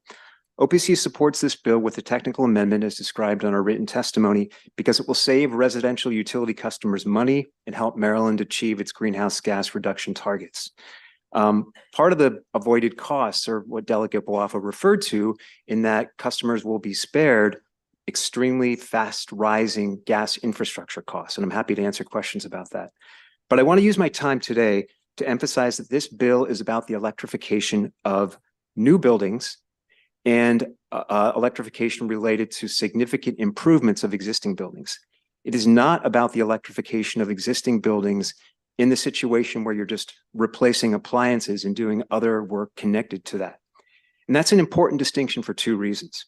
First, I don't think anybody is really disputing that all electric new buildings are less costly for building owners and occupants than mixed fuel buildings. There's a lot of noise around this issue. There's the Building Codes Administration report that casts some doubt on it, but nobody disputes that point head on, as you've heard a couple other people make the point. Now, there are people in Maryland who dispute that the electrification of existing buildings is less costly when you do a pure electrification approach, as opposed to a so-called hybrid heating approach where you're using gas backup. A prominent advocate of that perspective is Baltimore Gas and Electric. But I want to read a statement from BGE's own decarbonization analysis from the fall of 2022. Quote, based on the finding from the Maryland Building Study that all electric new construction is lower cost than alternatives, all scenarios assume all electric new construction from 2027 onwards. Those are the words from BGE in its analysis study related to all electric new construction. I ask the committee for a favorable report on the bill. Thank you. Thank you very much. We have a question from Delegate Roots. Thank you, Mr. Chair. Sorry. Don't leave yet. So could you, and as briefly as you can, because it is getting late, but could you talk a little bit about why the costs would rise for customers still on gas as we move away from it? Yes, thank you, Delegate. There are increased costs on both the capital investment side and on the operating cost side for buildings that are mixed fuel when you have both electricity and gas. Every building is going to have electricity because we need electricity for lights, for computers, and so forth. We don't need gas because we have electric heat pumps. And for customers who have gas service, they will not just be paying for the gas that they use, the commodity costs, they'll be paying for all the infrastructure associated with the gas system. And as People's Counsel David Lapp has testified, I think before this committee, those costs are going up dramatically because of investments being made both under the STRIDE law and outside the STRIDE law. Companies are basically rebuilding their legacy gas systems, investing billions of dollars. Those costs are going to be paid for decades with a return for the utilities. And that cost is enormous, especially for a system that we're trying to move away from in order to meet the climate reduction goals in the CSNA. Thank you. So essentially, as we move away from gas, the people who are left are going to be paying a bigger share of the infrastructure. Am I understanding that right? That's correct. As more people electrify, there will be fewer people to pay the fixed costs of the gas system. So the cost per customer will have to go up. Thank you. Thank you. Delegate Healy. Thank you very much. And you're an expert on all of these things. So I wanted to give you, ask you to take the opportunity to kind of debunk one of the things that I hear from constituents from time to time, which is that, you know, if there's a storm and there's a power outage, if you have gas, at least you can heat your house or you can turn on your oven, even if you don't have electricity. And if you have a really serious power outage that lasts for several days, and so they want to have that comfort of a backup in their mind to deal with that. Do you have studies, data, reports that can respond to that? Well, one thing I'll note is that in this bill does not preclude the use of fossil fuel for backup electricity or power in that situation. I mean, we are hopeful that the utilities will build up their systems to be resilient and that whatever outages we have will not last so long as to have those sorts of impacts on people. But again, this bill does not preclude backup fossil fuel systems for people who deem it necessary. And there are also policies being explored to ensure that there are other backup sources available, especially for critical places. The General Assembly, when it passed the Climate Solutions Now Act, included an EV school bus pilot. And part of the idea there is to use the school buses when they're not taking children to school to provide backup power to critical community sites. And people who need like their own generators, like if you have somebody who is disabled and needs to have some kind of support for their medical situation, are there a generator like uses other fuels, right? Yes, yeah. I mean, for that sort of situation, I mean, I think a lot of that equipment requires electricity in any case, so there's not an option of a sort of direct fossil fuel alternative. But yes, you can use, for those absolutely critical needs, it is possible to use fossil fuels to power backup generation. Okay, thank you so much. You're welcome. Any further questions? Okay, thank you. We'll now bring up a panel of unfavorable witnesses.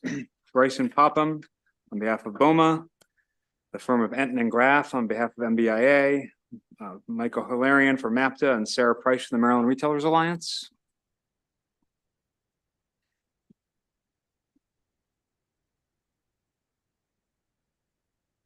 Please go ahead when you're ready.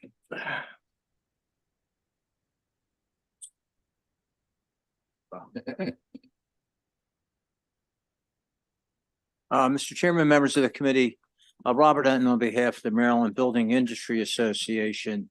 You have our written testimony in opposition to this legislation.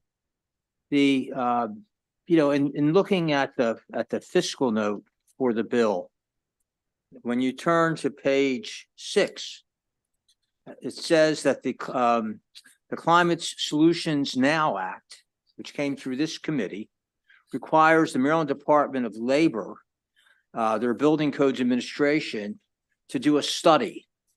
And the report of that study came out on February the 1st. So I went and I got the study. This is what the cover of it in color looks like. And it has recommendations for what to do going forward regarding climate, improving the climate through our building system in the state of Maryland. And what it says here is that we should not require existing buildings to fully electrify before the power grid. And my understanding of this bill is it doesn't apply to renovations of existing buildings. But it goes on to say that we must encourage and incentivize the construction of an all-electric commercial, industrial, and multi-family residential buildings.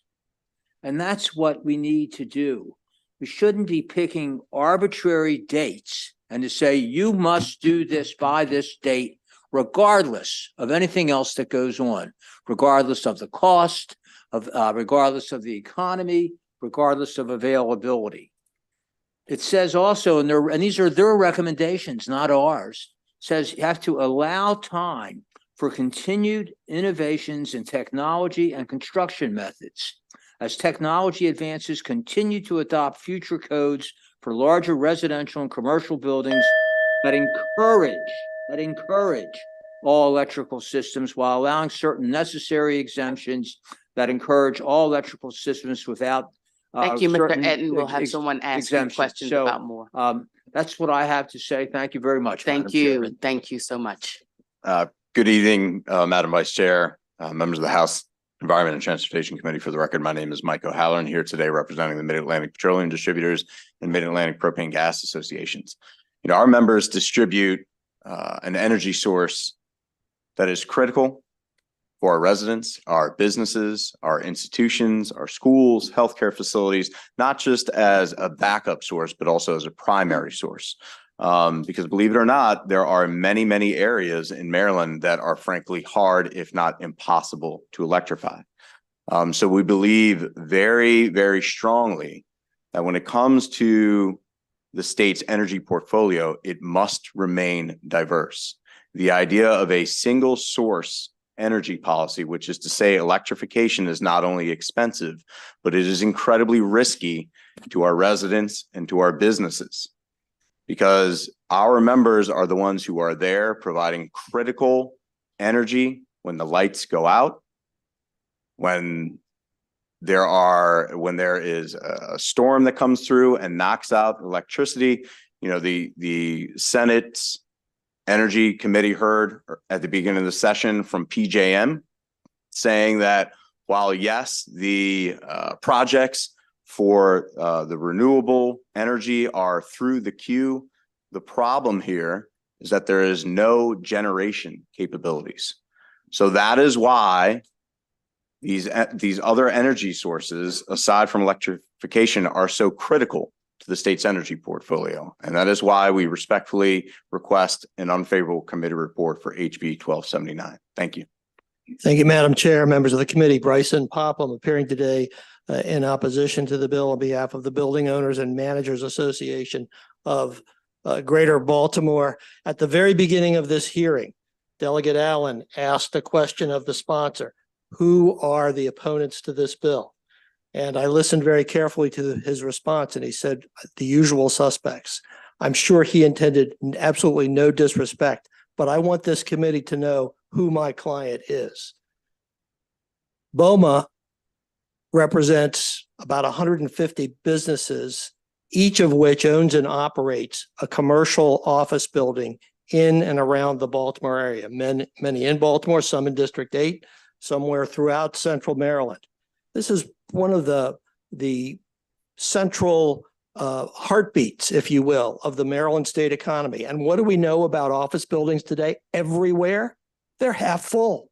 This isn't just in Maryland. This is all over the place. So we're already suffering under tremendous economic pressure, which was not created by the state. We are struggling to comply with the requirements of the Client Solutions Now Act, and we are going to do that. And now we have this additional requirement on us. I'd just like to make one other point. The Counsel for the People's Council appeared and quite correctly said that there's a waiver in the bill, in answer to Delegate Healy's question. There's a waiver in the bill for other types of fuels for emergency backup power systems.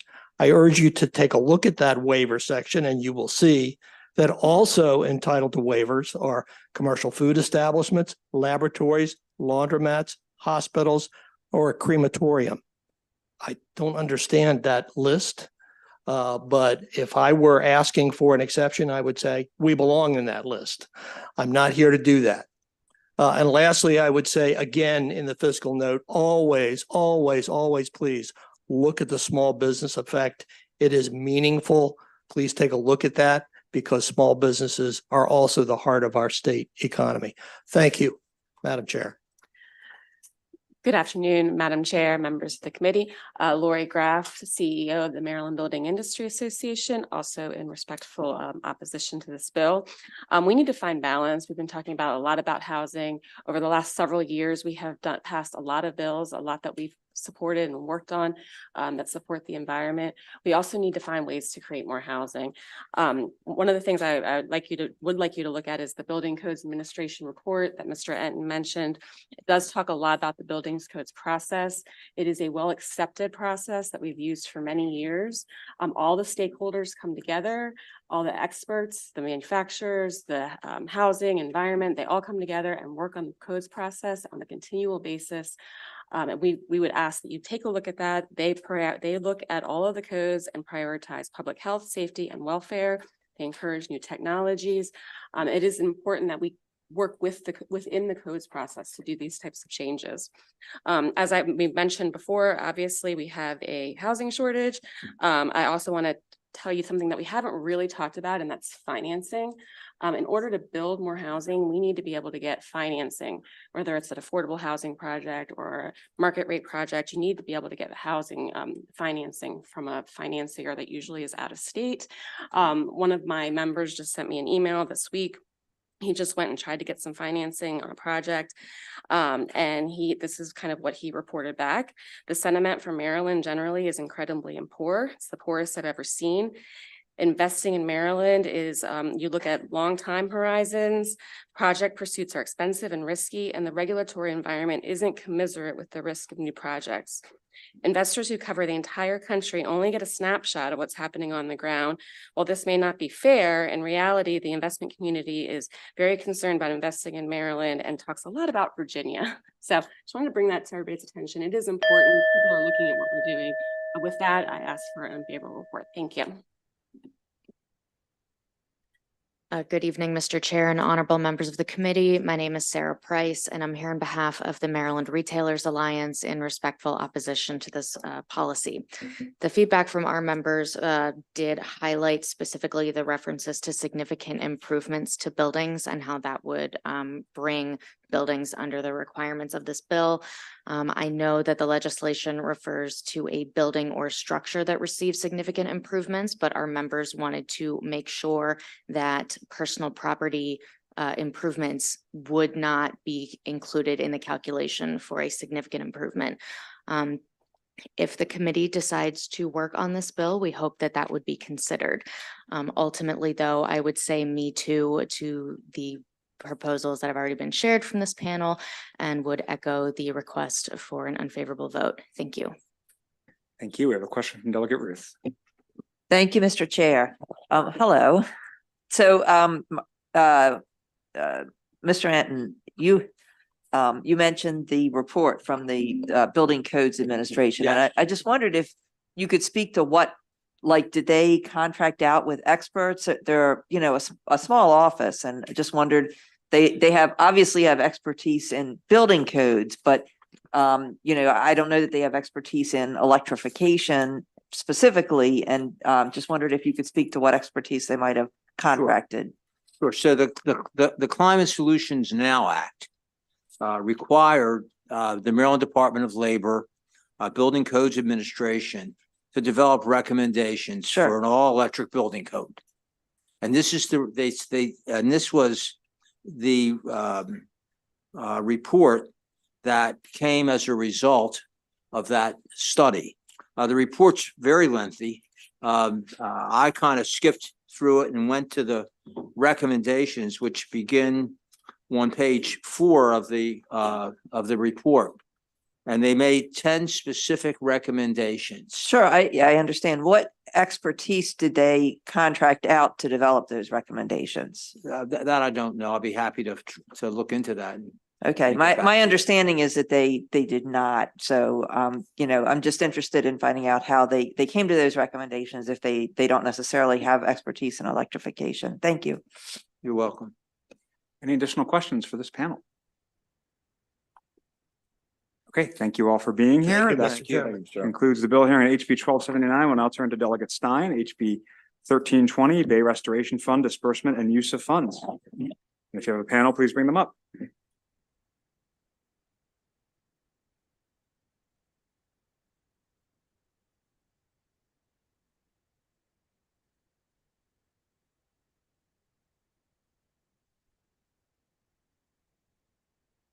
Chairman. I signed up for the previous bill.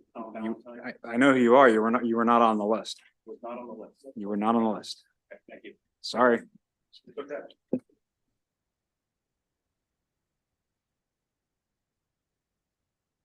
Here. No, through and you are walking in. Okay.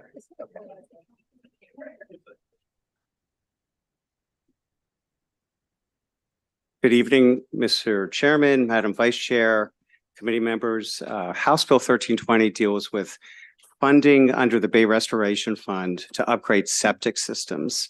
These systems are one of the largest non-point pollution loads in Maryland. In fact, Maryland has over 400,000 septic systems within the Chesapeake Bay watershed. And in most of the jurisdictions in the state, the nitrogen pollution from these systems now exceeds the nitrogen pollution from municipal wastewater treatment plants. So this is a growing source. Now, within the Bay Restoration Fund, or BRF, of the funds that are collected by the BRF from owners of septic systems, 60% of that amount goes to funding the upgrade of septic systems or replacing failing septic systems, with priority going to failing systems in the critical area. This bill would add failing systems within 1,000 feet of a nitrogen impaired body of water to the priority list. So that the impaired body of water is one that doesn't meet its nitrogen TMDL. And the idea behind this, if a body of water is impaired, the septics that are close by should be prioritized for upgrades. And I do have amendments. They would take out two provisions at the top of page 3 and the language on page 4 that would have capped funding for cover crops. Still, I do suggest that there would be discussion about how to increase funding for the remediation of failing septics, which again are a growing pollution source, especially in areas close to the bay and other tributaries. Thank you very much. Yes. My name is Eddie Harrison, and I'm the legislative liaison for MALPA. MALPA is in support of HB 1320 to add some flexibility to how the BRF funds apply to on-site wastewater repairs. The BRF program has been a very successful program for our industry. We utilize this fund for on-site repairs on difficult sites. All on-site systems eventually fail and will need to be replaced. When systems fail, it can fail in a variety of ways. It can back up into the building. It can percolate out onto the ground and in and around the septic components. It can follow geological pathways and pop out somewhere downstream from the system. Or in poor soils, it can percolate down through the ground without treatment and enter the groundwater, thus contaminating the groundwater and possible rural water supply. The systems that depend on the BRF funding to help facilitate repairs are properties requiring innovative and alternative systems.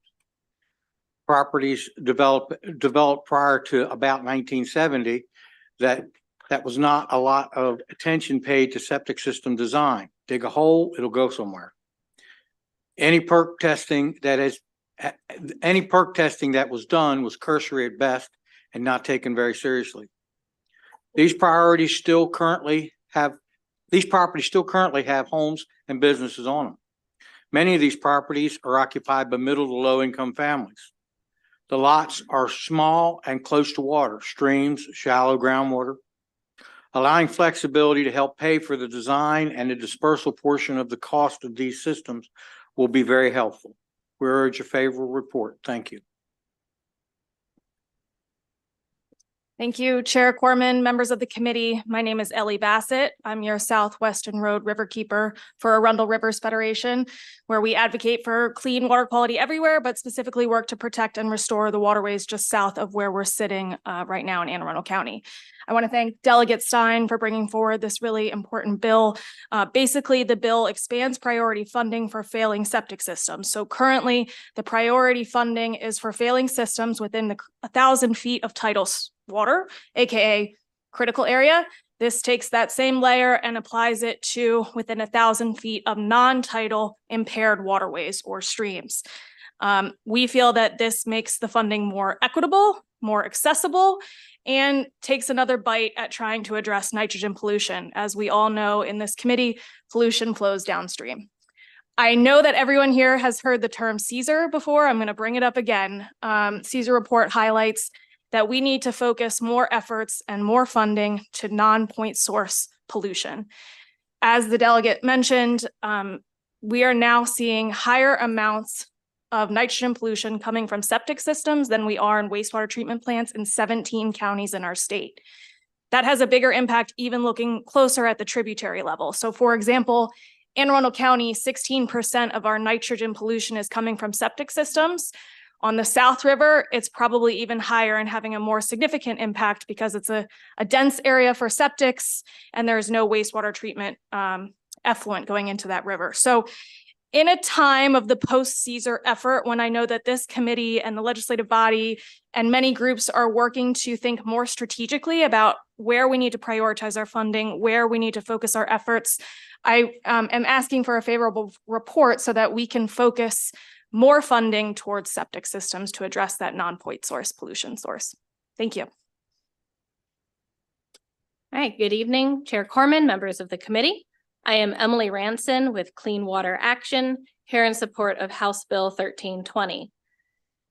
To put it into perspective, since the Bay Restoration Fund started, 40% of the funds that people on septic systems have paid into it have gone to support the cover crop program. And what this means is that's about $140 million. And we are not here making a case that we want to take their money away or stop that program. That has been a very effective program.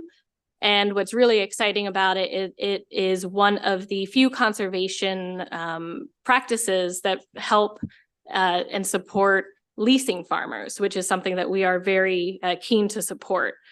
But something to keep in mind is that it is a renewing program that has to happen. The nitrogen reductions have to be redone every single year. New crops need to be planted. And I want to remind, that a septic system, that is a durable nitrogen reduction. And the Bay Restoration Fund on that septic side of it desperately needs to be fully funded. There is unmet need in this fund every single year. And when we're talking about unmet need in septic systems, we are talking about a failing septic system. This could be ruining somebody's property value. This is a home that has sewage flowing inappropriately, and it desperately needs to be fixed. So whether that is by finding new innovative sources of funding for septic systems, going back, trying to figure out how this allocation needs to be dispersed, this is something that we urgently need help and we urgently need addressed.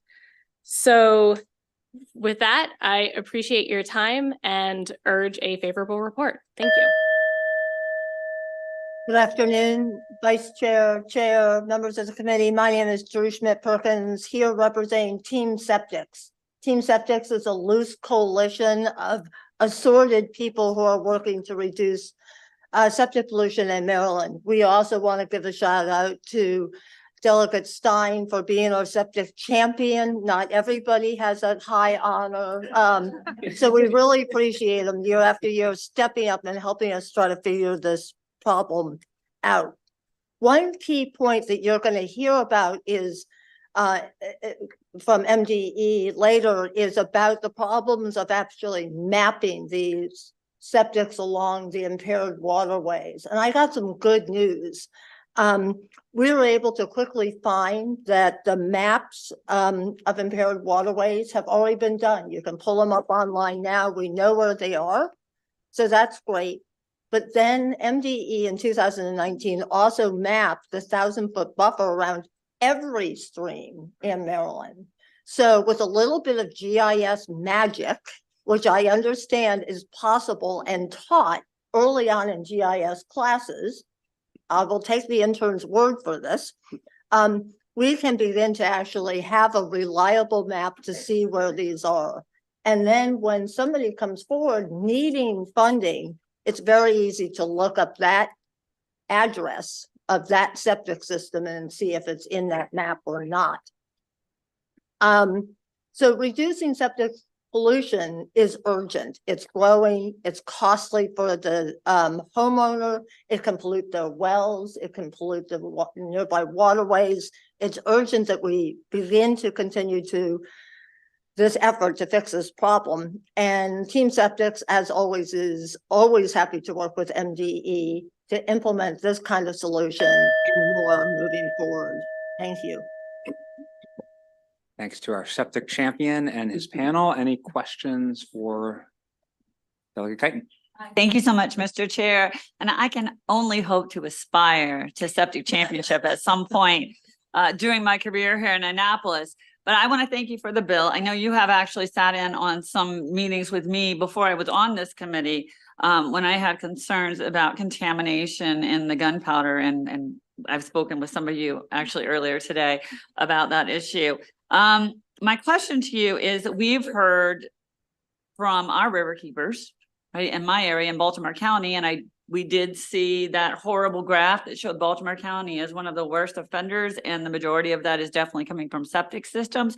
My question to you, even though the river keeper believes in our instance that a lot of it's coming from aging septic, how do you identify those and know that that's where it's coming from? And then how do we get the information to people who have those aging septic systems that this sort of help is available to them? I live on the river, and my neighbor just had his whole septic field and septic done. I don't think anyone had any conversation with him about having support for that, or the fact that it might be impairing the health of the river. So anybody who wants to answer that would be helpful. As the river keeper, I'm happy to take that question. Thank you for the question, Delegate. I think that you highlighted a really important issue that we need to give more thought to, which is education and awareness of how to properly maintain your septic system, right?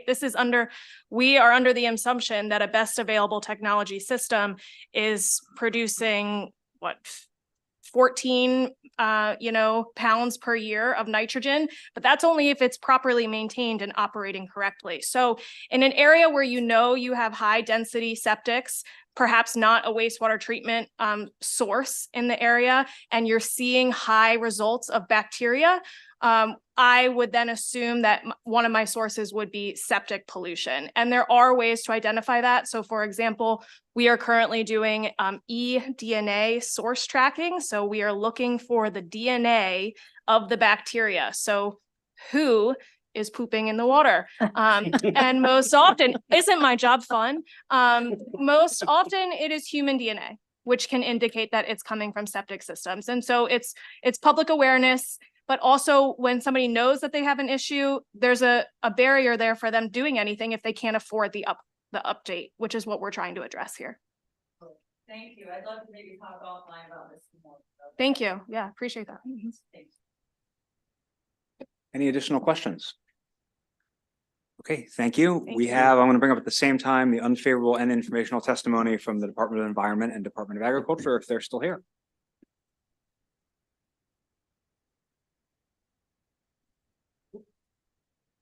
Department of Ag still here?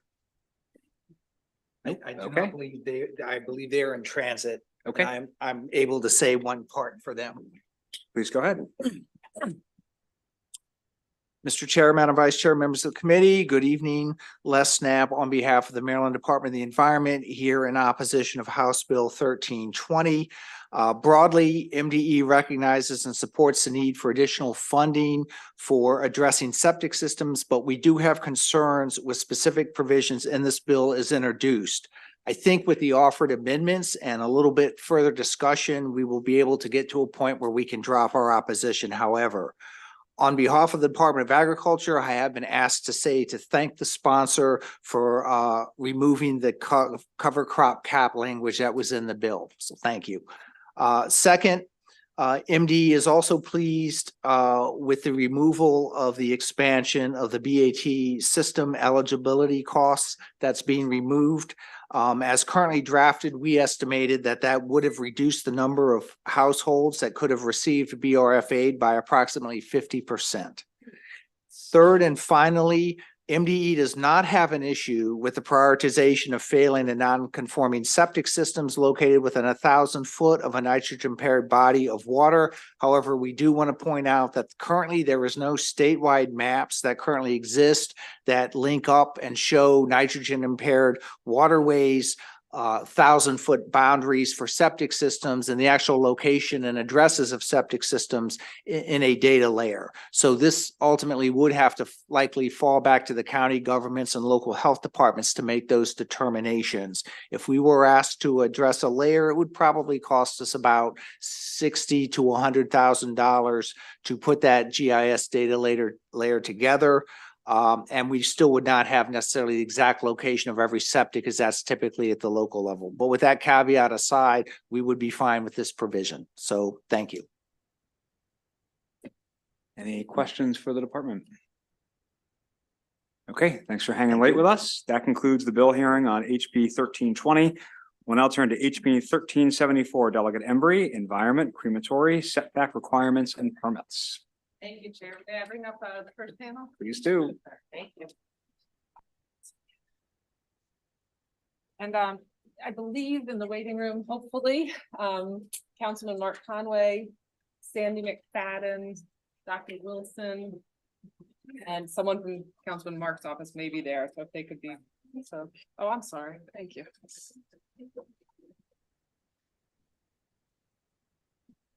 Thank you. Chairman, Vice Chair, members of the committee, thank you so much for staying so late, and I appreciate your time. So we're here dealing with crematory today. On House Bill 1374 is a setback bill.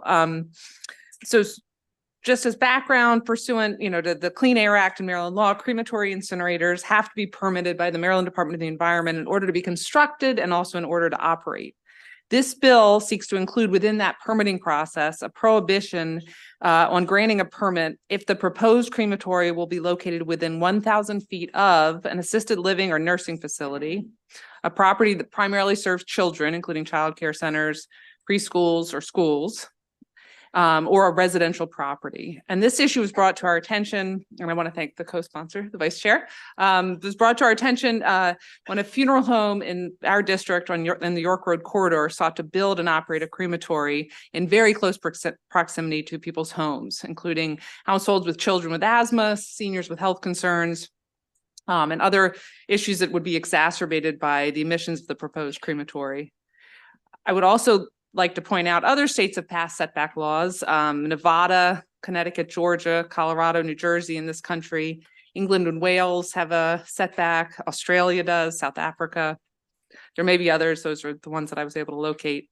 First, I want to address why this bill is necessary, and then I want to talk about some of the issues raised by the opposition. The incineration of bodies and caskets inevitably and unavoidably releases fine particulate matter into the air. On February 7th of this year, the EPA reinforced the danger of particulate matter by strengthening the national ambient air quality standards for particulate matter. And to quote the EPA, particle pollution is of great concern to those with heart or lung disease and other vulnerable communities, including children, older adults, and people with health conditions like asthma, as well as already overburdened communities, including many communities of color and low-income communities throughout the United States. The EPA is also modifying the particulate matter monitoring network design criteria to account for specifically the proximity of people who are at increased risk of particulate matter related health effects to the sources of air pollution. The incineration of bodies and the caskets that they are typically in means everything that is in those bodies and those caskets is burned, and the chemicals released are contained in the emissions from the cremation. That includes all the prosthetics, medical devices, dental amalgams, all the things that our healthcare system so wonderfully provides us as we age. They all show up in the emissions. That means things like mercury, heavy metals, dioxins, hydrochloric acid will be released into the air. And like particulate matter, as scientific research advances, we have learned the levels at which these chemicals are safe has been steadily lowered. While it is true that an air quality permit would set limits on the emissions of toxic chemicals, we cannot know if the permit is complied with. And that brings me to my third point. MDE does not itself or does not monitor emissions or require monitoring equipment in the stacks. because of limited staff, and this was discussed at a community meeting that MDE hosted, the oversight, once a permit has been issued, is largely complaint-based, meaning that it is incumbent on neighbors, on the people who live near the crematory, to watch the stack and set up their own monitoring system on adjacent property if they have the ability. And if I may, I'd like to show an extremely short video clip just showing, this is from December of 2023. It shows emissions from the Bayview Crematory in South Baltimore. And I shouldn't have to say this, of course, but a correctly functioning crematory should not have visible emissions. And we're going to try to, yeah. Oh, it's up. Oh, great. Oh, I'm sorry. There it is. I've never used video before in testimony. So that is an example of something that should not be happening. It was permitted the year before, the permit was renewed the year before, and it was doing this in 2023 at great cost and harm to the community. I want to briefly just address the chief concern raised by opponents, which is that this bill would hurt existing businesses.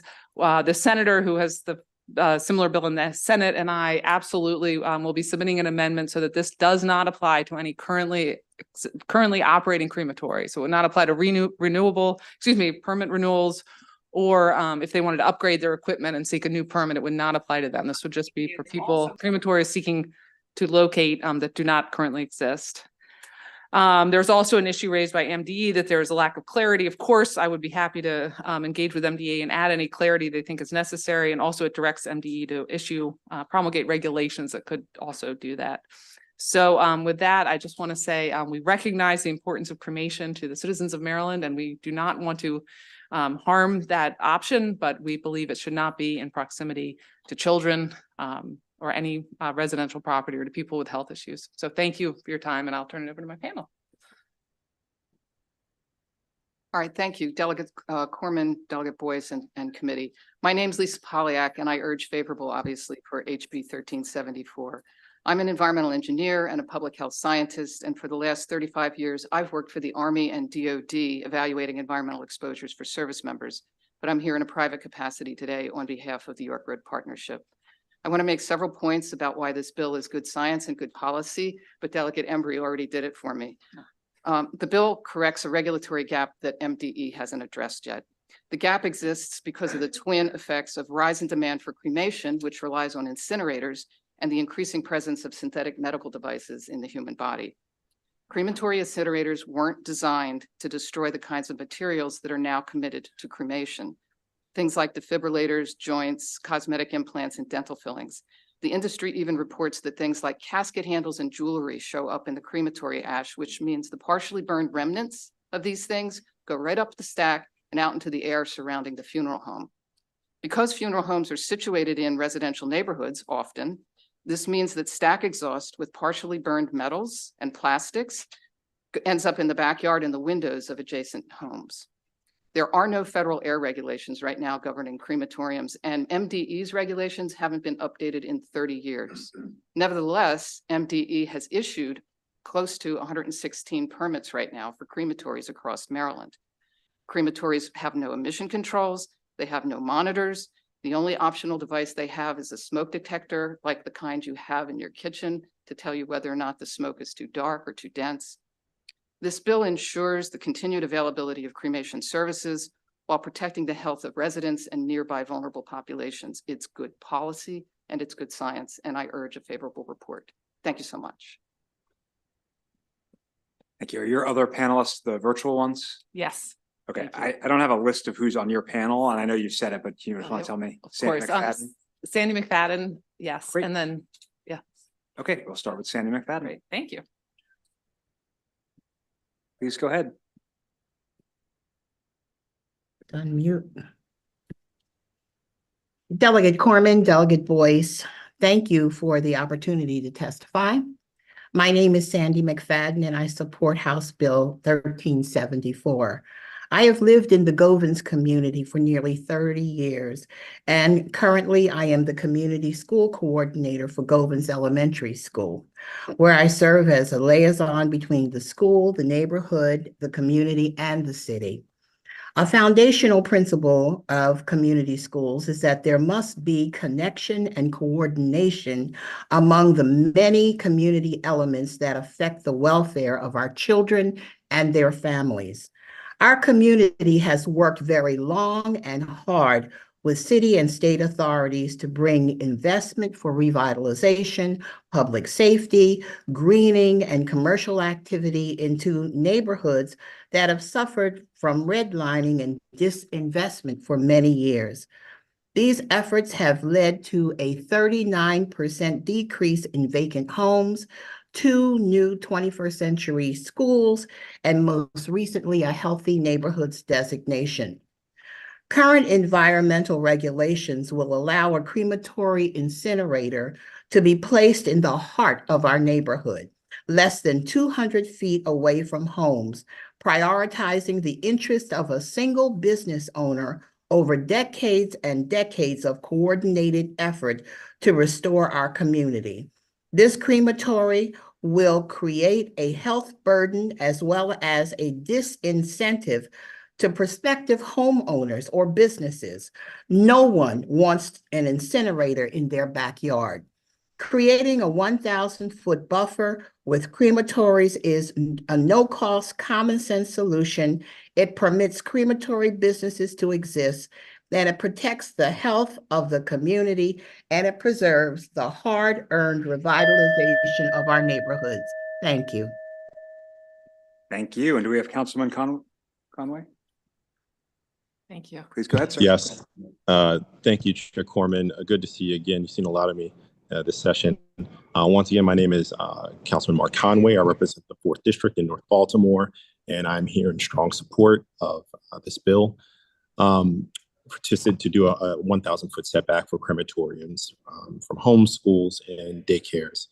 I won't reiterate a lot of what has been already said, but I do want to highlight a couple of key points in thinking about this bill. The US EPA recently announced that it plans to toughen standards for air quality, noting that PM 2.5 is a very significant concern to human health. And one of my colleagues earlier noted that the Maryland Department of Environment has not updated its regulations in 30 years, not since 1991. Part of the concern we have is that we are seeing a significant trend towards more cremations. I'll be honest with you, I will likely be cremated myself. Our idea here is not to stop cremations. The concern is about crematories near the living. Asthma rates are incredibly high, as we all know, in Baltimore City. 20% of Baltimore's children have asthma compared to 9% nationally, and it is being called a epidemic for the city. The greater Gwynns community, for which I represent, is a statistical area that has the 2nd highest category of youth asthma in the city, and a state in which Baltimore has the worst asthma rate. So as we think about the proximity and density of people near crematoriums, we want to be thoughtful about the growing trend toward more cremations and more crematoriums and what that means to urban areas. I think this bill is a sensible compromise that protects human health and still allows the practice to grow going forward. And unfortunately, we don't have really any other local mechanisms in order to control crematoriums right now. So in evaluating this, I urge a favorable report from the committee and urge you to consider the living in your testimony. Thank you. Thank you very much. Delegate, is that it for your panel? Dr. Wilson, is he available? And also, there was also possibly Councilman Marks's office, and that would be the entirety of the panel. Okay. Dr. Wilson, please go ahead. Hey, thank you. Thank you, committee. My name is Dr. Jacoby Wilson. I am a professor at the Maryland Institute for Applied Environmental Health, School of Public Health, University of Maryland, College Park. Asked for a favorable report on House Bill 1374. Just to add to some of the points that were made earlier, human bodies are organic material, and as Mark said, also would probably be cremated as well. So we're not against cremation. But as someone who does air quality monitoring, I help to build hyper-local air quality monitoring networks in communities across the state. We're working in Cheverly. We're trying to expand in Fairmont and Seat Pleasant. We're also doing work in Curtis Bay around the incinerator. And what we find is when you combust organic material, which our bodies are, we release combustion byproducts, light particulate matter, nitrogen dioxide, sulfur dioxide, volatile organic compounds, and we are what we eat. So during our lifespans, we actually In our lipid tissue, our fatty tissue, and our bones, we accumulate chemicals, things like mercury and lead. And when you combust human bodies again, which are organic material, we can release furans and also dioxins. So particulate matter can cause asthma attacks, elevate your blood pressure, cause strokes, lead to more heart disease, contribute to diabetes and also Alzheimer's. It can lead to birth defects, infant mortality rate, increased infant mortality rate, and also low birth weight. It also contributes to cancer, if I've already said that, premature mortality, and reduced life expectancy. That's just one pollutant that's released when we combust bodies. Nitrogen dioxide, sulfur dioxides, they have similar health effects. And furans and dioxins can mutate DNA. They can also have reproductive impacts. So scientifically, the data is there that combustion of human bodies can impact air quality. And for folks who are sensitive human receptors like children and elderly, we need that buffer. So again, we ask for a favorable report on House Bill 1374. Thank you, committee. Thank you. And we also have Bradley Lang representing Councilman Marks. Yes, thank you. Can you hear me all right? Yes. We can. Please go ahead. Thank you, Chair Corman, Vice Chair Boyce, and members of the committee. My name is Bradley Lang. I'm here today on behalf of the office of Baltimore County Councilman David Marks from District 5. I'm speaking today in strong support of House Bill 1374, which would establish distance requirements for cremation facilities and similar establishments. Over the past 2 years, our office has become very familiar with controversies regarding the placement of cremation facilities. In particular, a funeral home and crematorium have been proposed for an area along the Philadelphia Road corridor that has numerous residential communities and businesses, including restaurants with outdoor dining. It is clear to me that sufficient statewide standards do not exist for the placement of these facilities. Numerous states have enacted more rigid standards than Maryland, and given the increasing popularity of cremation services, I believe it is important for the General Assembly to outline in clear terms specific distance requirements. In 1958, less than 4% of Americans were cremated. The Cremation Association of North America estimates that over 50% chose this option by 2018. That number will continue to grow. Last year, in a bipartisan manner, the Baltimore County Council adopted Resolution 25-23, which requests statewide distance requirements for these businesses. Thank you, and I urge a favorable report. Thank you very much. We do have some questions. Delegate Lehman. Chair, hi, Delegate Embry over here. Thank you. So it seems you have this bad actor in your district. That was the picture you showed us with the black smoke. That was actually in South Baltimore, an existing incinerator. Okay, and so was this, can you say, was this an actually licensed crematorium that should have been monitored by MDE? It is licensed and right, there is effectively almost no monitoring. And what kind of consequences were there after this incident of this black smoke going out? There was an investigation by the AG's office and MDE, and fines were levied, and I believe, or they have not yet been. I'm sorry. The investigation is ongoing. No, there's no investigation. Okay. And so I think both of you talked about problems with a pretty serious regulatory gap with emissions and enforcement issues. So did you consider, are you trying to address any of that in your bill? Did you consider trying to address that? Or at all get at that instead of just coming up with the distance requirements? Because I'm just worried the problems are going to persist. You're just maybe moving them slightly further away from where you think the most vulnerable populations or communities are. That's a very good question. Certainly our goal is to at least protect people from, being impacted within that distance, because we think that's the most important thing. MDE, and this is, not their fault, but they do not have full capacity in terms of inspectors. So they don't have the capacity right now, even if we had perfect enforcement. And, they don't have the capacity to do a lot of things. Yes, as you know, I know I'm we know that the committee that knows it better than anyone else. So I'm happy to work on stronger penalties, but I really think the issue is the capacity of MDE to even do the inspections. So you mentioned the carve out for existing crematoriums. Yes. You're not going to make them move or close down.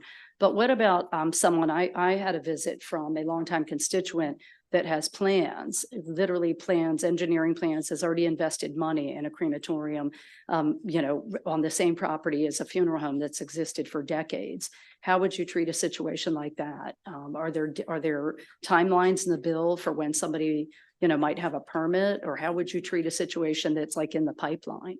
So the bill would apply to anyone who does not yet have a permit. So if they are also permitted, then if they are currently permitted, then they would not be impacted by this bill. Okay. All right. Thank you. Delegate Long. Mr. Chairman, Delegate, thank you so much for being here today. I appreciate it. I'm going to make this very brief. Just for a point of clarity, I don't believe that when cremations happen, that they are in the actual caskets. I had to text a couple of funeral director friends.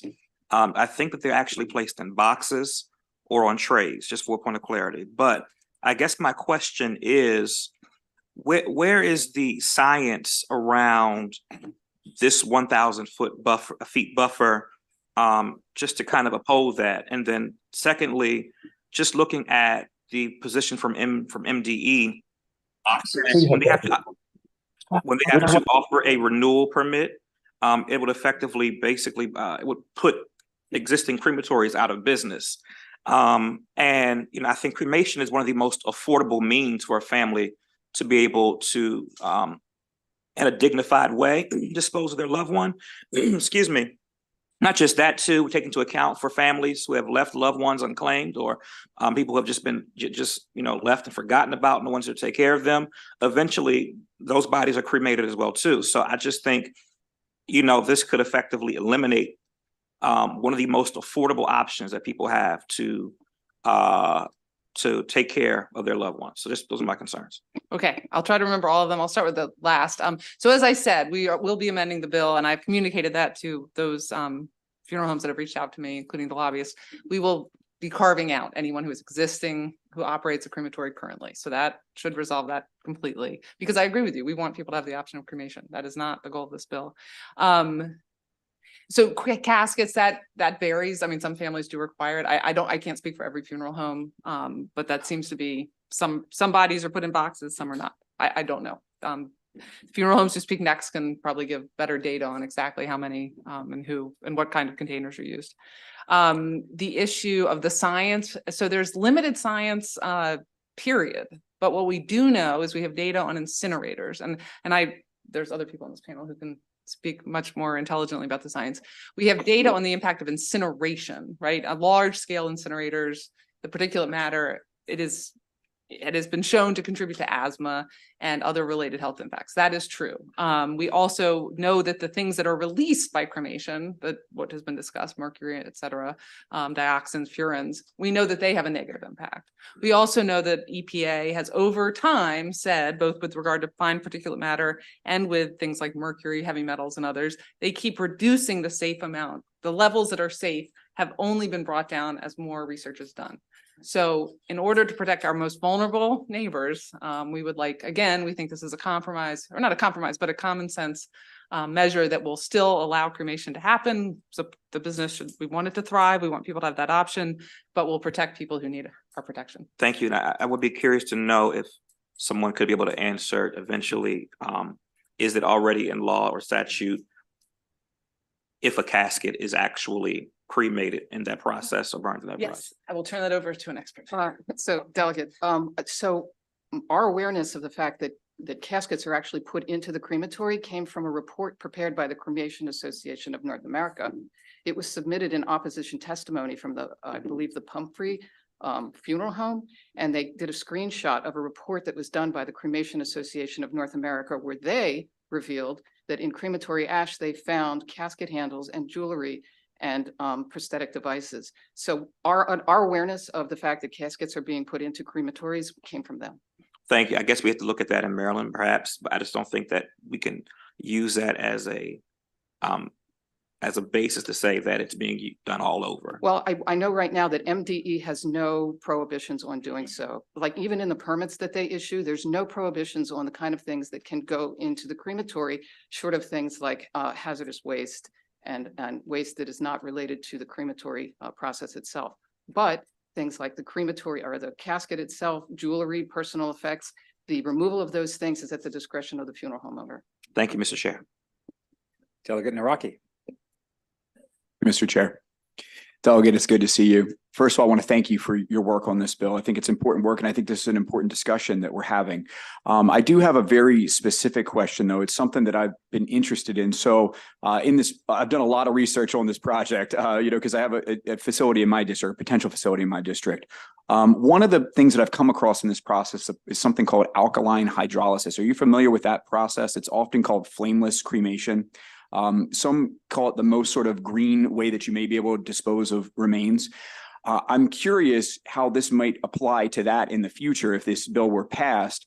We don't have any of these facilities yet in Maryland, but I wouldn't want to, snuff out an industry that could be a very green way to dispose of, remains in the future. So do you know how this might apply to that process? I will, first of all, I think you know more than I do, and I would be happy to work with you to make sure we're considering that, but I will also, would you like to speak on it? I don't think that this bill in any way would affect that because that doesn't involve cremation. It doesn't involve, you said it's flameless, correct? Well, it involves heat, it involves temperature. So that's sometimes why it's referred to as a form of cremation. It's not cremation in the sense of what we normally think about, through a stack, so to speak, right? But it's placing a body into a hydraulic substance and taking care of it that way, but you're warming in that process. So some equate that to cremation because heat is involved in that process. Well, the reason I think that it wouldn't be affected is because of the definitions that exist right now in COMAR. COMAR has a very specific definition of what a crematory is, and my recollection of it is it wouldn't qualify for the process that you're describing, but certainly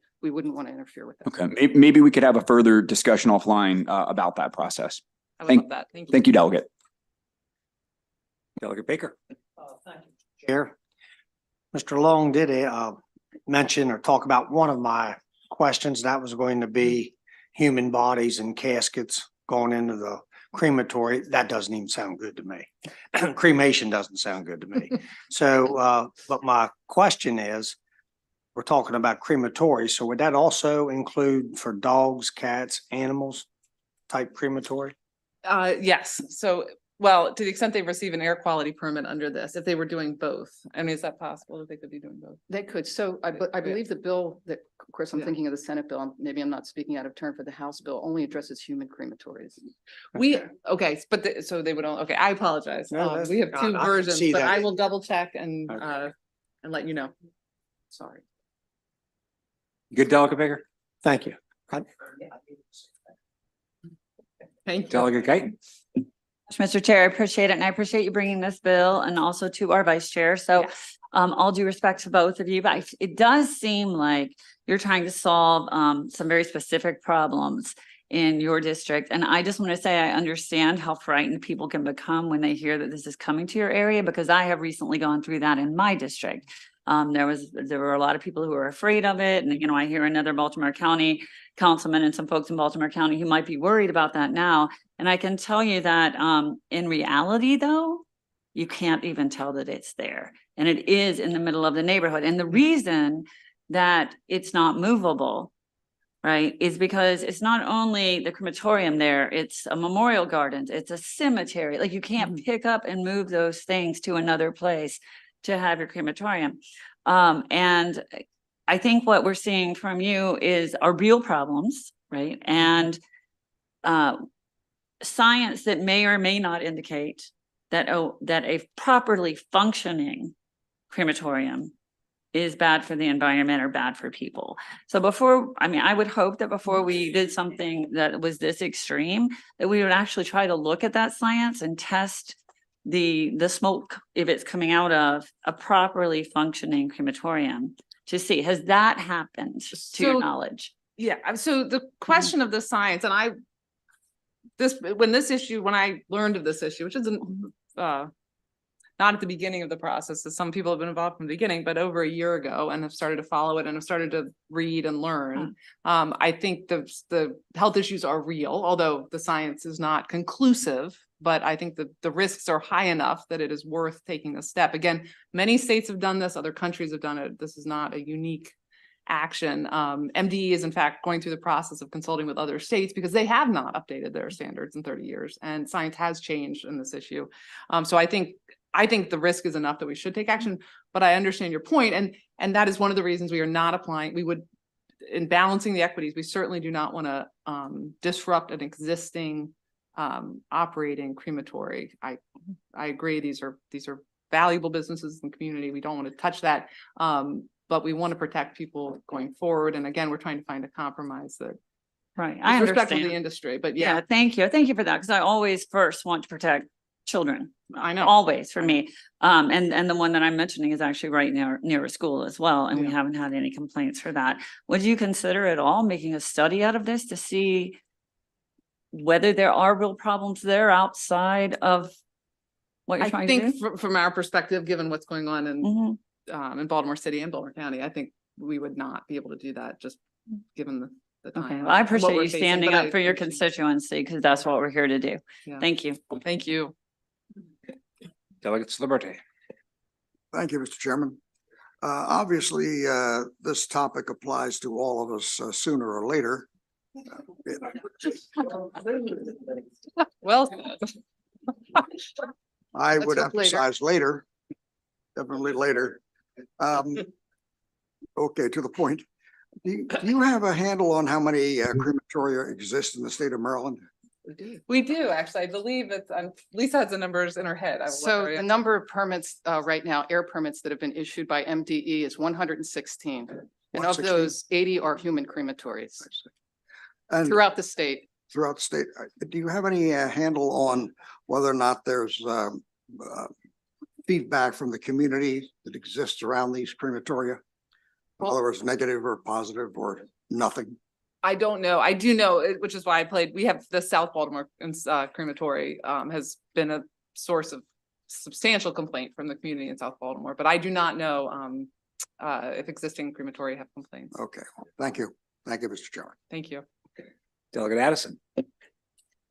Hi, thank you for the bill. So I also reached out to a couple of my friends who have funeral homes. And so to Delegate Long's question, when you talked about the caskets being thrown into the incinerator, and she said, and they have funeral homes all throughout the state of Maryland and in Virginia. She said, no, usually there is a rental casket.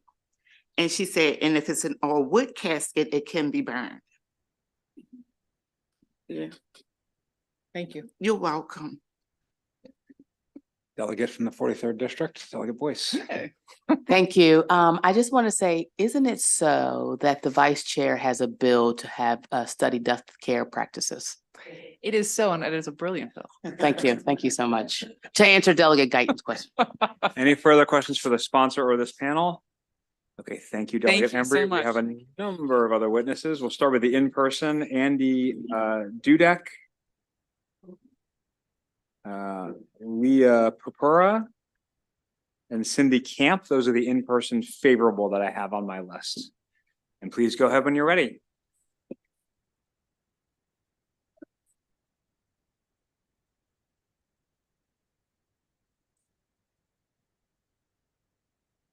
Thank you very much for hearing our concerns.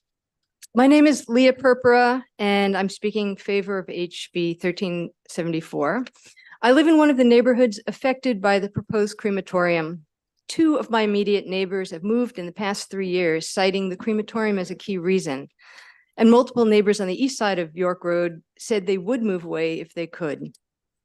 In addition to my concern about adding more pollution to our already burdened area, we live along a truck route with several gas stations and drive-through restaurants. I'm concerned about the loss of our community leaders, our families, our grandmothers, activists, teachers, caretakers, in short, folks who are the heartbeat of the York Road corridor. Here is a further thumbnail sketch of our area. We're the site of a new 21st century school, Habitat for Humanity homes, and strong advocacy organizations like the Business Improvement District and the York Road Partnership.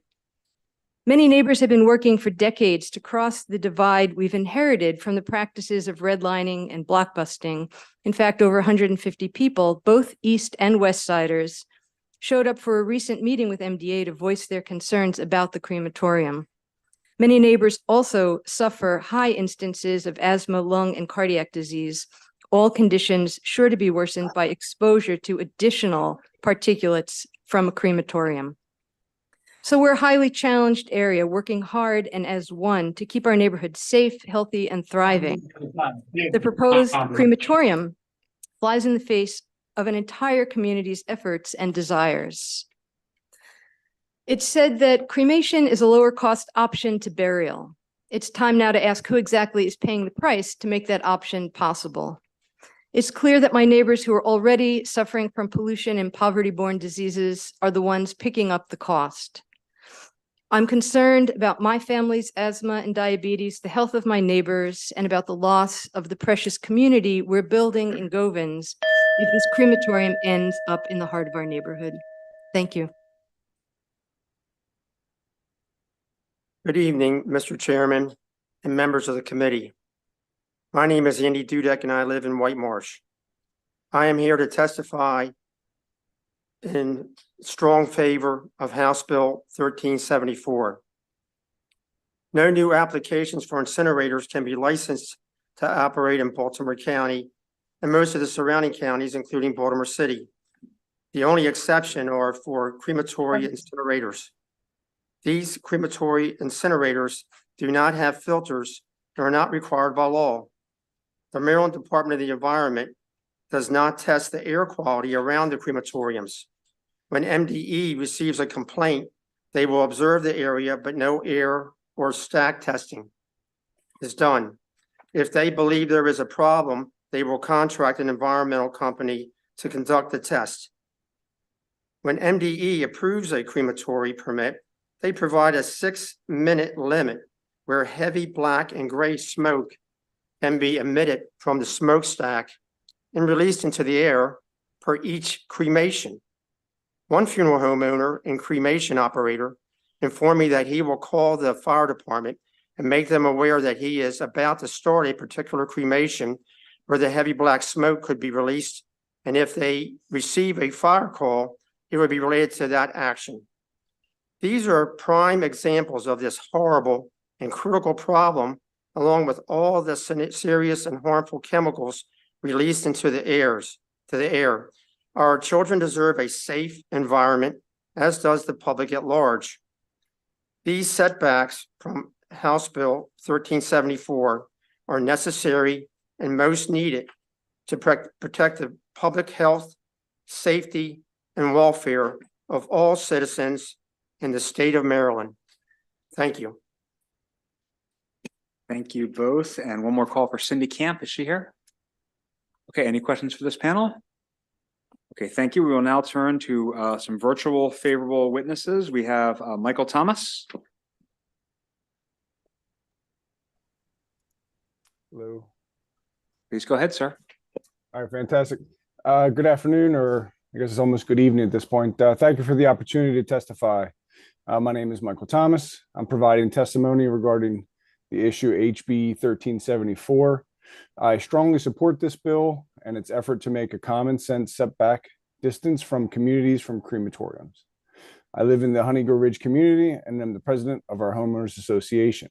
Honeygo Ridge is in Baltimore County and is adjacent to a proposed crematory. Our homes are roughly 500 feet away, but our neighborhood isn't even the closest. There are other homes that are less than approximately 200 feet away and are directly in line with the prevailing wind patterns in this location. I've lived here for over 12 years with my wife and 4 kids, 15 through 7.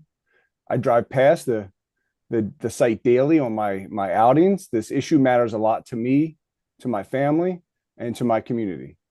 When I purchased my home 12 years ago, there was not a crematorium nearby, and I want to keep it that way. I'm concerned and worried about the pollution of the proposed crematorium. The testimony that has been presented describes a very loosely regulated environment with limited oversight. It's not a good recipe and does not bode well for me or my neighbors. We depend on you to help us with these types of issues. I'm concerned of the unnecessary health risks being imposed on my family. I do not want a crematorium so close to my family. And as upcoming adjustments to this bill won't impact existing crematories, I can't imagine there's any opposition to this. However, if there is, I anticipate that they will provide sufficient defense that the scientist testimony provided and those that have conducted extensive research are somehow incorrect, that there must be a better explanation for them being opposed to this bill, aside from their perceived monetary impact to their future business ventures? Surely the health and well-being of our neighborhood residents is more important, right? Please consider passing this legislation to prevent new crematoriums from being established in our residential neighborhoods like mine. Thank you for your time. Thank you, sir. We'll go to Heather Patty, please. You're on mute, Ms. Patty. Yeah. Hello, can you hear me? We can hear you. Please go ahead. Hi, my name is Heather Patty, and I am the president of the White Marsh Cowanton Community Association, representing over 3,500 families in White Marsh, Baltimore County. Cremation is a combustion process and releases combustion gases, including carbon monoxide, nitrogen oxides, sulfur dioxide, volatile organic compounds, particulate matter, fine dust, organic pollutants, including polychlorinated dibenzo P-dioxins, dibenzofurans, and polycyclic aromatic hydrocarbons, as well as heavy metals like mercury and titanium from dental fillings and prosthetic devices. The pollutants of most concern are those known to be toxic to humans and which can accumulate in human tissue, as well as fine particulates, which negatively affect both the heart and lungs and are associated with chronic illnesses and adverse birth outcomes. I'm here today to advocate for the families, children, and senior citizens of the White Marsh community, many of whom already suffer from chronic illnesses. At this time, cremations account for approximately 57% of all deaths in the U.S. The funeral and crematory representatives will have you believe that restricting them from building a new crematory closer than 1,000 feet from residential areas will be cost prohibitive. However, according to marketresearch.com, in 2022 alone, the funeral industry grossed over $20 billion, with the average single funeral home bringing in over $1 million. They can certainly afford to choose better locations for their human incinerators. The citizens of White Marsh can't relocate their homes to protect themselves and their children from toxic emissions generated by a crematory. We don't have powerful lobbyists working to promote our agenda. Instead, we have you, our elected officials, and we ask that you please vote yes on the emergency House Bill 1374 to immediately protect us from being exposed to toxic crematory emissions where we live. Thank you. Thank you very much. We'll now turn to, forgive me pronunciation, Antonios Marios Chinis. Thank you. Good afternoon, Delegate Corman, Delegate Boyce, and members of the committee. I'm Antonios Chionis, and I insist on a favorable vote for HB 1374. I'm a chemist and public health scientist, and for the past few years, I've worked for the U.S. Army and U.S. DoD, monitoring environmental and industrial hygiene data for exposures of service members, family, and civilians. I'm joining this call in a private capacity, representing myself and my neighborhood, Maryland Legislative District 8, White Marsh, Nottingham, Perry Hall, and Baltimore County. This bill will save my community from unjustified exposures to unregulated, unmonitored, and unknown concentrations of harmful chemicals, especially for the health of children, elderly, and vulnerable populations.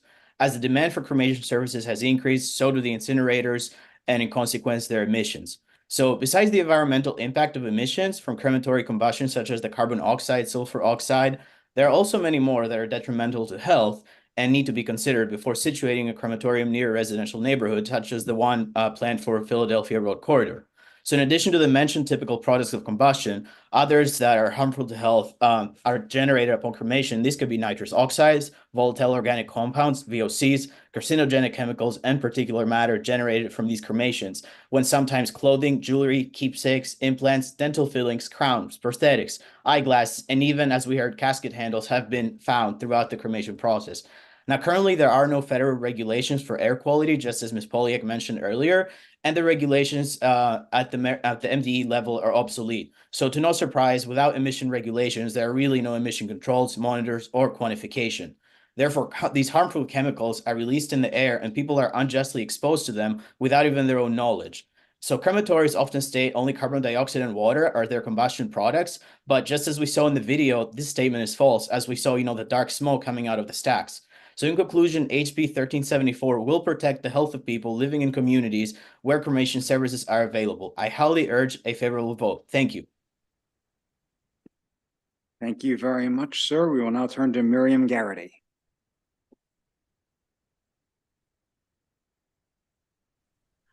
Thank you. My name is M. Joan Garrity, and I strongly support this bill. My husband and I have lived for 23 years in the Honey Garbage development off of Philadelphia Road, walking distance from the proposed location for the crematorium. These are the reasons for my support. Smoking cigarettes was first confirmed as a cause of lung cancer in 1954. It took 55 years until 2009 for federal legislation to be passed to control the use of tobacco products. Today, I don't think one of us would question the wisdom of keeping cigarette smoke away from infants and children. Without the actions of the federal government, those regulations wouldn't exist.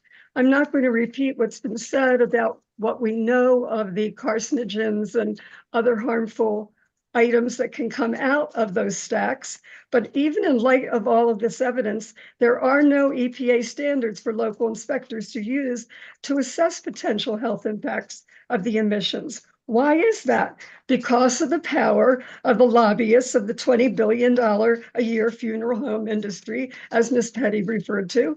The EPA intended to regulate at a minimum mercury emissions from crematories. They had crematoria listed under the category other solid waste incinerators.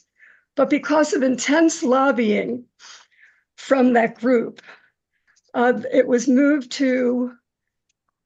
taken out of the other solid waste incinerators and because the human body should not be labeled or considered solid waste. And as such, they are not subject to EPA regulations. The bottom line for me is I don't trust the owners of crematoriums. The business owners could wait for some real research to be done and regulations made before making more money by risking the health of the people in our community. And as this bill recommends, let's at least ensure a major distance between a crematorium and residential areas, childcare centers, restaurants, etc. Thank you so much for giving me the chance to testify. Thank you. Let's turn to Mark Hoffer. You're on mute, sir.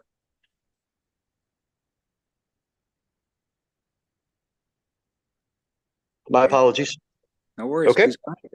All right. Hello, my name is Mark Huff, and I live in White Marsh. I'm a 60-year-old retiree. My wife and I moved to that area 25 years ago.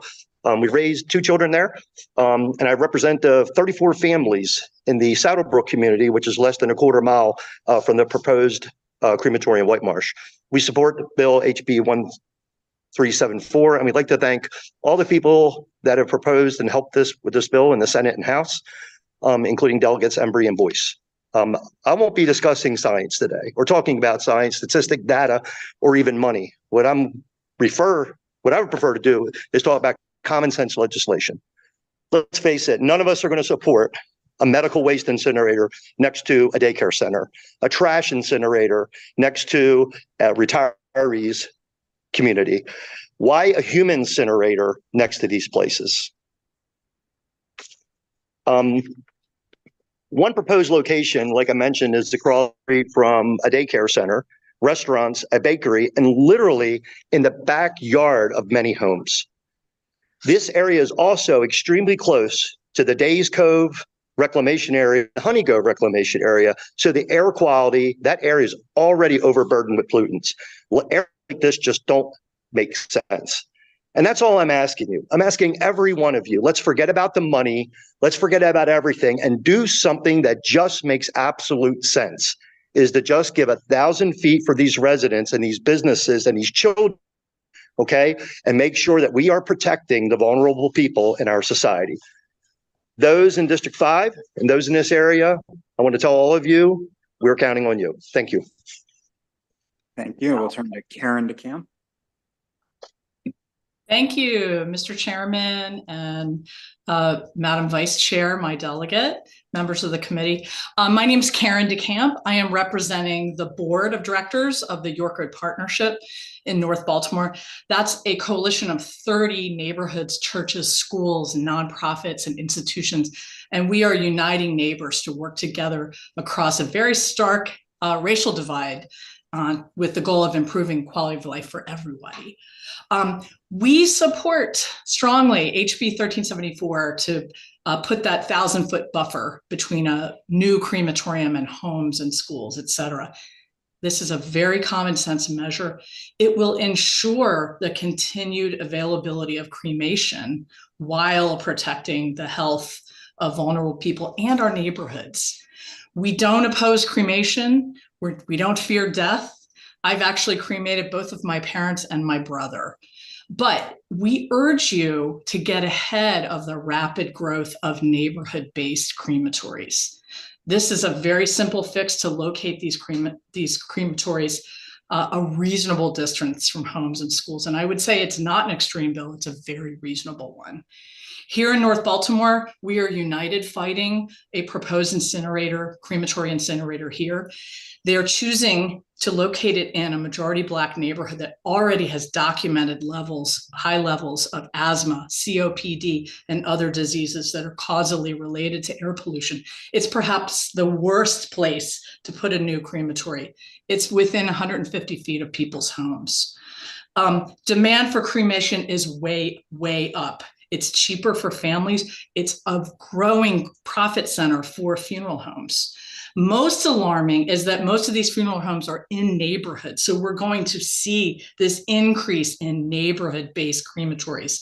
So this issue is coming for all of us.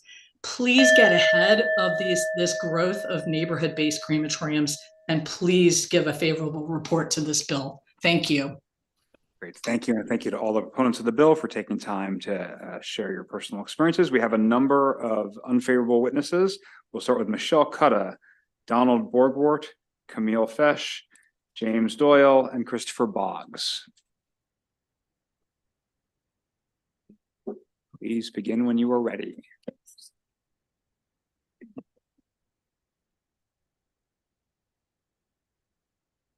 Good afternoon, Chairman Corman, Vice Chair Boyce, members of the committee. Thank you for the opportunity to testify on House Bill 1374. I'm going to just kind of skip over a lot of my testimony because some of it was addressed by Delegate Embry. Could you start by identifying yourself? Oh, I'm sorry. I'm Michelle Kuda from the State Board of Morticians. I'm president of the State Board of Morticians. Delegate Embry had already highlighted that some of these crematories or the crematories that currently exist are going to be for lack of a better word, grandfathered in. I'm concerned about the term new because anytime a crematory needs to update their cremation equipment, or if they need to expand because of the demand for cremation, new is considered, it would be considered new by MDE. That is their standard. So this bill with the new component would be prohibitive for them issuing a permit. As the state board, we regulate 41 crematories. I'm not sure where all the other ones are, but we regulate 41 crematories under the State Board of Morticians. It requires extensive setup before we ever get to the point of issuing them a permit to operate. They have to be inspected by MDE multiple times. They are also inspected by the manufacturers to make sure that everything's burning properly.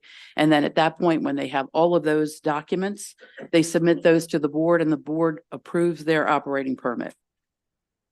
As far as some of the conversation as what people are cremated in, the majority of people are not cremated in caskets. And those that choose caskets, casket manufacturers have taken the environmental protections to create caskets that can be combustible, that don't have the same environmental impact that they had previously. There are lots of current zoning restrictions. There's extensive testing by MDE and regulation by the Board of Morticians, and therefore we don't feel a restrictive bill is necessary. And I'd like to quote Dr. Samantha Wetzler. She's the medical examiner for the Commonwealth of Virginia. May I finish? Please, quick. Since 2004. She quotes, "A neighbor putting a fluorescent bulb into the trash rather than recycling it properly will create more concrete hazards for the community than any amount of crematories will." Thank you for the opportunity to speak. Thank you. Please continue down the line.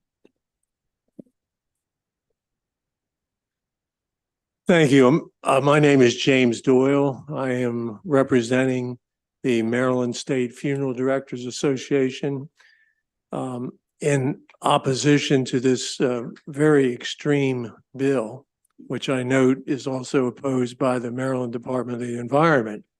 One of the things I do want to start out by correcting right away is the testimony that was given concerning the number of crematories in the state as 116. That is simply not correct. There are approximately 45 crematories in the state. Now, the Maryland Department of the Environment has already provided with you the information concerning the effect that this bill will have on cremations. And it is indicated that this bill, if passed, will eliminate 32 crematories in this state. And I'll remind you that that is at a time when the demand for cremation is rising dramatically. Now within the state of Maryland, there are about 55% cremation rates. That is expected to increase significantly, 60, 70, and beyond cremation rates. And primarily because of the cost, the much lower cost of cremation. Now, if you're going to limit, as this bill does, dramatically the existence of crematories in the state, you can expect that the costs of cremation will rise substantially. And those costs will no longer be low cost options to people within the state. They will increase dramatically. And the last point that I want to make is that the Maryland Department of Cremation extensively regulates the operation and permitting of cremations. Good evening, Madam Chair, or Mr. Chair, Madam Vice Chair. My name is Christopher Boggs, and I'm a proud Maryland mortician, a certified crematory operator through the National Funeral Directors Association, and a licensed crematory operator through the Maryland State Board of Morticians and Funeral Directors. I sit before you today to express my strong opposition to House Bill 1374. While I understand the intent of this bill is to regulate the location of new crematories, I'm deeply concerned about its impact on currently permitted and licensed crematories already in operation. This bill fails to provide clear and concise information about how existing crematories can either expand their current operations or upgrade their equipment to maintain the safe standards that we practice today. The potential burden placed on the few possible crematories that will be able to perform services under this bill could lead to a backlog of cremations, which we saw the outcome of overburdened and outdated crematories in other states through 2020. Furthermore, the increased costs associated with meeting these new regulations will ultimately be passed on to our consumers, your constituents. I strongly urge the committee to reconsider this bill in its current form and seek alternative solutions that do not place undue burdens on existing crematories and funeral homes and the families that we serve. Thank you for your time and your consideration. Thank you. Good evening, Mr. Chair, Madam Vice Chair, members of the committee. For the record, my name is Camille Fesh on behalf of SCI Service Corporation in respectful opposition to HB 1374 as drafted. Later on, you will hear from Ralph DeStefano, who is one of the employees of SCI who works here in Maryland. SCI is a provider of death care here in Maryland. They have funeral homes, crematories, and cemeteries throughout the state. We want to thank Delegate Embry for meeting with us and agreeing to reviews proposed amendments. I won't repeat what my colleagues up here have said, but SCI's concern, SCI echoes the concerns that have been stated about the ability to provide a very important service to Marylanders at a time of need and at a time of vulnerability. In addition, SCI's concern is that an existing crematory that needs to replace, refresh, upgrade its equipment will get caught by this legislation by being considered a new crematory by MDE and therefore not be able to continue the business and continue the service. So for the reasons that have been stated so far, for the reasons that will be stated by the rest of the opponents, we oppose the bill as drafted. And again, we extend our thanks to Delegate Embry for agreeing to work with us and review. Thank you very much. Thank you. Did we get Donald Borgward? Thank you, Mr. Chairman, members of the committee. My name is Don Borgward. I own a funeral home that's been well established in Prince George's County, Beltsville, Maryland, since 1985. Currently, we do not have a crematory on our premises. However, we are in the process of obtaining permits to build one. We've been working through the process for more than a year now, and to date have spent over $70,000 on engineering fees, architectural plans, as well as county and state requirements. We've contacted the neighbors that directly adjoin our funeral home property, all of whom have no objection or opposition to us expanding our business to include a crematory. Therefore, we are asking committee members to oppose this bill. Thank you. Thanks very much. Delegate Love. Sorry, Mr. Chair. Thank you. So what do you all say to the video that we saw earlier with the emissions coming out? What are we supposed to do with that and the healthcare impacts that that has? Well, I'm not an operator, I'm an attorney, but I can indicate that when crematories are initially lit, there are a number of seconds or even minutes where there can be some smoke that's emitted, which rapidly dissipates, and the cremation then continues on as normal.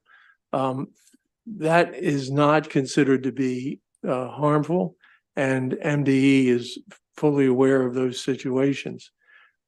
What I would like to point out concerning your question is the extent of the oversight by MDE in issuing these permits to begin with. So, for example,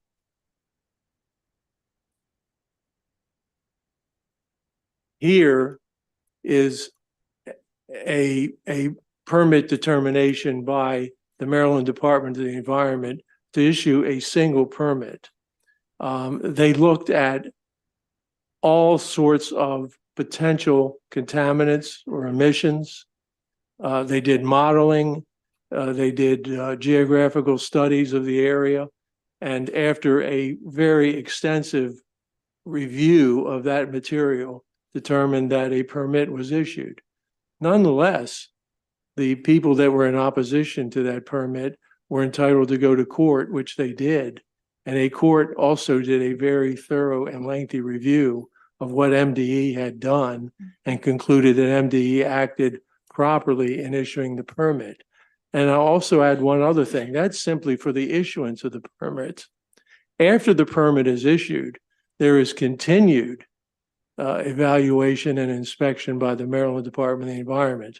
Every year, every crematory in Maryland has to file a fairly lengthy report with the Maryland Department of the Environment concerning its emissions, all sorts of emissions.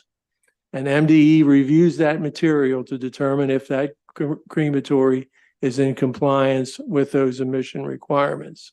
It also conducts, MDE also conducts an evaluation or inspection of each crematory once a year.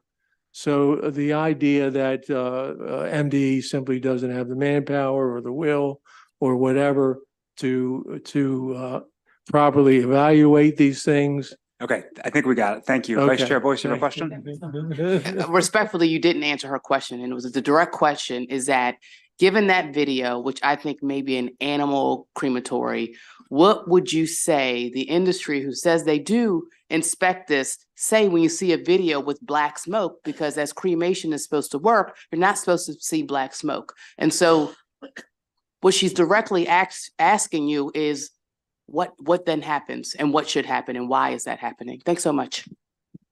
So just for clarification, you're asking what we are suggesting the repercussion should be to that crematory. So we're asking what happened there. So because I think, I'm not gonna speak for the committee, I speak for myself. I understand how cremation works. I understand how it's supposed to work. And to the delegate from Baltimore County, the good operating crematory, you'll never know it was there. So when you see a video with literally, it looks like a fire, somebody's, got a fireplace going on, there are questions and we're trying to figure out through your processes, how would you handle something like this? Sure. So there'll be other operators that'll give testimony later on to the video as well, but you are permitted 6.5 minutes of a certain percentage of opacity at the beginning of the cremation process. Okay, so there could be some different variables there. What was being cremated, the size of the decedent that was being cremated. So not knowing exactly what was taking place, I cannot sit here and tell you what may or may not have gone wrong intelligently. Does that give a little bit of answer to your question? Okay, thank you. We have a number of other in-person negative witnesses. We'll start with James Schwartz, Anna Delaney, Ralph DeStefano, James Govini, and John Mitchell. So again, James Schwartz, Anna Delaney, Ralph DeStefano, James Govini, excuse me, John Mitchell. Anna Delaney had to go home sick, unfortunately, so she will not be here. Okay, thank you. And please begin when you're ready.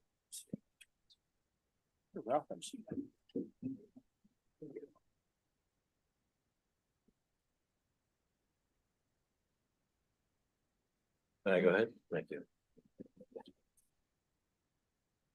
Good evening, Mr. Chair and Madam Vice Chair. My name is James Gavoni, and I'm a mortician at the Hardesty Funeral Home. I've been licensed for 41 years, and I'm also the past president of the Maryland State Board of Morticians. I'm going to basically just state that what Mrs. Kuda stated is great. I'll go along with the exact same thing. I did just want to point out some facts. The average cremation temperature in Maryland is required to be, excuse me, between 14 and 1600 degrees. Most cremations take place in cardboard cremation containers. Caskets are typically rented, and then the cremains are cremated in a cardboard cremation container. The Maryland State Anatomy Board, which takes care of all of the indigents unclaimed as well as scientific donees in the state of Maryland, cremates 4,000 people a year. I have a crematory less than 2 miles from my home, and I have never, ever witnessed anything like we did in that video. Something went terribly wrong, and I can't give you an answer better than that, but at that point, I'll close. Thank you.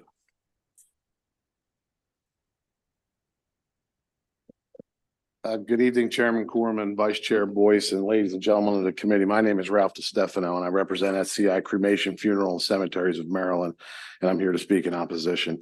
HB 1374 does not specifically grandfather existing crematory facilities to protect their rights. We've heard that from others, and we've heard the definition of new as being a major concern. We would not be able to, without those proper amendments, we would not be able to serve the cremation needs of Marylanders. The Maryland Department of Environment indeed regulates crematories contrary to what others believe. Receiving the initial permit to open a crematory is an onerous process, and the details of which are too extensive to share with my allotted time here today. Once permits are issued, they conduct impromptu inspections where they arrive and ask for the log sheets, reviewing randomly selected dates of their choosing. This is done several times during the first few years. Subsequently, they transition to conducting visual inspections of the smokestacks without prior notification and a review of the charts and logs again for random dates from their choosing. The information from the cremation logs are used to calculate the various emissions using Department of Environment's specified formulas. This is all in addition to annual inspections which occur for permit renewals. Also, a manufacturer of crematories advised that all of their equipment comes standard with opacity monitoring. They also hire a company to perform a source test for metal emissions, which they passed. I can reasonably assume other manufacturers include similar safeguards and have done similar testing to protect the environment. Finally, House Bill 152 directs a study of environmental impact of all aspects of funeral service, including cremation.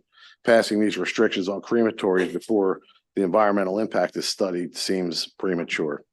I respectfully ask you to report unfavorable on HB 1377. Thank you. Good evening, Mr. Chair, Madam Vice Chair. My name is James Schwartz. I'm the owner of Metro Crematory, Cremation Society of Maryland, McNabb Funeral Home, and the Myers-Durborough Funeral Homes. I'm also a representative of the Tri-County Funeral Directors Association, and I am here for an unfavorable reporting on the House bill. As a state contractor, I cremate the bodies that come from the SAB or the State Anatomy Board. And we work closely with MDE to ensure on monthly monitoring that we do not have smoke, because we are set adjacent to the Baltimore Beltway, which, as you can imagine, many people go by. And if you have smoke, people are going to call the fire department. We work with the fire department to let them know when we anticipate we might have an issue. If we have to cremate a casket or a large decedent, or if someone comes to us with something that not necessarily would need to be cremated, but we have to because of the size of the person. We had a case where the fire department left their tarp wrapped around a person. We couldn't get it off of them. We had to cremate that. That was an isolated case. If you see smoke coming out of a crematory, as we saw in that video, there's a problem. That problem, we can't speculate unless we were there. But the things that I can say to you, when you do have smoke, to address the question, when you do have smoke, you have sometimes equipment failure. You can have a thermocouple fail, which is what regulates temperature in either chamber. You can have a Belimo fail, which regulates your air flows and the gas flow. They're the automatic regulators that work with the computer. It could be an oxygen sensor. It could be the infrared UV light reader, which sits at the top of the machine at the ignition point, which helps to let the gas ignite and not ignite as the temperatures are reached and declined. It could have been a temperature issue, with the machine and the after chamber at the machine did not maintain the minimum temperature required by the manufacturer not to emit black smoke. It's hard to say what went on there without looking or being the operator there. In closing, if I could, two things. One, if we're going to stop crematories, we need to look at fire pits. We need to look at chimneys, wood burning stoves, pellets, because they all emit black smoke, much heavier than what my crematory ever emits. Okay, thank you, sir. We really appreciate your testimony. And secondly, this is a zoning issue. Sir, thank you. We appreciate your testimony. Go ahead, sir. Committee, Mr. Chair, good evening. Thank you for your time and attention to this matter. I am Jack Mitchell. I am a sixth generation funeral director in Baltimore. I have served for the past several years on the board of directors of the National Funeral Directors Association and served last year as its president. NFDA's research, you've already heard some statistics demonstrate that within 20 years, the cremation rate in the United States is expected to top 80%. And if a bill as this were to pass, the most basic rule of supply and demand would kick in. When demand increases and supply doesn't, costs go up. And the result would be that Marylanders who wish to cremate their loved ones would probably have to wait longer to do it, and they would have to pay more. The notion of some of those who spoke earlier that the multi-billion-dollar funeral director lobby is pushing for more crematories regardless of possible health risks is totally backwards, because we make less money off of cremation. NFDA surveyed its 20,000 members, and for years, the number was concerned was the increasing rate of cremation. If funeral directors had their way, the cremation rate would be zero. And yet I sit here as sixth generation funeral director opposing this bill because I'm thinking about the 80% of families that we serve and what they want rather than what works best for us. That video that you saw earlier is a crematory operator's last day on the job. All retorts are now made with alarms, and retorts are machines just as cars are machines. If smoke started coming out from under the hood of your car, you pull it over, get it fixed. There can be a malfunction in a retort just as there can in a motor vehicle. If something goes wrong and that alarm goes off and the operator shuts it down. I have yet to hear of a doctor diagnosing someone with an illness that they attributed to that person living close to a crematory. Thank you, sir. I do not see any questions for this panel. We do have more in-person unfavorable witnesses, Samantha Logan, Jeff Hartzler, and Holly McComas. Again, Samantha Logan, Jeffrey Hartzler, and Holly McComas.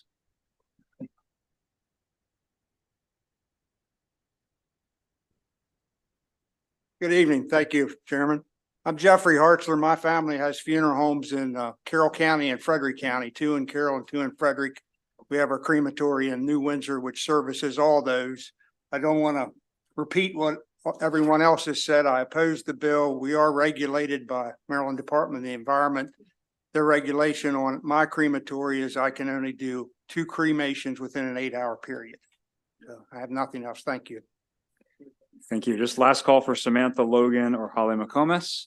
Okay, I believe we only have one of the unfavorable virtual witnesses available, Michael Nicodemus.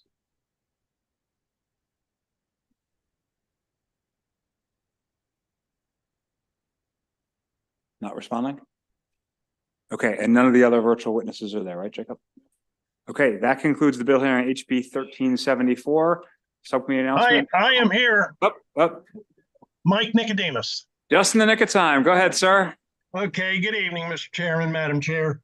My name is Mike Nicodemus, and I'm the Vice President of Cremation Services for the National Funeral Directors Association, which represents 20,000 members in 49 countries. Previously, I served as Vice President of Cremation Operations at the largest funeral home in Virginia, and I also served as a board member and president of the Cremation Association of North America. As a licensed funeral director and cremationist for over 50 years, I have cremated over 10,000 decedents and have never suffered any illness associated with operating a crematory. This is a subject I could speak about for days. Respected organizations like the FDA, ADA, Mayo Clinic, and Autism Society of America, to name a few, have publicly declared health concerns about mercury and particulate emissions from crematories to be unfounded. These organizations have all stated that at all well-operated crematories, mercury and particulate emissions are minimal, if they exist at all, and pose no threat to the community. Additionally, education is the key to a safe and well-operated crematory, and Maryland is among the best when it comes to education. All crematory operators in Maryland must be certified by a national association, which entails attending an 8-hour seminar and passing an exam. Maryland also requires operators to receive training from the manufacturer of the crematory equipment they use. As Maya Angelou said, if people knew better, they would do better. After conducting certification seminars for over 10 years in this state, I can assure you that the Maryland crematory operators know better and do better. I urge you to oppose House Bill 1374. Thank you. That concludes the bill hearing on HB 1374. Shout out to Delegate Embry for staying so long, although we know this is just halftime at Judiciary. Subcommittee announcements, Delegate Holmes. I'm so sorry. Thank you, Mr. Chair. It is 10 minutes after 7 now. Let us do 7:30. 7:15? 7:15, housing and road property. It's going to be a long night, ladies and gentlemen. 7:15, housing and road property. Thank you. Chair Healy. The local government and my county subcommittee will meet tomorrow morning at 9:15 instead of 9 o'clock, as was announced on the floor. It'll be 9:15. So see you in the morning. Chair Stein. Thank you, Mr. Chairman. The Environment Subcommittee will meet at 7:20 tonight and also 8:30 a.m. tomorrow morning. See you soon. Thank you all. We are adjourned.